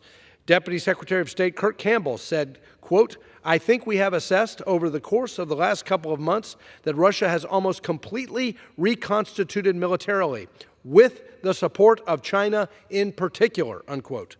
The Economic Espionage Prevention Act is therefore essential to changing the nature of the battlefield in Ukraine. This bill addresses cooperation between the CCP and Russia's defense industrial base by providing for sanctions against Chinese and Iranian individuals and entities that violate U.S. export control laws, engage in economic or industrial espionage, or support the Russian defense industrial base. The bill also requires the State Department to issue a report identifying Chinese individuals and entities who are supporting the Russian defense industrial base. The United States and our allies cannot stand for China's decisive support of Russia's illegal war of aggression against Ukraine. The Chinese companies providing that support must be subjected to the full weight of our sanctions regime. I urge my colleagues to support this bipartisan bill, and I reserve the balance of my time. Gentleman reserves. Gentleman from New York is recognized. Thank you, Mr. Speaker, and I rise in strong support of H.R. 8361 as amended, and I yield myself as much time as I may consume. Gentleman's recognized. 2.5 years ago, we saw an unprovoked and brutal invasion of Ukraine by Russia, an act that has destabilized Europe and challenged the principles of sovereignty and self-determination. This blatant aggression is a direct attack on the international order that has kept us and kept the peace for decades. Though Russia's illegal behavior is uniquely indefensible, countries such as China that have aggressively done business with the Russian military-industrial defense base are certainly not blameless. The United States government, including the House Foreign Affairs Committee, in a bipartisan manner, has engaged in extensive diplomacy to discourage countries from providing financial and material support for the Russian invasion. The Biden-Harris administration has also used economic statecraft, including expansive export controls, to prevent key dual-use electronics items from reaching Moscow. Full blocking sanctions are a particularly formidable economic weapon, and the Biden-Harris administration has begun to use part of this as their arsenal.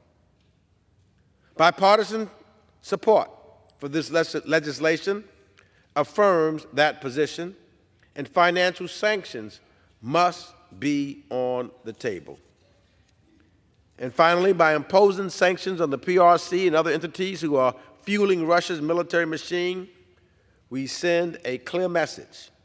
We will not stand idly by while Ukraine's sovereignty is trampled. This bill underscores the importance of unity among nations in imposing tyranny and supporting democracy. And with that, I encourage my colleagues to support this bill, and I reserve the balance of my time. Gentleman reserves. Gentleman from Kentucky. I yield 5 minutes to the gentleman from Georgia, Mr. McCormick, a member of the Committee on Foreign Affairs and the author of this bill. Gentleman's recognized from Georgia. Thank you, sir. Mr. Speaker, since illegally invaded Ukraine, the Russian Federation has become reliant on the People's Republic of China for its supply of semiconductors and other critical dual-use technologies. The State Department notified Congress this March that the PRC exports of semiconductors significantly increased last year compared to the pre-invasion levels.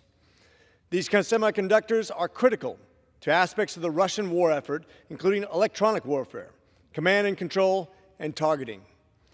These components allow Russia to terrorize Ukrainian civilians with ballistic missile strikes at will. The prevalence of U.S. manufacturing equipment in global semiconductor production means nearly all are subject to U.S. export controls if destined for Russia or Belarus. My bill seeks to reduce Russia's access to these semiconductors by authorizing sanctions on foreign countries and adversaries that materially support Russia's military and intelligence services, violate U.S. export laws, and steal U.S. intellectual property. It further requires a report on whether China is providing significant support to Russia's military and updates existing law to provide greater flexibility to pursue sanctions against China and other foreign adversaries if they violate these export controls. The PRC may publicly claim that they do not provide material support to the Russian invasion of Ukraine, but their continued provision of dual-use technologies with military applications demonstrates otherwise. Cutting off the supply of semiconductors will seriously hamper the Russian war efforts and show the world that we will not allow our adversaries to work together in destroying sovereign nations and undermining the international system. I want to thank Chairman McCall, Ranking Member Meeks, and my bipartisan colleagues on the Foreign Affairs Committee for supporting the bill before us today. I urge my colleagues to support H.R. 8361, and with that, I yield. Gentleman yields. Gentleman from Kentucky is recognized. I have no additional speakers, and I reserve the right to close. Gentleman reserves. Ready to close. Gentleman recognized. Thank you. I use myself as much time as I may consume. Mr. Speaker, H.R. 8361 as amended is a valuable bill that grants the administration important authorities with necessary flexibility to sanction the PRC and other foreign businesses in league with the Russian defense industry base. And I think this is something that we can all agree upon, and I urge all of my colleagues to vote yay on this legislation. Yield back the balance of my time. Gentleman yields. Gentleman from Kentucky. I yield myself the balance of my time. In closing, I want to again thank Representative McCormick for his bill, for his service, as well as Chairman McCall, Ranking Member Meeks, and the Judiciary Chairman, Jim Jordan, for working to bring this bipartisan bill to the floor to ensure that we address China's support for Russia's defense industrial base. There should be no doubt that the Chinese communists are aiding and abetting Putin in his illegal aggression against Ukraine. General Secretary Xi and Putin have described the bilateral alliance between the PRC and Russia as a, quote, no-limits relationship, and the material support that China is providing Russia with the semiconductors is evidence of that, and that's why I urge all members to support H.R. 8361, and I yield back the balance of my time. Gentleman yields. The question is, will the House suspend the rules and pass the bill H.R. 8361 as amended? Those in favor say aye. Those opposed say no. In the opinion of the chair, 2/3 being in the affirmative, the rules are suspended, the bill is passed, and without objection, the motion to reconsider is laid on the table.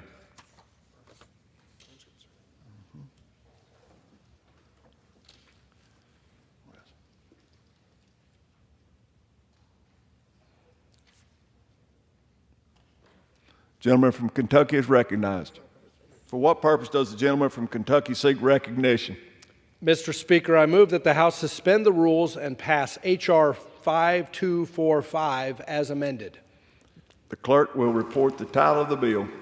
H.R. 5245, a bill to amend the State Department Basic Authorities Act of 1956 to require certain congressional notification prior to entering into, renewing, or extending a science and technology agreement with the People's Republic of China and for other purposes.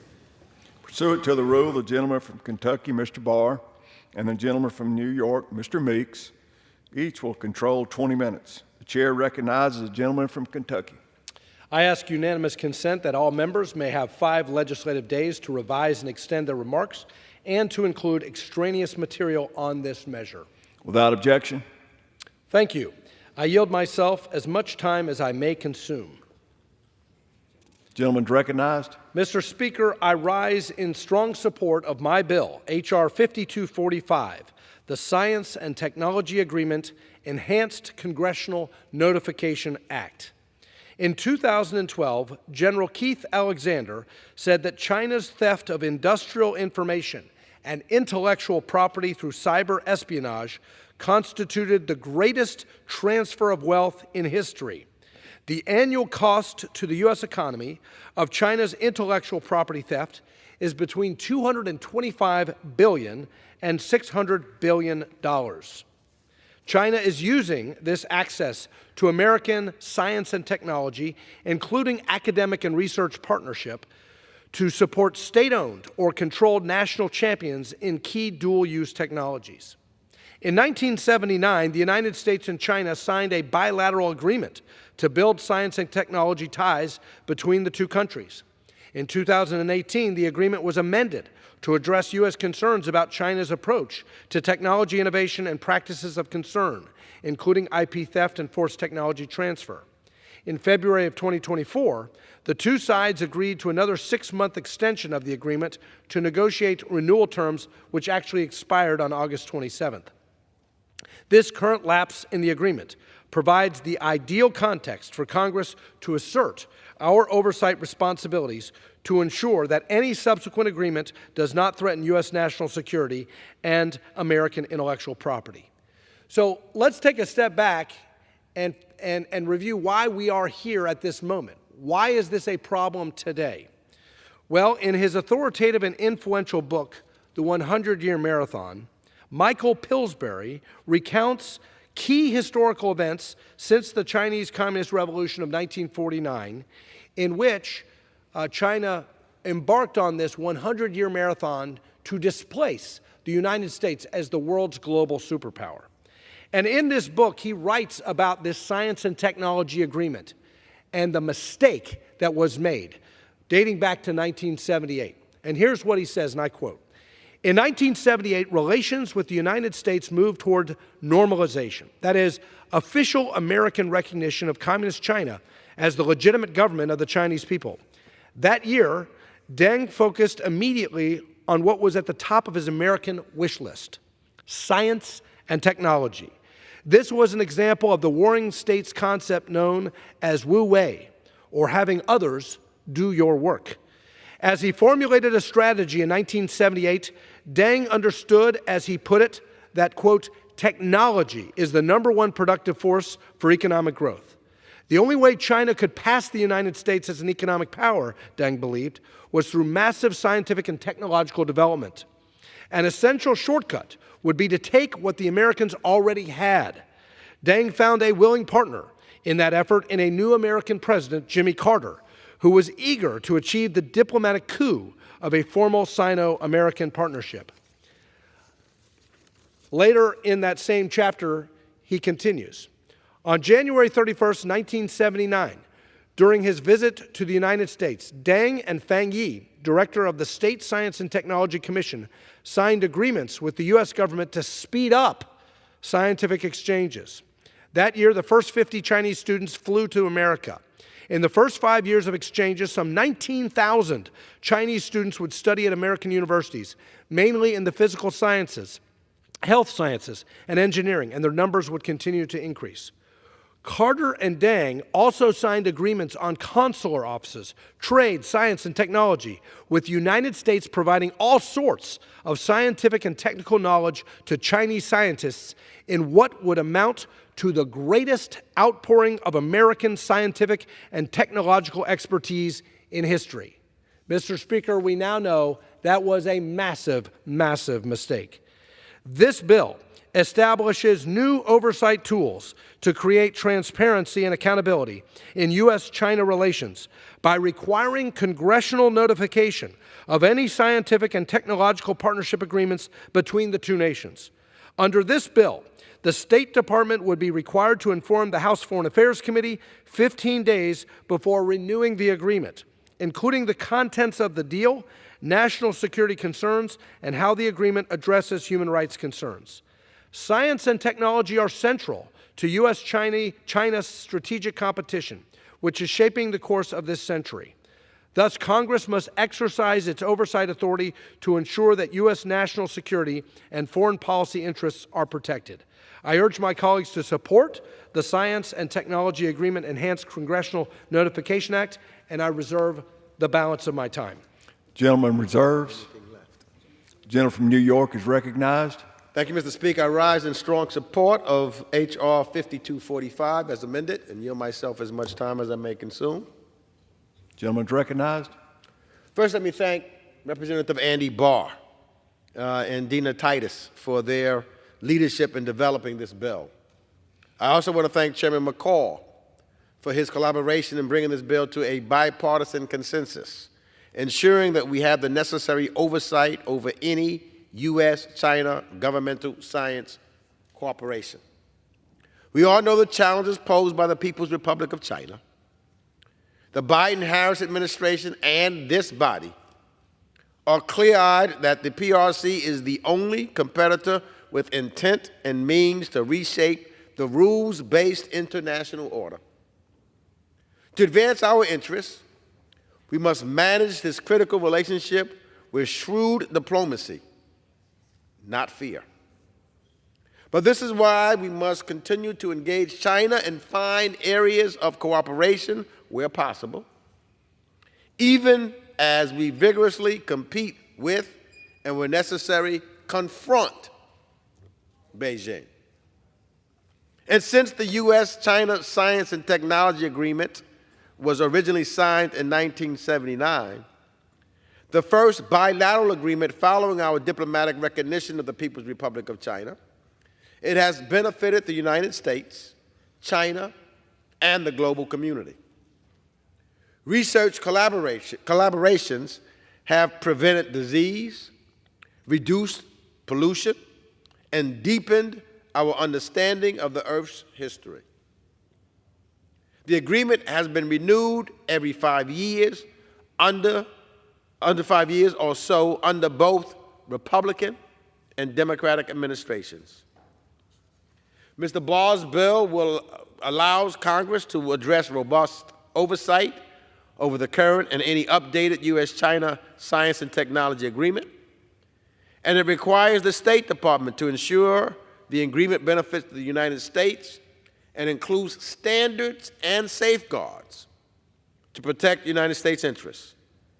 It also enables Congress to monitor and track projects taking place under the agreement to ensure that they are consistent with U.S. values and interests. Therefore, it is for these reasons we must pass H.R. 5245. This bill will allow Congress to effectively monitor the limited joint projects we do have with China, assess whether Beijing is living up to its commitments as part of the agreement, and ensure that American researchers, intellectual property, and data are adequately protected. Therefore, I encourage all of my colleagues to support this bill, and I reserve the balance of my time. Gentleman reserves. Gentleman from Kentucky is recognized. I have no additional speakers. Reserve right to close. Gentleman reserves. Gentleman from New York. Ready to close. Gentleman recognized. Thank you, Mr. Speaker. I yield myself as much time. I urge the House to pass H.R. 5245 as amended so that we may strengthen oversight of any U.S.-China science and technological agreements.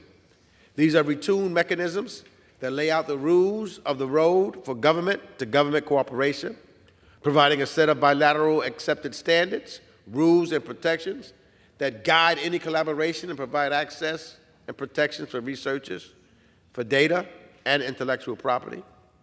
And we must continue to modernize the safeguards for government-to-government cooperation to manage the heightened talks, or heightened risk, I should say, in the case of China, while preserving space for scientific inquiry and innovations that may benefit us all. So let's vote for this bill and support this bill. I yield back the balance of my time. Gentleman yields. Gentleman from Kentucky. Speaker, I yield myself the balance of my time, and in closing, I want to thank Chairman McCall, Ranking Member Meeks, and the bipartisan membership of the Foreign Affairs Committee who voted 50-0 to move this bill forward. And regrettably, when the United States in the 1970s extended the hand of peace, extended the hand of cooperation, of advancement of science and technology for the advancement of mankind, that was not reciprocated. And in fact, instead, the Chinese Communist Party rejected peace and cooperation and stole intellectual property and militarized that technology in a very hostile way. And so Congress must ensure that any new science and technology agreements with China safeguard the interests, the property, and the values of the American people. And for that reason, I urge unanimous support for this bill and yield back the balance of my time. The question is, will the House suspend the rules and pass the bill H.R. 5245 as amended? Those in favor say aye. Those opposed say no. In the opinion of the chair, 2/3 being in the affirmative, the rules are suspended, the bill is passed, and without objection, the motion to reconsider is laid on the table. Gentleman from For what purpose does the gentleman from Kentucky seek recognition? Mr. Speaker, I move that the House suspend the rules and pass H.R. 5613 as amended. The clerk will report the title of the bill. H.R. 5613, a bill to require a review of whether individuals or entities subject to the imposition of certain sanctions through inclusion on certain sanctions lists, should also be subject to the imposition of other sanctions and included on other sanctions lists. Pursuant to the rule, the gentleman from Kentucky, Mr. Barr, and the gentleman from New York, Mr. Meeks, each will control 20 minutes. The chair recognizes the gentleman from Kentucky. I ask unanimous consent that all members may have 5 legislative days to revise and extend their remarks and to include extraneous material on this measure. Without objection. Thank you. And I yield myself as much time as I may consume. And for that purpose, I yield 5 minutes to the gentleman from Florida, the author of this bill, Mr. Waltz. Gentleman's recognized. Thank you, Mr. Speaker. I rise today to urge passage of my bill, H.R. 5613, the Sanctions List Harmonization Act. Mr. Speaker, sanctions are a critical tool in America's foreign policy toolkit, and that has been the case really since the end of World War II. Unfortunately, the U.S. faces significant challenges in coordinating its sanction policy to support our national security objectives. For example, entities that we sanction in the U.S. are not similarly sanctioned by our allies in Europe.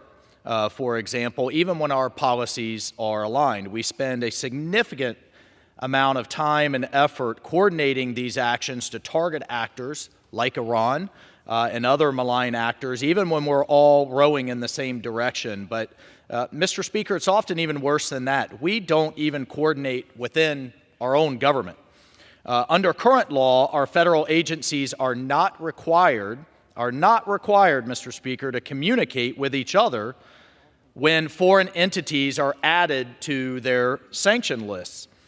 For example, if the Department of Defense has concerns, an entity may be denied, and they communicate those concerns, an entity may be denied an export license by the Department of Commerce, but then still allowed to conduct banking transactions regulated by Treasury. At the very least, and there are many other examples, Mr. Speaker, but at the very least, our agencies should proactively notify and coordinate with one another to maximize the penalties to these bad actors when it makes sense. My bill simply requires the Department of Treasury, the Department of Commerce, and the Department of Defense to notify each other, to communicate with each other within 30 days when placing a foreign entity on certain sanctions lists, whether it's with the Office of Foreign Asset Control, OFAC, BIS, or somewhere else. From there, these other agencies would then have to determine whether that entity that is sanctioned should be added to their own sanctions list.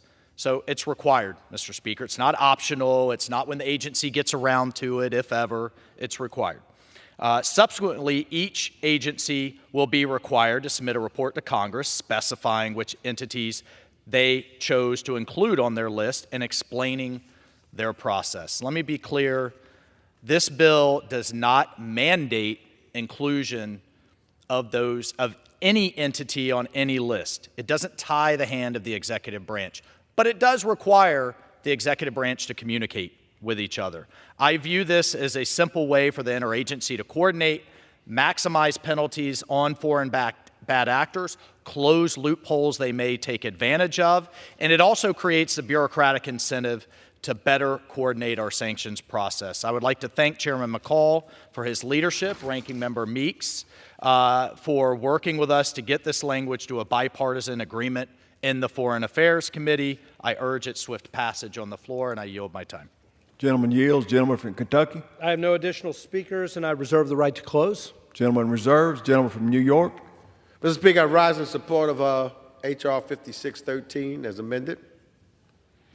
You myself this time. Gentleman's recognized. The U.S. government operates many lists of foreign companies run by different departments with different departments. This is entirely appropriate. A North Korean nuclear proliferation agency is not the same as an unverified South Korean company. While we may want to place restrictions on both, at least temporarily, the penalties and consequences should differ accordingly. The purpose of this bill is straightforward. When one agency, like the Department of Commerce, lists a foreign entity, It ensures that other agencies, such as the Department of Defense, are formally notified. The right hand simply needs to know what the left hand is doing. So we need smart and effective policies, not a one-size-fits-all approach, particularly when it comes to economic statecraft, and especially our competition with China. And with that, I encourage my colleagues to support this bill. And I also, since the gentleman said that he was prepared to close, that is my closing. It's my opening and my closing. Gentleman yields. Gentleman's recognized. I yield myself the balance of my time, and well done, my friend from New York, for opening and closing. I want to thank my friend and colleague, Congressman Waltz, for his leadership on this. This is a good bill. This is something we need to do. We need to force harmonization, coordination on the interagency. We have a lot of different lists. We've got the Treasury Chinese military-industrial complex list. We have the entity list at Commerce, BIS. We have the military end-user list at Commerce. We have the 1260H list at DOD. So we need this bill. We need coordination, better coordination. And I want to thank Chairman McCall and Armed Services Committee Chairman Rogers for their leadership in moving this bill to the floor today. I hope that all our colleagues will join us in ensuring that U.S. sanctions remain a powerful tool for defending our interests and values against those who seek to undermine democracy, security, and human rights around the world. And until we get an outbound sanctions legislation, this is a good placeholder. I urge unanimous support for H.R. 5613 and yield back the balance of my time. Gentleman yields. The question is, will the House suspend the rules and pass the bill H.R. 5613 as amended? Those in favor say aye. Aye. Those opposed say no. In the opinion of the chair, two-thirds being in the affirmative, the rules are suspended, the bill is passed, and without objection, the motion to reconsider is laid on the table. For what purposes does the gentleman from Kentucky seek recognition? Mr. Speaker, I move that the House suspend the rules and pass H.R. 8152 as amended. The clerk will report the title of the bill. H.R. 8152, a bill to amend the Export Control Reform Act of 2018 to provide for control of remote access of items and for other purposes. Pursuant to the rule, the gentleman from Kentucky, Mr. Barr, and the gentleman from New York, Mr. Meeks, each will control 20 minutes. The chair recognizes the gentleman from Kentucky. I ask unanimous consent that all members may have 5 legislative days to revise and extend their remarks and to include extraneous material on this measure. Without objection. Thank you. I rise in support of H.R. 8152, the Remote Access Security Act, and I yield 5 minutes to the gentleman from New York, the author of the bill. Gentleman's recognized. Mr. Long. Thank you, Mr. Chairman. Mr. Speaker, today I rise to urge the House to pass my bill, the Remote Access Security Act. The U.S. export control regime exists to limit American critical technology and goods from falling into the hands of adversarial regimes and those who answer to them. Export controls are immensely important to ensure countries like China can't access U.S. advanced semiconductor chips to enhance their own chip development, which has implications for their military capacity building as well. Unfortunately, there is a loophole in the current export control regime. Chinese companies have been remotely accessing tech covered by export controls, enabling the CCP to continue using U.S. chips to develop AI and modernize their military forces. This must end. My bill allows the Commerce Department's Export Controls Authority to cover remote access of technology. That way, once my bill is signed into law, all exports of chips, including through the cloud, will be prohibited, effectively closing the loophole. The framework to combat China's growing tech developments already exists, but it is imperative that Commerce has the tools to make this effective. I would like to thank Chairman McCall and all my Foreign Affairs Committee colleagues for passing this bipartisan bill through committee, and I'd like to thank the Speaker for bringing it to the floor today. I urge all my colleagues to vote for this common sense bill, and with that, I reserve the balance of my time. Gentleman reserves. Gentleman from Kentucky. Reserve the right to close. Gentleman from New York is recognized. Thank you, Mr. Speaker. Over the past 3.5 years, the Biden administration has imposed unprecedented export controls against China and Russia. These measures have been highly effective in restricting Beijing and Moscow's access to critical U.S. technologies that could be used to enhance their military capabilities. We know these controls are working because both nations are now seeking ways to circumvent them through various loopholes, diversion tactics, and deceptive practices. One such loophole could involve PRC's companies assessing U.S. chips remotely. And right now, our export control laws do not explicitly cover the remote access of controlled technologies through a network connection, including the Internet or cloud computing services. H.R. 8152 would close that loophole. So I want to thank the majority for working with me to reach a bipartisan agreement on this bill. And since the markup, we have incorporated additional feedback from the administration to appropriately scope the bill and specify that offensive cyber operations against the United States are another in use that our export controls should be addressing. And I yield back the balance of my time. Gentleman yields. Gentleman from Kentucky is recognized. I urge members to vote in favor of 8152, and I yield back the balance of my time. The question is, will the House suspend the rules and pass the bill, H.R. 8152, as amended? Those in favor say aye. Those opposed say no. In the opinion of the chair, 2/3 being in the affirmative, the rules are suspended, the bill is passed, and without objection, the motion to reconsider is laid on the table. Gentleman from Kentucky is recognized. Mr. Speaker, I move the House suspend the rules and pass H.R. 7701 as amended. Objection? I ask you. The clerk will report the title of the bill. H.R. 7701.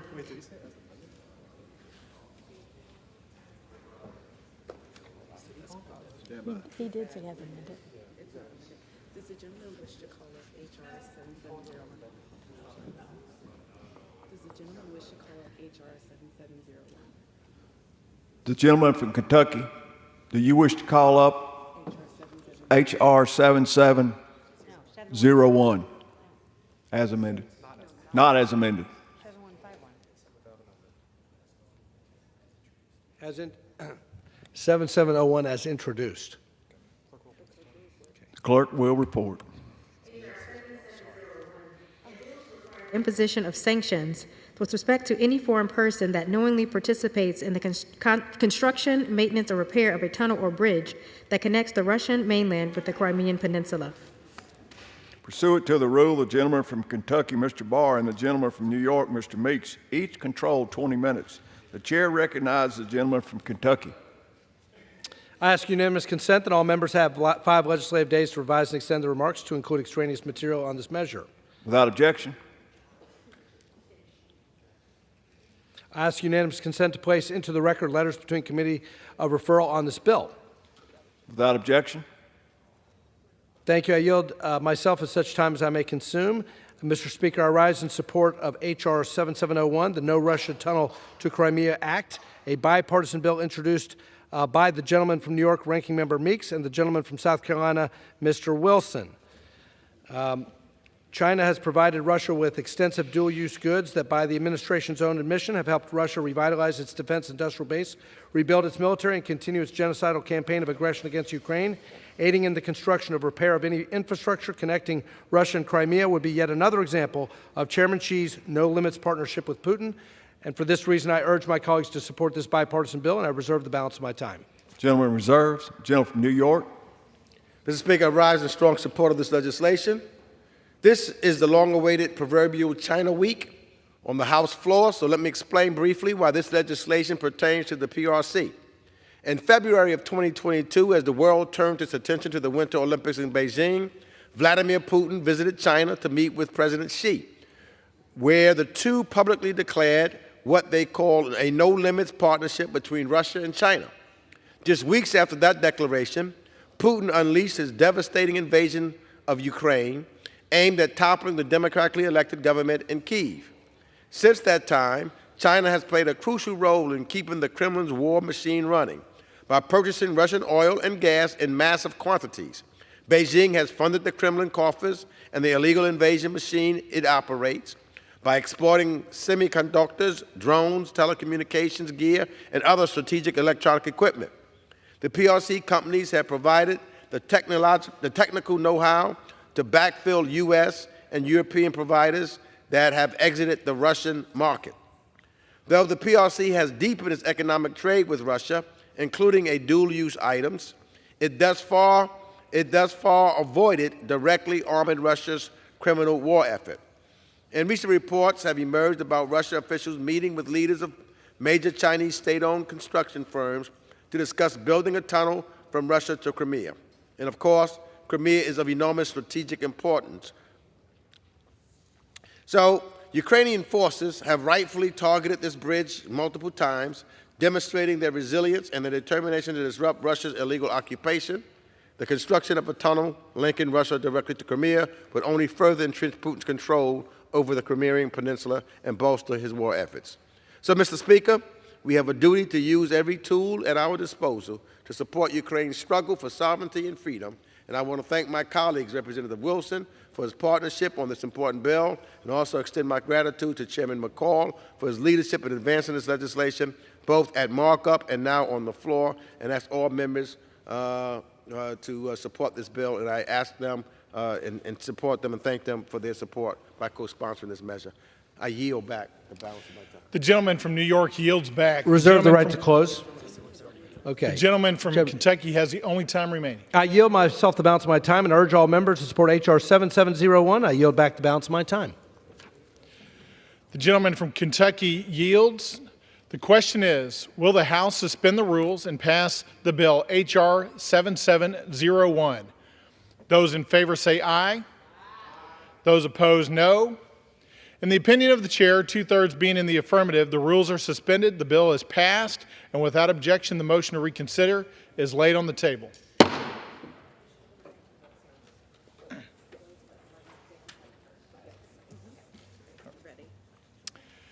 Proceedings will resume on motions to suspend the rules previously postponed. Votes will be taken in the following order: H.R. 1157 and H.R. 8333. The first electronic vote will be conducted as a 15-minute vote. Pursuant to Clause 9 of Rule 20, remaining electronic votes will be conducted as 5-minute votes.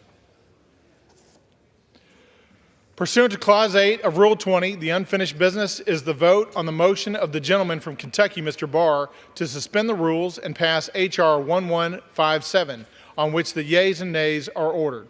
The clerk will report the title.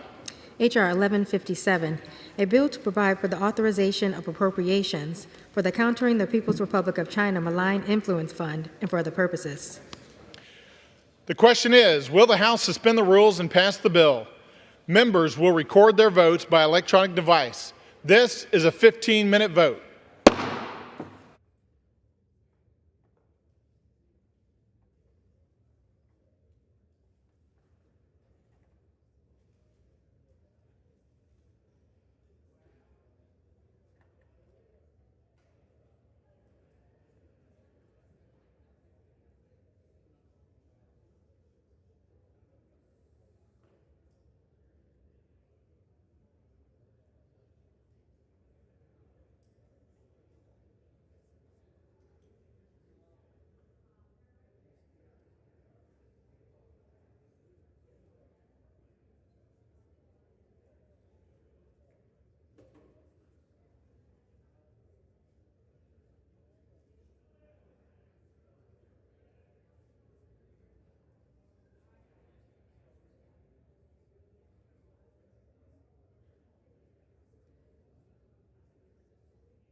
On this vote, the yeas are 351, the nays are 36. 2/3 being in the affirmative, the rules are suspended, the bill is passed, and without objection, the motion to reconsider is laid on the table.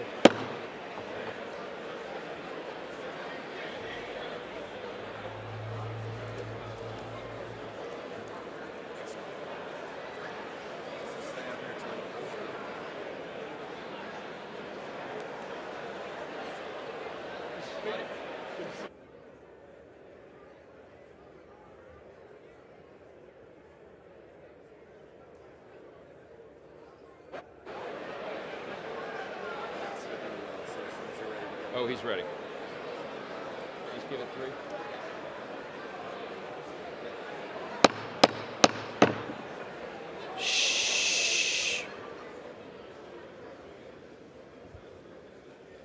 For what purpose does the gentleman from New Jersey seek recognition?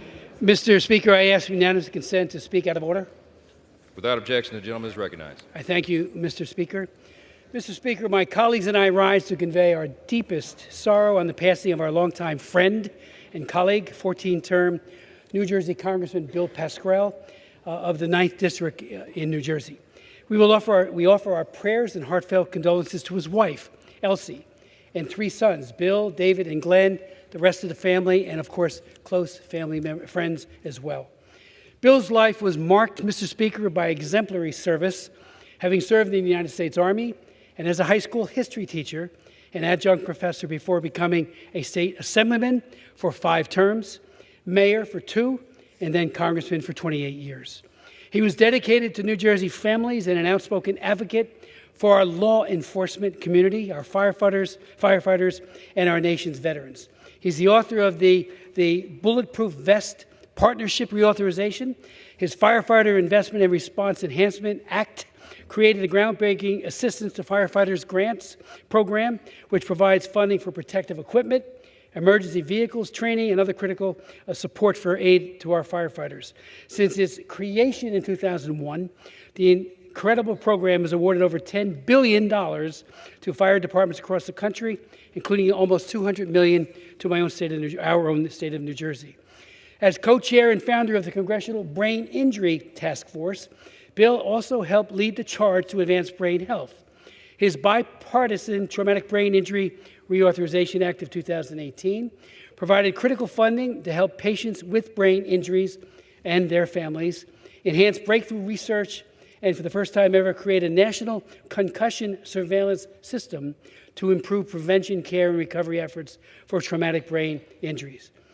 Bill was also devoted to preserving New Jersey's beautiful natural resources and led efforts to designate Patterson Great Falls, the stunning 77-foot-tall waterfall in the Passaic River, as a National Historic Park.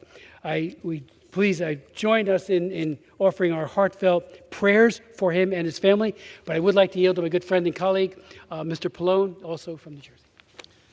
Thank you, Chris. I just want to thank so many people on both sides of the aisle that came to the beautiful funeral that we had for Bill Pascrell in the Patterson Cathedral with the bishop. One of the things you heard was that he spent his whole life in Patterson, New Jersey, and Patterson was how he identified, right? Tough, gritty, industrial city, said what he pleased, always looked out for the little guy. And that was true in Congress as well. The things that Chris Smith mentioned were all issues that the average person cared about, having a good police force and fire department, being able to have good health care, consumer issues like the Ticket Act, to make sure that the fans were properly cared for. This is what he was all about. And he looked at Patterson, and he looked at this place as, from the view of his neighbors. I want to thank what we call the Pennsylvania corner. So many of them, they're not all from Pennsylvania, but they all were his biggest boosters in Congress. And he saw them as his neighbors and his, close friends in the same way that he saw the city of Patterson. I had one quote that I just have to read because it kind of summarized everything about it. It's from the American author Tim O'Brien, who I think a lot of you know. And it says, "He was like America itself, big and strong, full of good intentions, always there when you needed him, a believer in simplicity, directness, and hard labor." That was Bill Pascrell. And now I'd like to yield to John Larson as well. Well, thank you, Frank. And as you said, he was one of us. And he loved this place and so many of you. Monsignor Silva, at that beautiful funeral that Frank was talking about, typified Bill by saying he was a man of justifiable anger. And then he went on to say how Bill was driving someplace. He was supposed to appear at the church with the priest. He called the priest on the phone. He says, "Look, I'm running about a half an hour behind. Could you hold the church service up till I get there?" Was that our guy? The priest also went on, and he had a beautiful way of putting this. He said that Hope has two beautiful daughters, anger and courage. Anger at the way things are, and then the courage to step up and want to change that. That was Bill Pascrell at his core. As authentic, as original as they make him, not a phony bone in his body. It should be called Pascrell's Corner, and we appreciate the flowers that were put over there today. But we plan to have an event. There'll be a planning committee meeting Wednesday night and a Ways and Means committee after votes. And they'll be planning not only another memorial, but we're going to have, believe it or not, a little party in honor of Bill Pascrell. Thank you, and I yield back. Thank you. All those present in the chamber, as well as members and staff throughout the Capitol, to please rise for a moment of silence in remembrance of the late Honorable William J. Pascrell, Jr. of New Jersey.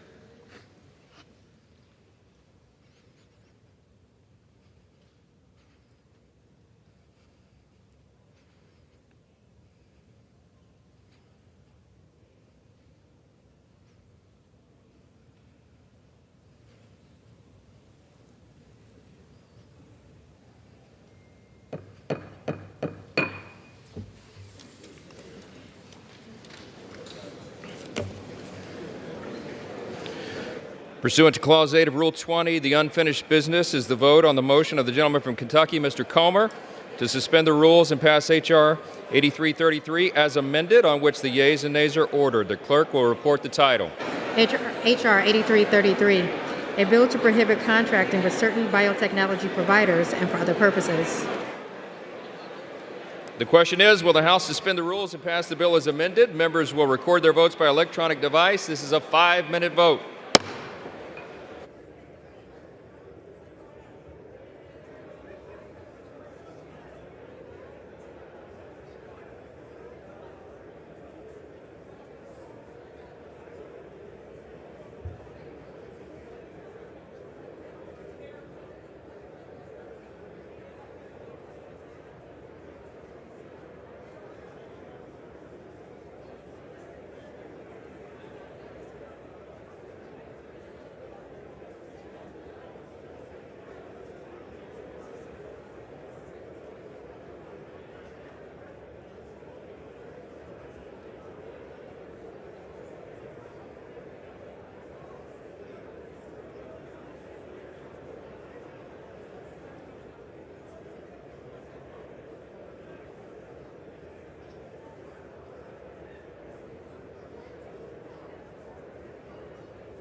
Vote. The yeas are 306, the nays are 81, 2/3 being in the affirmative. The rules are suspended. The bill is passed, and without objection, the motion to reconsider is laid on the table.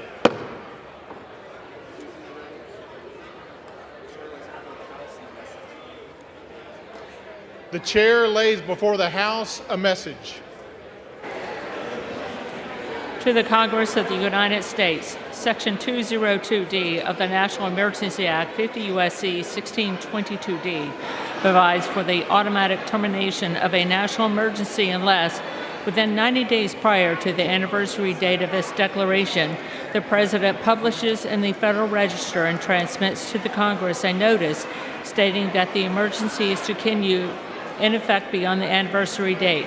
Consistent with this provision, I have sent to the Federal Register the enclosed notice stating that the emergency declared in Proclamation 7463 with respect to the terrorist attacks on the United States of September 11, 2001 is to continue in effect for an additional year. The terrorist threat that led to the declaration on September 14, 2001 of a national emergency continues. For this reason, I have determined that it is necessary to continue in effect after September 14, 2024, the national emergency with respect to the terrorist threat. Signed, Joseph R. Biden Jr., the White House, September 9, 2024. Referred to the Committee on Foreign Affairs and ordered printed. The chair lays before the House another message. To the Congress of the United States, Section 202D of the National Emergency Act, 50 U.S.C. 1622D, provides for the automatic termination of a national emergency unless, within 90 days prior to the anniversary date of this declaration, the President publishes in the Federal Register and transmits to the Congress a notice stating that the emergency is to continue in effect beyond the anniversary date. In accordance with this provision, I have sent to the Federal Register for publication the enclosed notice stating that the national emergency with respect to the threat of foreign interference in or undermining public confidence in United States elections declared in Executive Order 13848 of September 12, 2018 is to continue in effect beyond September 12, 2024. Although there has been no evidence of a foreign power altering the outcomes or vote tabulation in any United States election, foreign powers have historically sought to exploit America's free and open political system. In recent years, the proliferation of digital devices and internet-based communications has created significant vulnerabilities and magnifying the scope and intensity of the threat of foreign interference. The ability of persons located in whole or in substantial part outside the United States to interfere in or undermine public confidence in United States elections, including through the unauthorized accessing of election and campaign infrastructure or the covert distribution of propaganda and disinformation, continues to pose an unusual and extraordinary threat to the national security and foreign policy of the United States. Therefore, I have determined that it is necessary to continue the national emergency declared in Executive Order 13848 with respect to the threat of foreign interference in or undermining public confidence in United States elections. Signed sincerely, Joseph R. Biden Jr., the White House, September 9, 2024. Referred to the Committees on Foreign Affairs, House Administration, the Judiciary, and the Permanent Select Committee on Intelligence, and ordered printed. The House will be in order. Members are advised to take their conversations off the floor. For what purpose does the gentleman from New Jersey seek recognition? Mr. Speaker, I offer a privileged resolution and ask for its immediate consideration. The clerk will report the resolution. House Resolution 1427, resolved that the House has heard with profound sorrow of the death of the Honorable William J. Pascrell, Jr., a representative of the state of New Jersey. Resolved that the clerk communicate these resolutions to the Senate and transmit a copy thereof to the family of the deceased. Resolved that when the House adjourns today, it adjourn as a further mark of respect to the memory of the deceased. Without objection, the resolution is agreed to, and the motion to reconsider is laid on the table.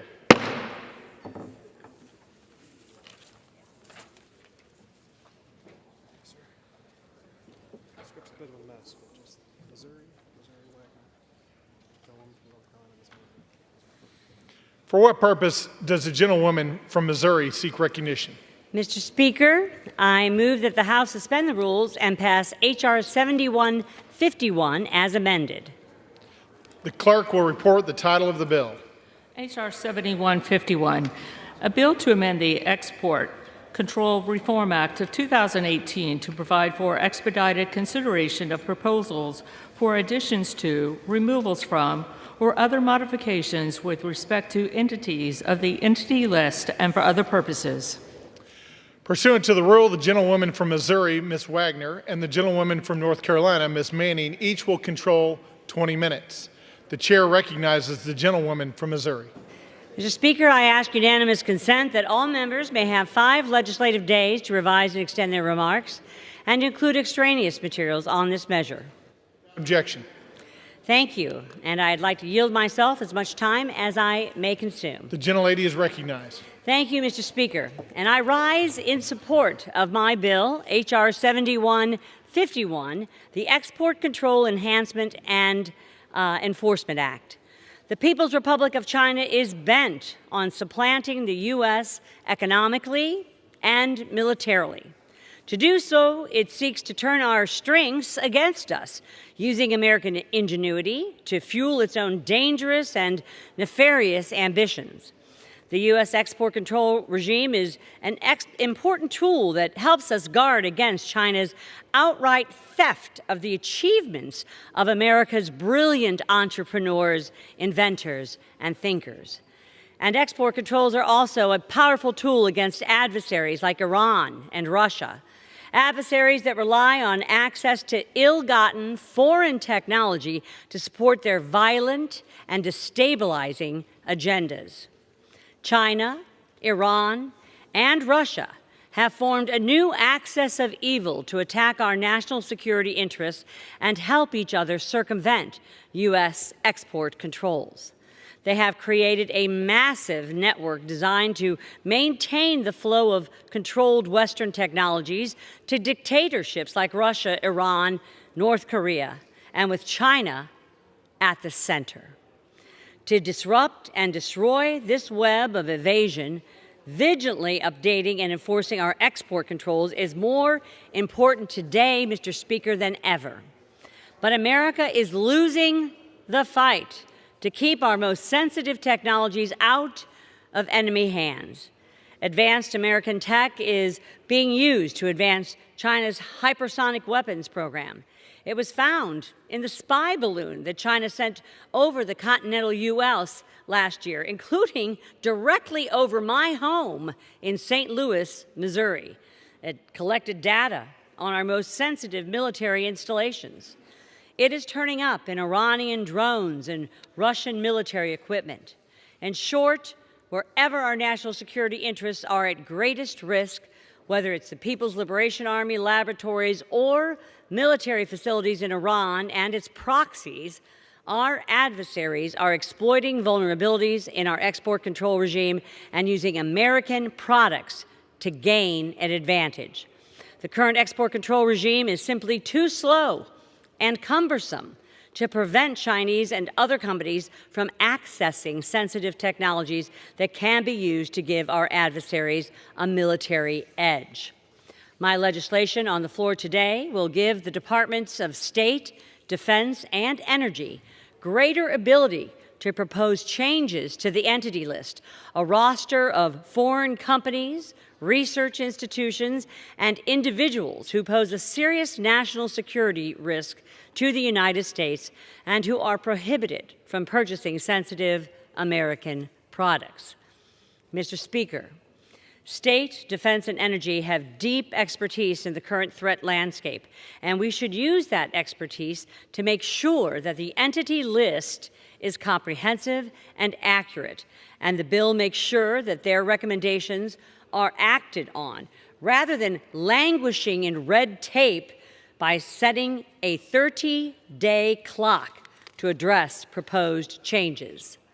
These reforms, Mr. Speaker, will make our export control regime agile and airtight, and they will give the United States the tools to fight back when our adversaries try to cheat the system. I want to thank Chairman McCall and Ranking Member Meeks for working with me on this legislation, and I urge each of my colleagues to support this measure, and I reserve the balance of my time. The gentlewoman from Missouri reserves. The gentlewoman from North Carolina is recognized. Mr. Speaker, I rise in strong support of H.R. 7151 as amended, and I yield myself as much time as I may consume. The gentlelady is recognized. Export controls are more than just a bureaucratic tool. They are a key component of our national security strategy. By ensuring that sensitive American technology does not fall into the wrong hands, we protect not only our own interests, but also those of our allies around the world. Under the Biden-Harris administration, the Department of Commerce's Bureau of Industry and Security has played a crucial role in this effort. BIS has imposed unprecedented controls against China in the semiconductor and advanced computing sectors, as well as crippling controls on Russia and Belarus, in partnership with almost 40 other nations. It has also added nearly 1,000 entities from Russia, China, Iran, and more than 30 other countries to the entity list, effectively blocking their access to U.S. technology that could be used against us. However, as we expand the use of the entity list, it becomes increasingly important that Congress oversees this process to ensure it remains rigorous, transparent, and inclusive. This bill does exactly that. But this bill is about more than just process. It's about safeguarding the future by ensuring that the End User Review Committee operates fairly and efficiently. We strengthen our ability to respond to emerging threats in a rapidly changing world. I want to thank Congresswoman Wagner, Chairman McCall, Ranking Member Meeks for their leadership and bipartisan cooperation on this bill. I urge my colleagues to support this bill, and I reserve the balance of my time. The gentlewoman reserves. The gentlewoman from Missouri is recognized. Mr. Speaker, I have no additional speakers, and I reserve the right to close. The gentlelady reserves. The gentlewoman from North Carolina is recognized. I have no further requests for time. I am prepared to close if the other side has no further speakers. The gentlewoman from North Carolina is recognized. I yield myself as much time as I may consume for the purpose of closing. The gentlelady is recognized. Mr. Speaker, this bill is a vital step in protecting our national security by ensuring that our export controls are both robust and fair. It strengthens our ability to prevent sensitive technology from falling into the wrong hands while maintaining the rigorous oversight necessary to keep our processes fair, transparent, and effective. By passing this measure, we affirm our commitment to safeguarding American innovation and staying ahead of emerging threats. I hope my colleagues will join me and support this important bill. I yield back the balance of my time. The gentlelady yields. The gentlewoman from Missouri is recognized. Thank you, Mr. Speaker. I yield myself the balance of my time. And just in closing, I want to say that we must act decisively to ensure that our export controls are robust, effective, timely, and adaptive to the threats that we face in today's world. I urge all members to support this bipartisan piece of legislation, H.R. 7151, and I yield back the balance of my time. The gentlewoman yields. The question is, will the House suspend the rules and pass the bill H.R. 7151? Those in favor, as amended. Those in favor say yea. Those opposed say no. In opinion of the chair, the two-thirds being in the affirmative, the rules are suspended, the bill is passed, and without objection, the motion to reconsider is laid on the table.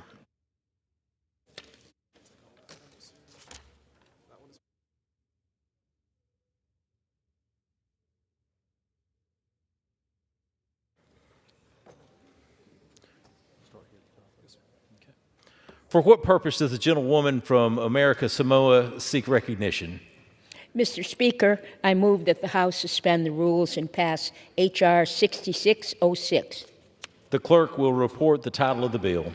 H.R. 6606, a bill to amend the Export Control Reform Act of 2018 relating to the statement of policy. Pursuant to the rules, the gentlewoman from America Samoa, Ms. Rodwagon, and the gentlewoman from North Carolina, Ms. Manning, each will control 20 minutes. The chair recognizes the gentlewoman from America Samoa.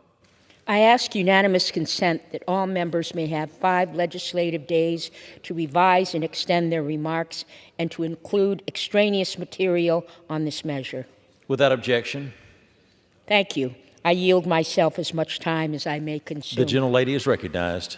Mr. Speaker, I rise in strong support of my bill, H.R. 6606, to amend the export controls Export controls are an important tool to ensure that American technology and items which are normally sold for commercial purposes cannot be used for nefarious purposes by our adversaries. Currently, those adversaries are using technological and economic espionage to steal everything they can from the American people, to undermine our security and our industrial base. H.R. 6606 clarifies U.S. policy to ensure that export controls can be used against those who want to steal America's trade secrets. It ensures that the most powerful tools we have in our policy toolbox can be used against economic espionage as well. This bill is a clear and important message to our adversaries. We will not allow the stealing of American trade secrets. H.R. 6606 deserves our unanimous support. I reserve the balance of my time. The gentlewoman from America Samoa reserves. The gentlewoman from North Carolina is recognized. Mr. Speaker, I rise in strong support of H.R. 6606, and I yield myself as much time as I may consume. The gentlewoman is yet recognized. Over and over, we have seen Beijing fail to safeguard and enforce IP rights for U.S. firms. More alarmingly, we've seen it obtain American IP through illicit and problematic means such as strategic acquisitions, cyber attacks, and policies that coerce technology transfers. This is a direct threat to America's economic security and competitiveness, and we need to use every tool we have to protect our industries and our workers. That is why I support this bill by Delegate Rodwagon. It makes a simple change to the Export Control Reform Act of 2018 to ensure that our export controls will better protect U.S. trade secrets on items subject to U.S. export control regulations. Therefore, I encourage my colleagues to support this bill, and I reserve the balance of my time. The gentlewoman reserves. The gentlewoman from America Samoa is recognized. I have no additional speakers, and I reserve the right to close. The gentlewoman reserves. The gentlewoman from North Carolina is recognized. Okay. I have no further requests for time. I'm prepared to close. The gentlelady from North Carolina is recognized. I yield myself as much time as I may consume for the purpose of closing. The gentlewoman is recognized. I support this measure from Delegate Rodwagon. It reflects the strong bipartisan concern about the violations of American IP rights by Chinese persons and entities. This addition to the statement of our policy of Export Control Reform Act of 2018 will ensure that our export control policies account for China's intent to acquire or steal our trade secrets to bolster its military capabilities. Therefore, I hope my colleagues will join me and support this important bill. I yield back the balance of my time. The gentlewoman from North Carolina reserves. The gentlewoman from North Carolina yields. The gentlewoman from America Samoa is recognized. I yield myself the balance of my time. The gentlelady is recognized. In closing, I want to thank Chairman McCall and Ranking Member Meeks for bringing my bill to the floor. Ensuring that our adversaries do not continue to steal American technology and trade secrets is a bipartisan priority. I urge all members to support H.R. 6606, and I yield back the balance of my time. The gentlewoman yields. The question is, will the House suspend the rules and pass Bill H.R. 6606? Those in favor say yea. Those opposed say no. In the opinion of the chair, 2/3 being affirmative, the rules are suspended, the bill is passed, and without objection, the motion to reconsider is laid on the table.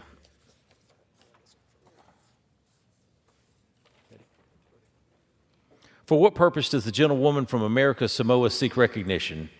Mr. Speaker, I move that the House suspend the rules and pass House Resolution 1056. The clerk will report the title of the resolution. House Resolution 1056, resolution recognizing the importance of trilateral cooperation among the United States, Japan, and South Korea.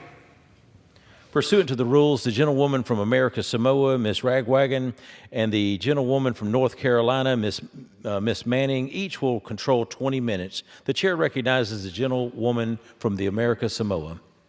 I ask unanimous consent that all members may have 5 legislative days to revise and extend their remarks and to include extraneous material on this measure. Without objection. Thank you. I yield myself as much time as I may consume. The gentlewoman is recognized. Mr. Speaker, I rise in strong support of this resolution, underscoring the vital importance of trilateral cooperation amongst the U.S., Japan, and South Korea.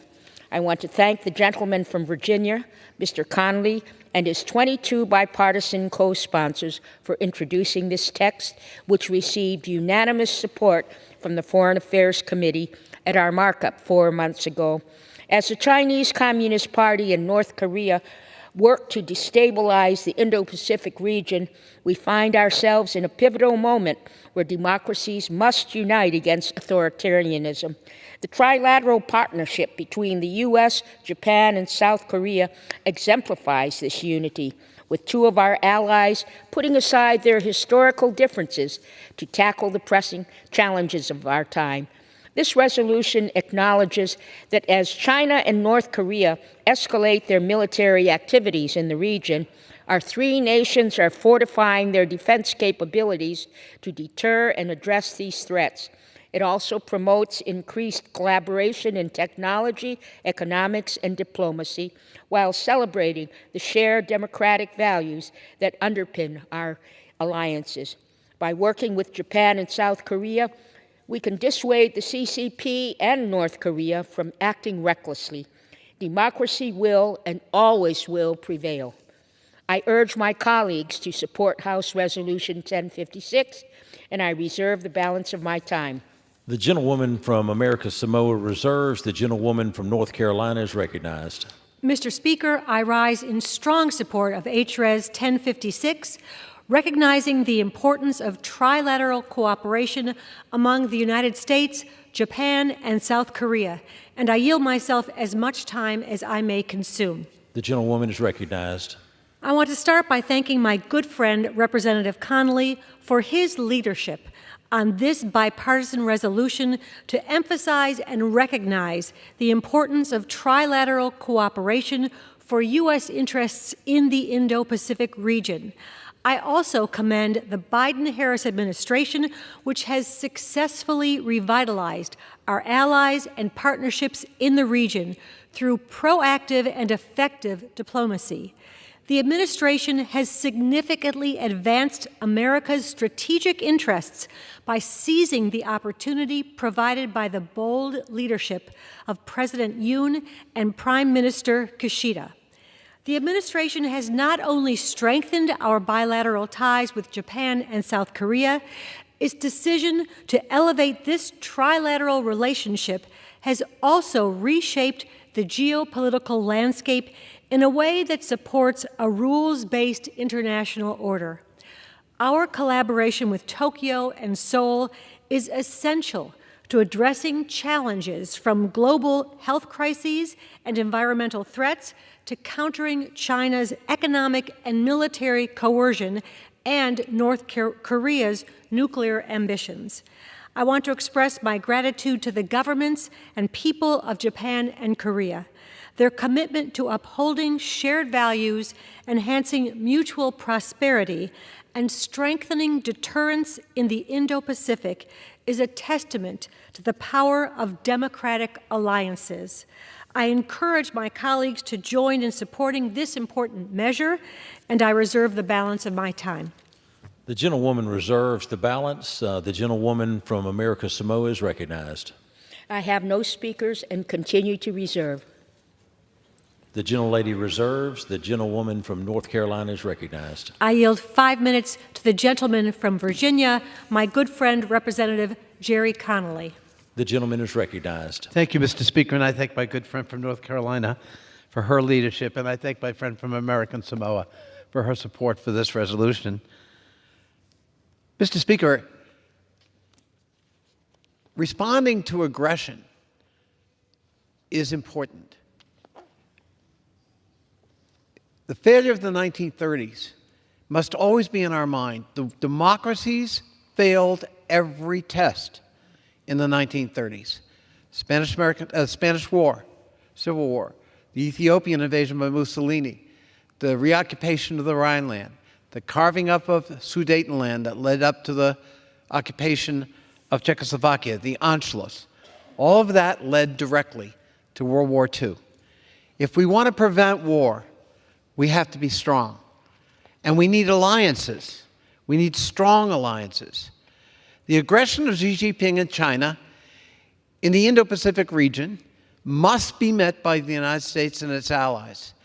The trilateral agreement that President Biden, Vice President Harris, and this administration brokered between two not particularly friendly allies, Japan and Korea, because they have history, is an extraordinary achievement.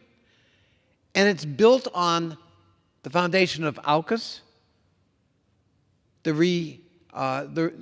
reintroduction of U.S. military bases in the Philippines, rapprochement between the United States and Vietnam, and meeting Chinese aggression in the air and in the sea to insist that the South China Sea is not a Chinese private lake. It is international territorial waters. And the United States will insist on the rule of law throughout that region. We, too, are a Pacific nation. And any nation that misjudges that or forgets that does so at its own peril, as history has taught us.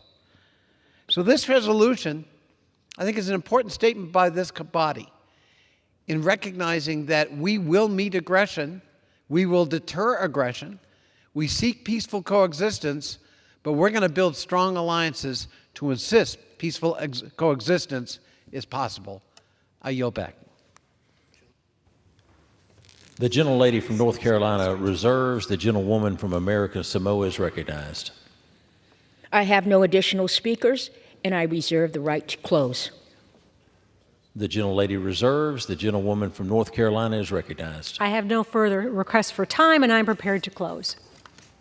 Gentlelady from North Carolina is recognized. I yield myself as much time as I may consume for the purpose of closing. Gentlewoman is recognized. In the Indo-Pacific and around the world, the United States is more secure when we build partnerships and work with our allies. House Resolution 1056 recognizes the importance of trilateral cooperation between the United States, Japan, and South Korea to uphold regional security, strengthen our economies, and work toward a free, open, and peaceful Indo-Pacific region. By passing this resolution, we send a clear bipartisan message that Congress supports trilateral cooperation and that the U.S., Japan, and South Korea are not only aligned behind a shared vision, but that we have the resolve to uphold it. Therefore, I strongly urge my colleagues to support H.Res. 1056, and I yield back the balance of my time. The gentlelady yields. The gentlewoman from America Samoa is recognized. I yield back the balance of my time. I yield myself the balance of my time. The gentlewoman is recognized. In closing, I want to again thank Mr. Connolly as well as Chairman McCall and Ranking Member Meeks, for this opportunity to recognize the importance of trilateral cooperation between the United States and our allies, South Korea and Japan. Our shared democratic values and strategic cooperation are critical to the peace and security of the Western Pacific, especially as we face challenges and provocations posed by the Chinese Communist Party and North Korea. I urge unanimous support for this resolution and yield back the balance of my time. The gentlewoman yields. The question is, will the House suspend the rules and agree to the House Resolution 1056? Those in favor say yea. Those opposed say no. In the opinion of the chair, 2/3 being affirmative, the rules are suspended and the resolution is agreed to, and without objection, the motion to reconsider is laid on the table. For what purpose does the gentlewoman from America's Samoa seek recognition? Mr. Speaker, I move that the House suspend the rules and pass H.R. 4741. The clerk will report the title of the bill. H.R. 4741, a bill to require the development of a strategy to promote the use of secure telecommunications infrastructure worldwide and for other purposes. Pursuant to the rule, the gentlewoman from America's Samoa, Ms. Radwagon, and the gentlewoman from North Carolina, Ms. Manning, each will control 20 minutes. The chair recognizes the gentlewoman from America's Samoa. I ask unanimous consent that all members may have 5 legislative days to revise and extend their remarks and to include extraneous material on this measure. Without objection. Thank you. I yield myself as much time as I may consume. The gentlewoman is recognized. Mr. Speaker, I rise in support of H.R. 4741, the Securing Global Telecommunications Act, introduced by my colleague from North Carolina, Congresswoman Manning, and the gentlewoman from California, Congresswoman Young Kim. Telecommunications, including 5G, are critical to U.S. national security. The United States cannot let Chinese military companies like Huawei attempt to dominate this sector through unfair trading practices, including IP theft and illegal subsidies. Because of the CCP's military-civil fusion strategy, we know that any valuable information flowing through a Huawei network can and will be sent to the CCP and its military. The United States and our partners and allies must lead in the development of this technology and set the rules of the road at multilateral bodies such as the International Telecommunications Union. Cooperation among partner and allied countries is critical for ensuring that trusted vendors are the backbone for this infrastructure. The Securing Global Telecommunications Act will help us outcompete the CCP in this foundational technology. This bill requires the Secretary of State to develop a strategy to promote secure telecommunication infrastructure globally, including mobile networks, data centers, and 6G and beyond. It also requires reports on how the CCP and Russia are undermining the ITU and how we are coordinating with partners and allies to counteract their malign influence. The United States cannot sit back and allow a CCP military company to build the networks that carry the world's data. For this reason, I urge my colleagues to support the Securing Global Telecommunications Act, and I reserve the balance of my time.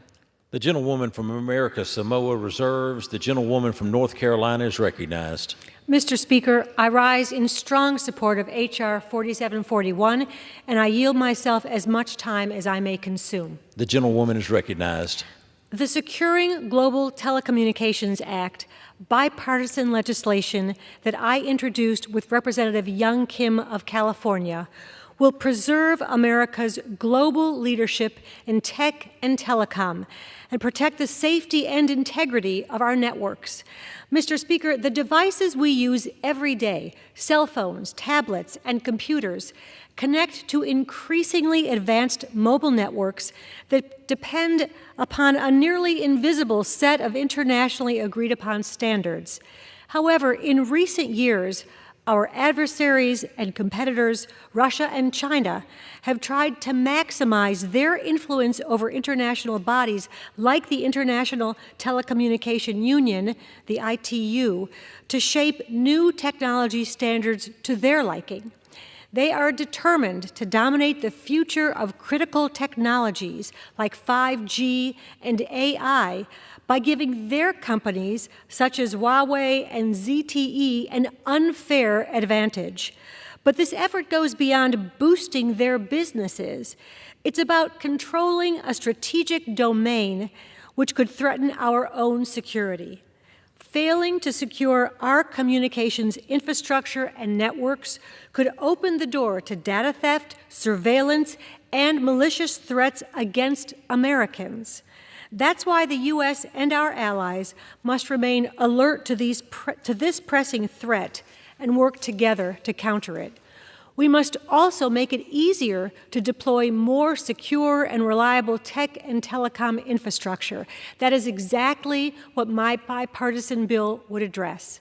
It would require a comprehensive strategy for securing global telecom infrastructure worldwide, crack down on Russian and Chinese malign influence at the ITU, and support greater cooperation with our allies to promote and finance secure networks and trusted vendors.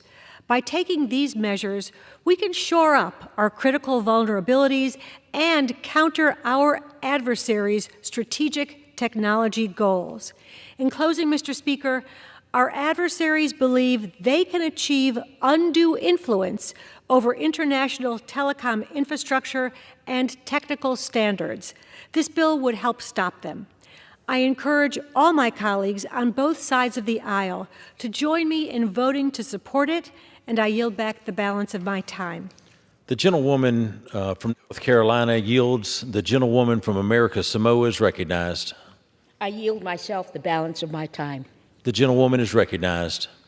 In closing, I want to thank Congresswoman Manning and Congresswoman Young Kim for leading this bipartisan effort to take on Huawei and other CCP companies. I urge all members to support H.R. 4741, and I yield back the balance of my time. The gentlewoman yields. The question is, will the House suspend the rules and pass the bill H.R. 474? Those in favor, 4741. Those in favor say yea. Those opposed say no. In the opinion of the chair, 2/3 being affirmative, the rules are suspended. The bill is passed without objection. The motion to reconsider is laid on the table. For what purpose does the gentlewoman from America Samoa seek recognition? Mr. Speaker, I move that the House suspend the rules and pass H.R. 7159 as amended. The clerk will report the title of the bill. H.R. 7159, a bill to bolster United States engagement with the Pacific Islands region and for other purposes.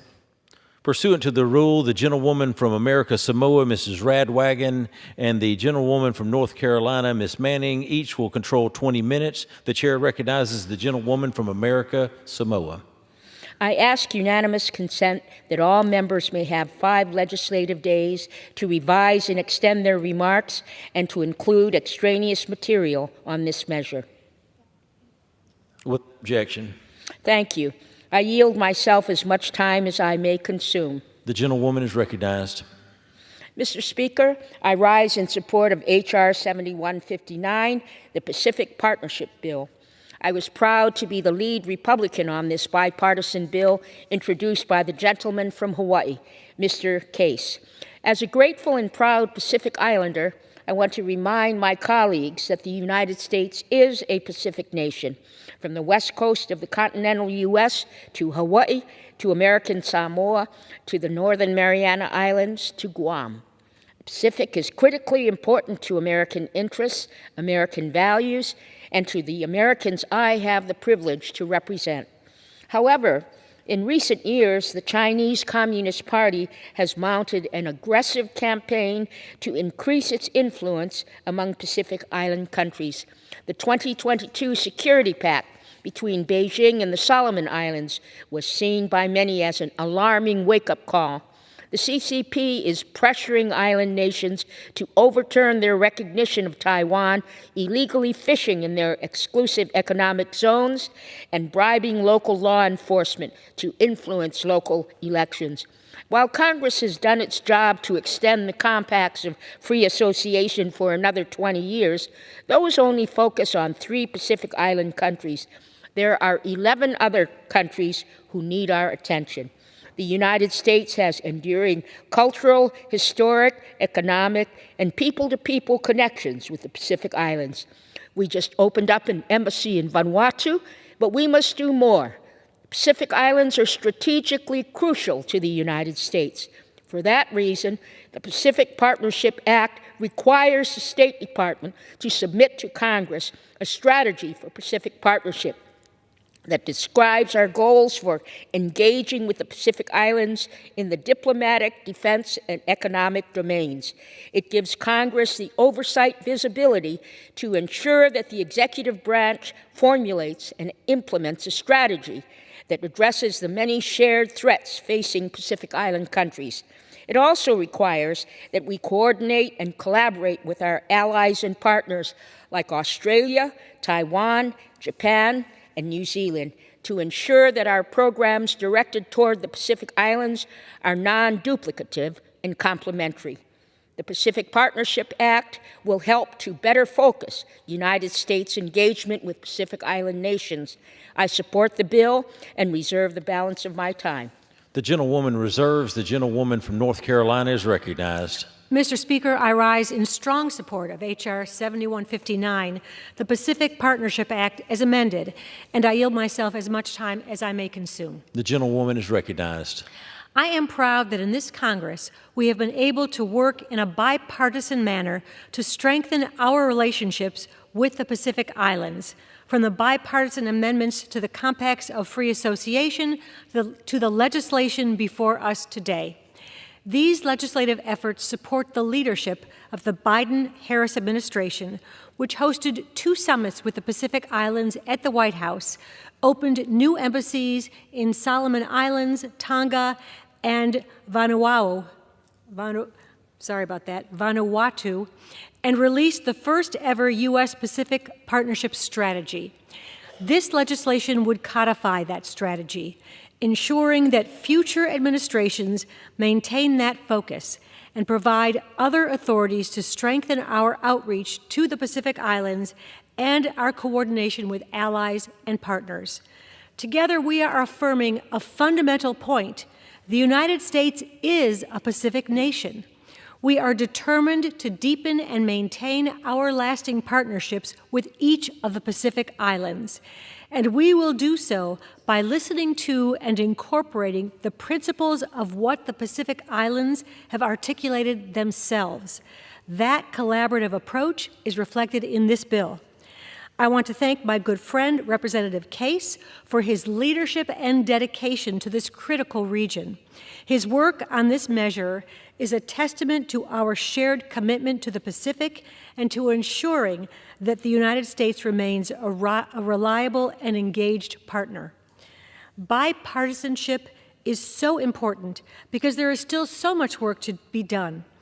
Our diplomats, developmental professionals, and Peace Corps volunteers are working tirelessly on the ground. Can we sustain the resources they need to execute our policy? Can we follow through on each of the deliverables the United States has promised, including at the Pacific Islands Forum that just concluded at the end of August? I know each of us here understands the stakes, and I'm committed to working with all of you to ensure that we follow through. Therefore, I encourage support for this bill, and I reserve the balance of my time. The gentlewoman reserves. The gentlewoman from America Samoa is recognized. I have no speakers and continue to reserve. The gentlewoman reserves. The gentlewoman from North Carolina is recognized. I yield 5 minutes to the gentleman from Hawaii, Representative Ed Case. The gentleman is recognized. Thank you. Thank you, Mr. Speaker, and to my colleague from North Carolina. I appreciate your very kind remarks. I rise today in very strong support of this bill, the Pacific Partnership Act, which aims to broaden and deepen our critical partnerships with our fellow nations of the Pacific. And I do want first to thank my colleague, the Representative Radowagan of American Samoa, and our 24 bipartisan co-sponsors, as well as our House Committee on Foreign Relations, which reported out this bill unanimously. Our country's Indo-Pacific strategy states in no uncertain terms that no region is of more consequence to the world and to everyday Americans than the Indo-Pacific.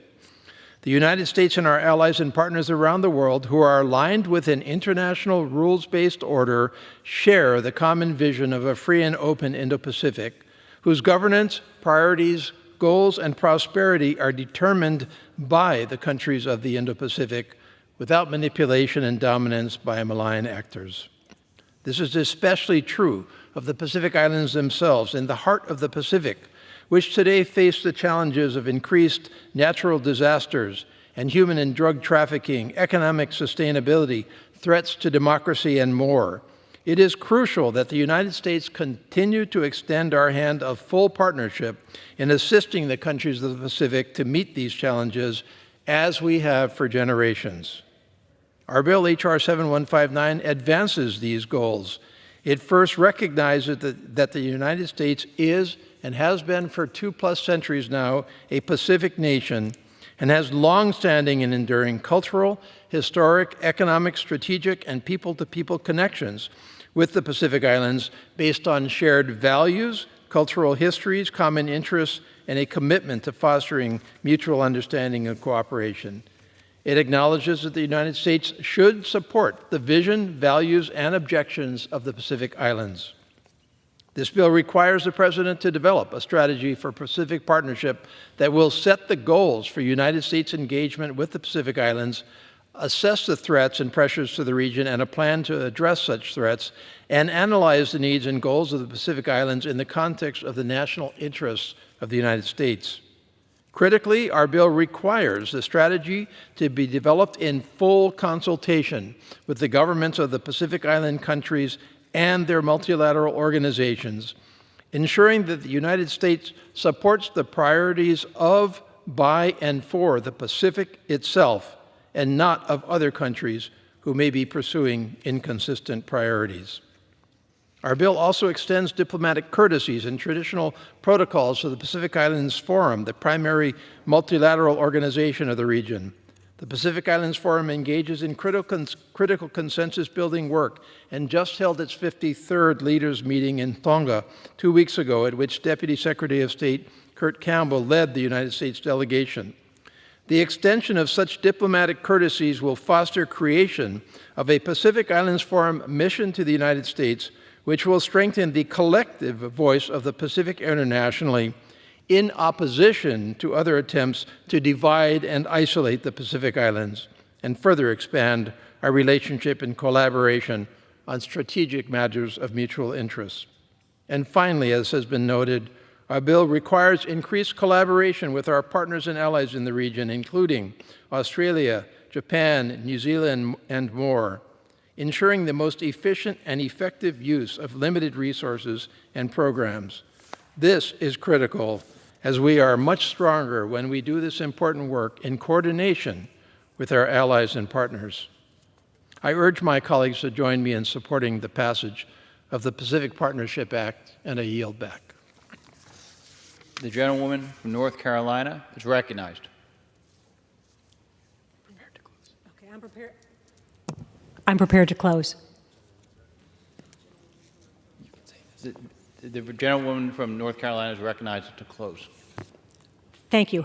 I yield myself as much time as I may consume for the purpose of closing. The gentlewoman is recognized. Mr. Speaker, the Pacific Islands are not just our neighbors.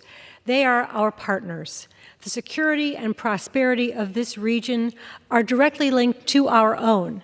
Together, we can ensure that the United States continues to be a leader in promoting peace, security, and prosperity in the Pacific Islands for generations to come. I hope my colleagues will join me and support this important bill. I yield back the balance of my time. The gentlewoman yields.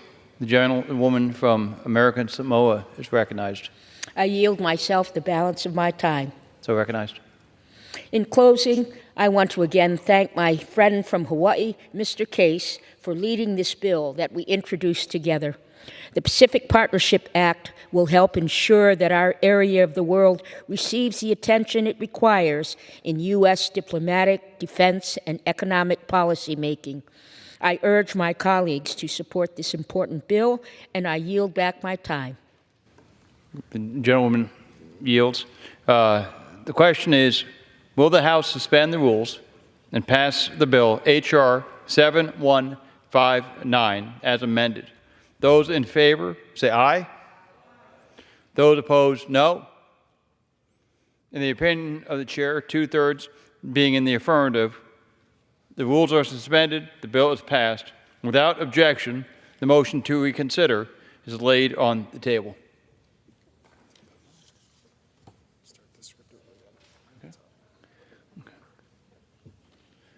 For what purpose does the gentlewoman from American Samoa seek recognition? Mr. Speaker, I move that the House suspend the rules and pass S. 1608. The clerk will report the title of the bill. Senate 1608, an act to provide for the expansion of the Star Camargo Bridge near Rio Grande City, Texas, and for other purposes. Pursuant to the rule, the gentlewoman from American Samoa, Mrs. Radewagen, and the gentlewoman from North Carolina, Ms. Manning, each will control 20 minutes. The chair now recognizes the gentlewoman from American Samoa. I ask unanimous consent that all members may have 5 legislative days to revise and extend their remarks and to include extraneous material on this measure. Without objection. Thank you. I yield myself as much time as I may consume. The gentlewoman is recognized. Mr. Speaker, I rise in strong support for S. 1608, the Star Camargo Bridge Expansion Act, introduced by Senator Cornyn from Texas and passed unanimously by the Senate. The development of critical infrastructure is vital for maintaining the smooth flow of goods and services. The Star Camargo International Bridge, a privately owned toll bridge on the U.S.-Mexico border, serves as a crucial link spanning the Rio Grande. It connects Rio Grande City in Texas with Camargo in Mexico. This bridge is a significant commercial transit point, facilitating many hundreds of millions of dollars in trade every year.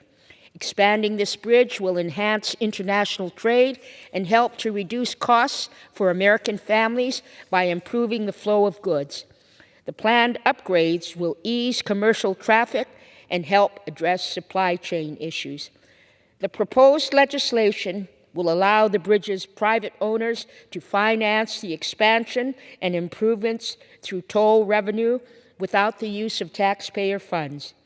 Because it's an international port of entry, expanding the bridge requires statutory changes, which have been carefully reviewed and approved by the State Department, the Department of Transportation, and U.S. Customs and Border Protection.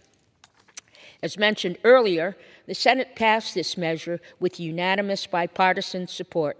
The House-side companion bill was adopted by the House Foreign Affairs Committee by a unanimous bipartisan vote of 46-0. I urge my colleagues to support this bill and reserve the balance of my time. The gentlewoman from American Samoa reserves. The gentlewoman from North Carolina is recognized. Mr. Speaker, I rise in strong support of S. 1608, and I yield myself as much time as I may consume. The gentlewoman is recognized. Mexico is the top U.S. trading partner with bilateral commercial activity totaling more than $750 billion last year and accounting for more than 15% of total United States trade. These figures represent an investment in the American people and the Mexican economy. In fact, U.S. companies directly invested $130.3 billion into Mexico in 2022, and nearly 5 million U.S. jobs depend on trade with Mexico. That is why I support S. 1608, which will allow for the expansion of the Star Camargo Bridge. The existing bridge supports the economic well-being of so many in South Texas and U.S. businesses that rely on the bridge as a critical entry point for import-export into the United States. The expansion of the bridge connecting the United States and Mexico will support more resilient supply chains and address blockages caused by outdated infrastructure and traffic. It is invaluable to local growers and producers on both sides of the border as they move vegetables, fruit, and other needed products to market. I understand that the project is also designed to include toll booths, the fees of which will help pay for the cost of upkeep and maintenance. I encourage my colleagues to support this bill, and I reserve the balance of my time. The gentlewoman from North Carolina reserves her time. The gentlewoman from American Samoa is recognized. I have no speakers and continue to reserve.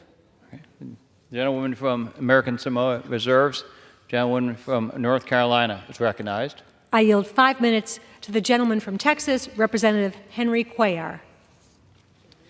Thank you so much, Mr. Speaker. Gentleman is recognized. Thank you much, Mr. Speaker, and I want to thank the gentlewoman from North Carolina for yielding. I want to thank her staff also for the hard work that they've been putting over hours, and I want to thank also my good friend also for American Samoa and her staff also for getting this bill to the floor. This bill allows the Start Camargo Bridge, a privately owned toll bridge between Texas and Mexico, to expand and become multimodal. This bridge's previous authorization for construction expired, so we are coming back for an extension to make sure that we pursue the planned expansion project and also add a rail bridge addition also. The planned expansion will ease congestion, reduce truck idling waiting at the port of entry, and alleviate the supply chain issues, as the gentlewoman for North Carolina just mentioned a few minutes ago. This expansion also will be paid by tolls, no cost to any of the taxpayers, but this bridge also will serve as a vital trade link between the United States and Mexico. Keep in mind that the trade between the U.S. and Mexico has been tremendous. In fact, just last year, the trade between the U.S. and Mexico, our #1 trading partner, reached $798.9 billion. And I would say that in the next 4 or 5 years, the trade between the U.S. and Mexico will increase to $1 trillion of trade. And if you look at it right now, every minute you have $1.4 million of trade between the U.S. and Mexico. What does that mean? That means jobs, jobs, jobs, jobs, not only for the ranchers, not only for industries, not only on this side, but also on the Mexican side, so people will stay over there and work over there on the other side. So this trade is important for farmers, for ranchers, for manufacturers, and producers. This bridge is not only important to South Texas, my district, but it's also important for the whole nation. And I want to certainly thank not only my good friend from American Samoa and her staff, but also my good friend from North Carolina and her staff, also the gentlewoman from North Carolina for the work.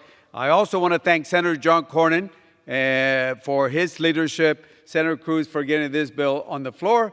I want to thank Chairman McCall, Ranking Member Meeks, my good friend from San Antonio, Congressman Castro, for working to get this bill on the floor. I look forward to getting the President to sign this bill so we can continue creating jobs on both sides of the Rio Grande. With that, Mr. Speaker, I yield back the balance of my time. The gentlewoman from North Carolina reserves.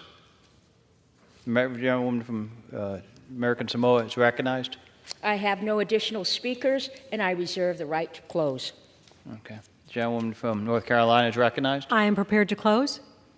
Okay. Chairman recognized. I yield myself as much time as I may consume for the purpose of closing. I support this strong measure, which has strong bipartisan support. This bill will allow for the expansion of the Star Camargo Bridge, which will greatly benefit our supply chain capacity with our largest trading partner, Mexico. This is an investment in the American people and the U.S.-Mexican economy, and I urge my colleagues to join me in supporting this important bill. I thank my colleague, my good friend, Mr. Cuellar, for his work on this, and I yield the balance of my time. The gentleman from North Carolina yields. The gentlewoman from American Samoa is recognized. I yield myself the balance of my time. Allowing for the expansion of the Star Camargo Bridge at no cost to federal taxpayers will make a real difference in the lives of American families, especially in Texas. I urge all members to support S-1608 and yield back the balance of my time. Gentleman yields. The question is, will the House suspend the rules and pass Senate 1608? Those in favor say aye. Those opposed, no. In the opinion of the chair, 2/3 being in the affirmative, the rules are suspended, the bill is passed, and without objection, the motion to reconsider is laid on the table. For what purpose does the gentlewoman from American Samoa seek recognition? Mr. Speaker, I move that the House suspend the rules and pass H.R. 7089 as amended. The clerk will report the title of the bill. H.R. 7089, a bill to authorize the diplomatic security services of the Department of State to investigate allegations of violations of conduct consisting of offensive under Chapter 77 of Title 18 United States Code and for other purposes. Pursuant to the rule, the gentlewoman from American Samoa, Mrs. Radewagen, and the gentlewoman from North Carolina, Ms. Manning, will each control 20 minutes. The chair now recognizes the gentlewoman from American Samoa. I ask unanimous consent that all members may have 5 legislative days to revise and extend their remarks and to include extraneous material on this measure. Without objection. Thank you. I yield myself as much time as I may consume. The gentleman from American Samoa is recognized. Mr. Speaker, I rise in strong support for H.R. 7089, the Global Anti-Human Trafficking Enhancement Act, introduced by the gentleman from Michigan, Mr. James. We all believe that people have inherent dignity and possess equal human rights. Unfortunately, not everyone in the world respects that dignity and those rights. Each year, millions of individuals are exploited through human trafficking. They are forced to work in dangerous, brutal jobs for little or no pay. They're forced to engage in commercial sex. They're forced to marry people they don't know or to join the armed forces before the age of consent. All of us here believe that human traffickers must be caught, prosecuted, and punished to the full extent of the law. That's why the Global Anti-Human Trafficking Enhancement Act is so necessary. This bill authorizes the State Department's Bureau of Diplomatic Security to investigate criminal violations of U.S. federal anti-trafficking statutes that occur overseas or involve foreign persons. Most people are not aware that diplomatic security is the most widely represented U.S. law enforcement agency overseas, with agents operating in over 270 foreign posts. This new authority will serve as a force multiplier for the FBI and foreign country law enforcement who are on the front lines of pursuing traffickers and protecting victims. With this authority, diplomatic security agents would be able to investigate the dozens of federal anti-trafficking cases every year that currently are not pursued because of time and resource constraints at FBI and other federal law enforcement agencies that do not have people in the far corners of the world. This proposal has been lauded by the Department of Justice, advocacy groups, and others. It responds to the National Action Plan's mandate to increase trafficking prosecutions and fight modern slavery. It was adopted in the Foreign Affairs Committee by a unanimous bipartisan vote of 46-0. Let's empower our diplomatic security agents to assist in the mission of investigating violations of U.S. anti-trafficking laws that have overseas elements by passing H.R. 7089, the Global Anti-Human Trafficking Enhancement Act. I reserve the balance of my time. The gentlewoman from American Samoa reserves. The gentlewoman from North Carolina is recognized. Mr. Speaker, I rise in strong support of H.R. 7089 as amended, and I yield myself as much time as I may consume.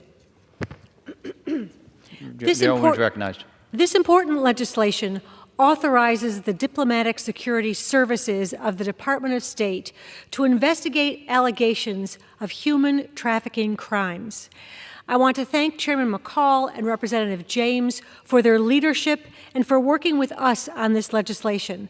I would also like to thank the Bureau of Diplomatic Security for engaging with the committee in a constructive manner. Human trafficking is a scourge on humanity. It is a grave violation of human dignity and freedom, exploiting the most vulnerable among us, including women and children. The scale of this crime is staggering, with millions of people around the world trapped in conditions of forced labor, sexual exploitation, and unimaginable suffering. These are not just statistics. They are real people with dreams, families, and aspirations, all cruelly taken away by traffickers. This bill is not just about expanding authority. It is about ensuring that we have the capacity to act decisively and effectively. By enhancing our ability to investigate these crimes, we can bring more traffickers to justice and, more importantly, rescue and rehabilitate more victims. Mr. Speaker, the passage of H.R. 7089 is a moral imperative. It is about standing up for the voiceless and ensuring that justice prevails. I urge my colleagues to join me in supporting this critical bill, and I reserve the balance of my time. The gentlewoman from North Carolina reserves. The gentlewoman from American Samoa is recognized. I yield as much time as he may consume to the gentleman from Michigan, Congressman James, Chairman of the Foreign Affairs Subcommittee on Africa and the author of this bill. The gentleman is recognized. Thank you, Mr. Speaker, and thank you to my friends Ms. Radewagen and Ms. Manning. Mr. Speaker, I rise to speak in support of my bill, H.R. 7089, the Global Anti-Human Trafficking Enhancement Act. God's children are not for sale. Mr. Speaker, I'm sure we can all agree that human trafficking must be eradicated everywhere. The effort behind this legislation is about confronting modern-day slavery, a major stain, the worst stain on humanity and decency. My bill allows the State Department, specifically the Diplomatic Security Service, to investigate instances of transnational human trafficking. To clarify, a human trafficking violation is transnational when part of the offense occurs outside of the United States or involves one or more foreign nationals. Currently, diplomatic security must account for document fraud to allow them to start investigating these instances. Minutia, bureaucracy, red tape. We're going to cut that red tape with this bill. My bill further complements current federal law enforcement efforts to prosecute these instances given diplomatic security's global reach. Differences in language and culture and common mistakes are the greatest barriers to successfully prosecuting these transnational trafficking purveyors. Diplomatic security is by far the most widely internationally represented U.S. law enforcement agency, with agents operating in over 270 posts all over the world. I often hear, why is America involved in different parts of this world? Well, when it comes to the safety of our children, young adults, the elderly, the most vulnerable around the world, Americans' leadership can do more to help bring justice to these victims. According to the State Department, I quote, there are about 27.6 million victims worldwide of human trafficking at any given time, and those are just the ones we know about.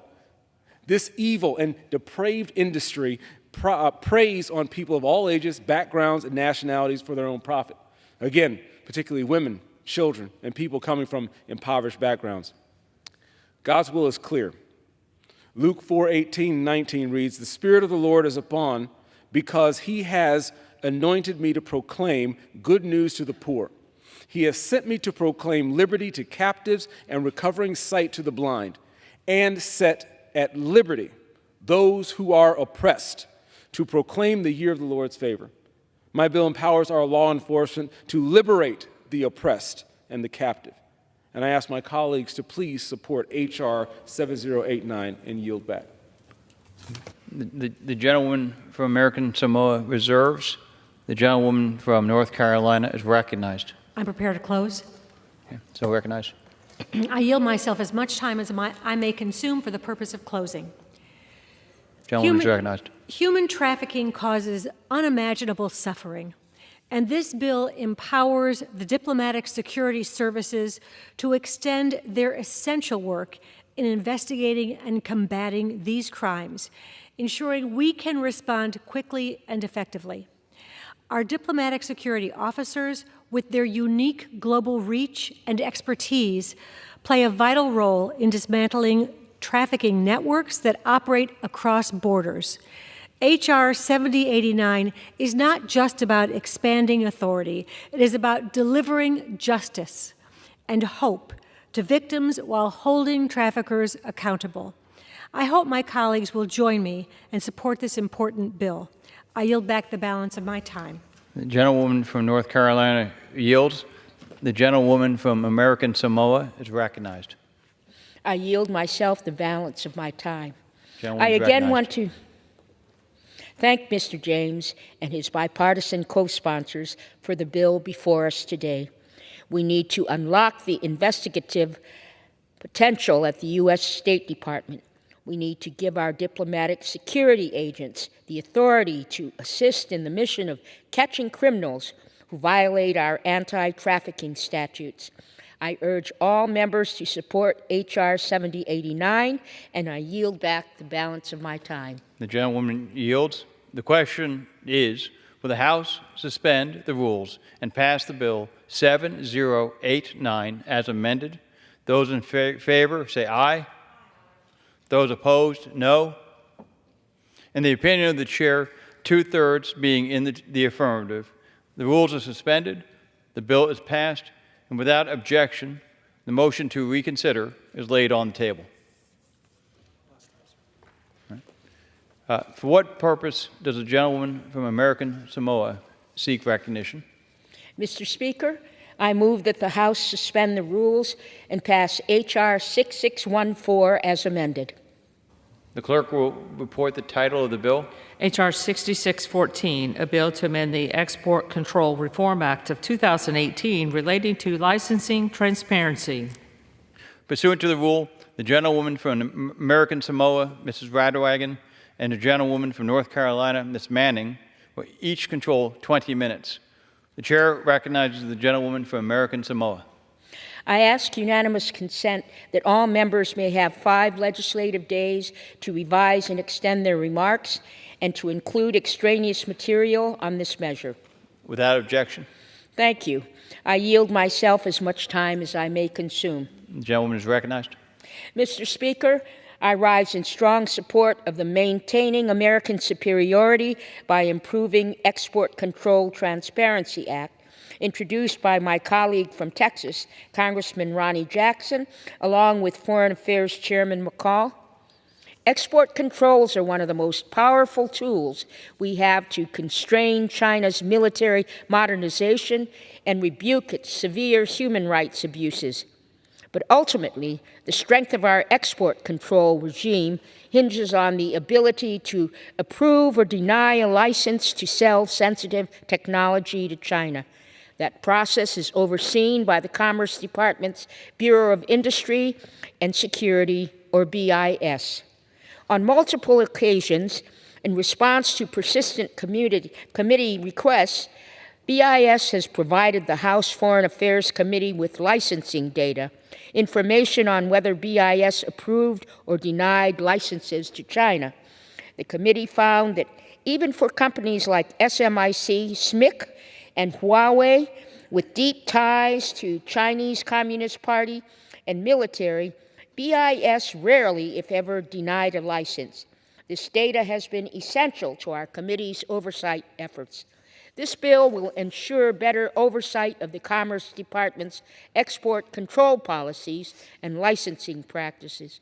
Every 90 days, the Secretary of Commerce will submit a report to Congress on activities related to items affected by export control policies, including licenses granted for foreign persons and entities on the Entity List. This bill will finally give Congress the visibility it needs to conduct real oversight on licensing decisions and will help us assess where and how BIS is drawing the line on U.S. national security. At the Foreign Affairs Committee markup, H.R. 6614 was adopted by a unanimous bipartisan vote of 43-0. I urge my colleagues to support the Maintaining American Superiority by Improving Export Control Transparency Act and reserve the balance of my time. The gentleman from American Samoa reserves. The gentleman from North Carolina is recognized. Rise in support of H.R. 6614 as amended, and I yield myself as much time as I may consume. Gentleman is recognized. The bill calls for more transparency around license application decisions by the Bureau of Industry and Security for potential exports to entities on its entity and military end users list. Inclusion in these lists means that the export, re-export, and transfer of certain U.S. items to these entities requires a license. This bill will enable Congress to conduct oversight to ensure that the BIS licensing and enforcement processes are working properly and effectively. I want to thank Mr. Jackson and Chairman McCall for working with Ranking Member Meeks to reach a bipartisan agreement on this bill, which will ensure that the committee is getting the information it needs while protecting business proprietary information and allowing BIS to effectively execute its core national security mandate. As we add to the list of things we are asking BIS to do, it is also important that we equip BIS with the resources and staffing to meet those requirements. We are asking BIS to take on more responsibility with less. BIS desperately needs to update its outdated and inefficient IT system, which has not been updated in over 15 years. In that time, the number of license applications BIS receives per year has more than doubled to over 40,000 per year. As a result, simple data requests such as compiling license application information for Congress can be lengthy and often involve painstaking manual review of materials. Let me repeat, we are adding more burden to BIS without giving them the resources they so desperately need. Representative Crow and Ranking Member Meeks have worked on a bill to fund IT modernization for BIS, and I sincerely hope that as we pass bills like this one, offered by Mr. Jackson, we also live up to our responsibility and actually equip BIS to do its important work and give them the resources they so desperately need. With that, I support this bill, and I reserve the balance of my time. The gentlewoman from North Carolina reserves. The gentlewoman from American Samoa is recognized. I yield as much time as he may consume to the gentleman from Texas, Congressman Jackson, a member of the Committee on Foreign Affairs and the author of this bill.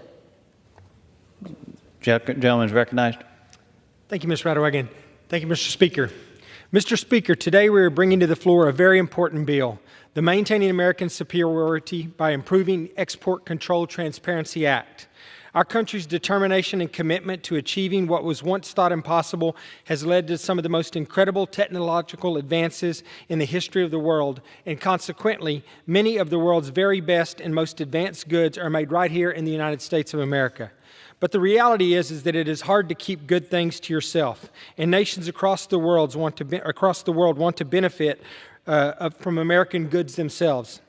As a general principle, we're happy to export the fruits of our labor because international trade is an important part of any successful and vibrant economy, especially for a country like the United States. But the harsh reality is that not every country who wants access to our goods and materials is friendly to the United States. Malign actors like China, Russia, North Korea, and Iran would gladly seek to use our very own goods and technologies against us, whether in military engagements or on the economic battlefield. And the type of goods I'm speaking about are not just overtly military hardware like night vision goggles, tanks, or stealth technology. These bad actors are constantly thinking of new, creative ways to use anything and everything against us, making everyday commercial items produced right here in the United States right to be weaponized against the American people. One example would be telecommunications equipment. Anything from routers to cell phones to Bluetooth technology are generally thought of as harmless commercial goods. But they all have huge national security and military implications as well, especially in the hands of our adversaries. These so-called dual-use technologies are the type of goods that our current export controls attempt to prevent from falling into the hands of malign actors. My bill, the Maintaining American Superiority by Improving Export Control Transparency Act, seeks to ensure increased transparency and accountability in the export control process by mandating a report on export control license applications. Simply put, my bill creates a mechanism through tracking and reporting on export control license applications that can be utilized to form a paper trail to understand where dual-use technologies came from, who produced them, and whom they were sold to. If our enemies are utilizing American technology against us, we need to know exactly how that happened and why. Further, my bill will provide some clarity to Congress on how these decisions are made.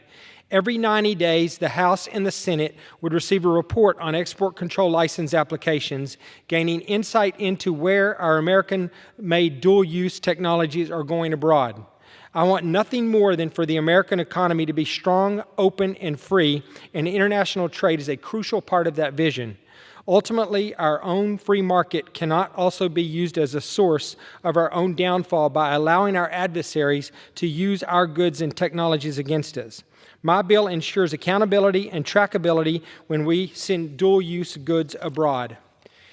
In these increasingly dangerous times, there is a need for strong export controls with adequate oversight, which is why my bill passed the House Foreign Affairs Committee by a vote of 43-0. I want to thank Chairman McCall for his co-sponsorship of the legislation and Ranking Member Meeks for supporting this legislation in our committee. I urge all of my colleagues to support this legislation as it is necessary for our national security. With that, Mr. Speaker, I yield back the remainder of my time.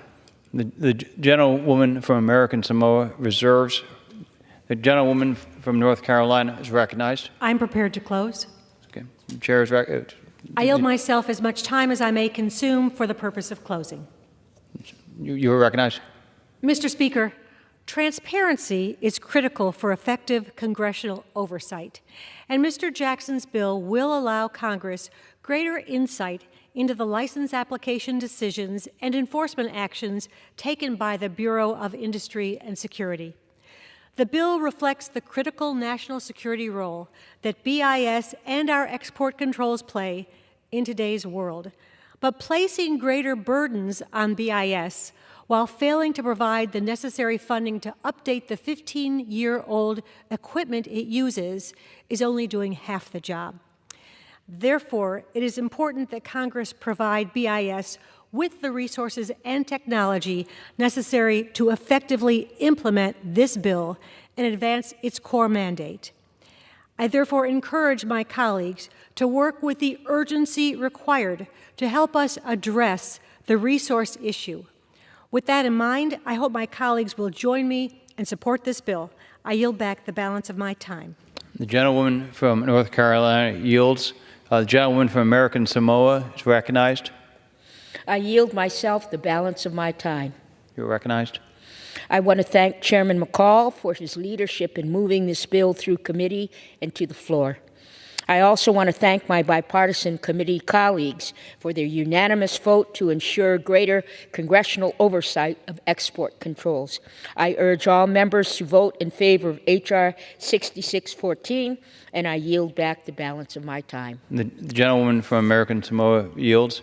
The question is, will the House suspend the rules and pass the bill H.R. 6614 as amended? Those in favor say aye. Those opposed, no. In the opinion of the chair, 2/3 being in the affirmative, the rules are suspended, the bill is passed, and without objection, the motion to reconsider is laid on the table. For what purpose does the gentleman from Texas seek recognition? Mr. Speaker, I move that the House do now adjourn. The question is on the motion to adjourn. Those in favor say aye. Those opposed, no. In the opinion of the chair, the ayes have it, and the motion is agreed to. Accordingly, pursuant to House Resolution 1427, the House stands adjourned until 10 a.m. tomorrow for a morning hour debate and noon for legislative business as a further mark of respect to the memory of the late Honorable William J. Pasquale, Jr.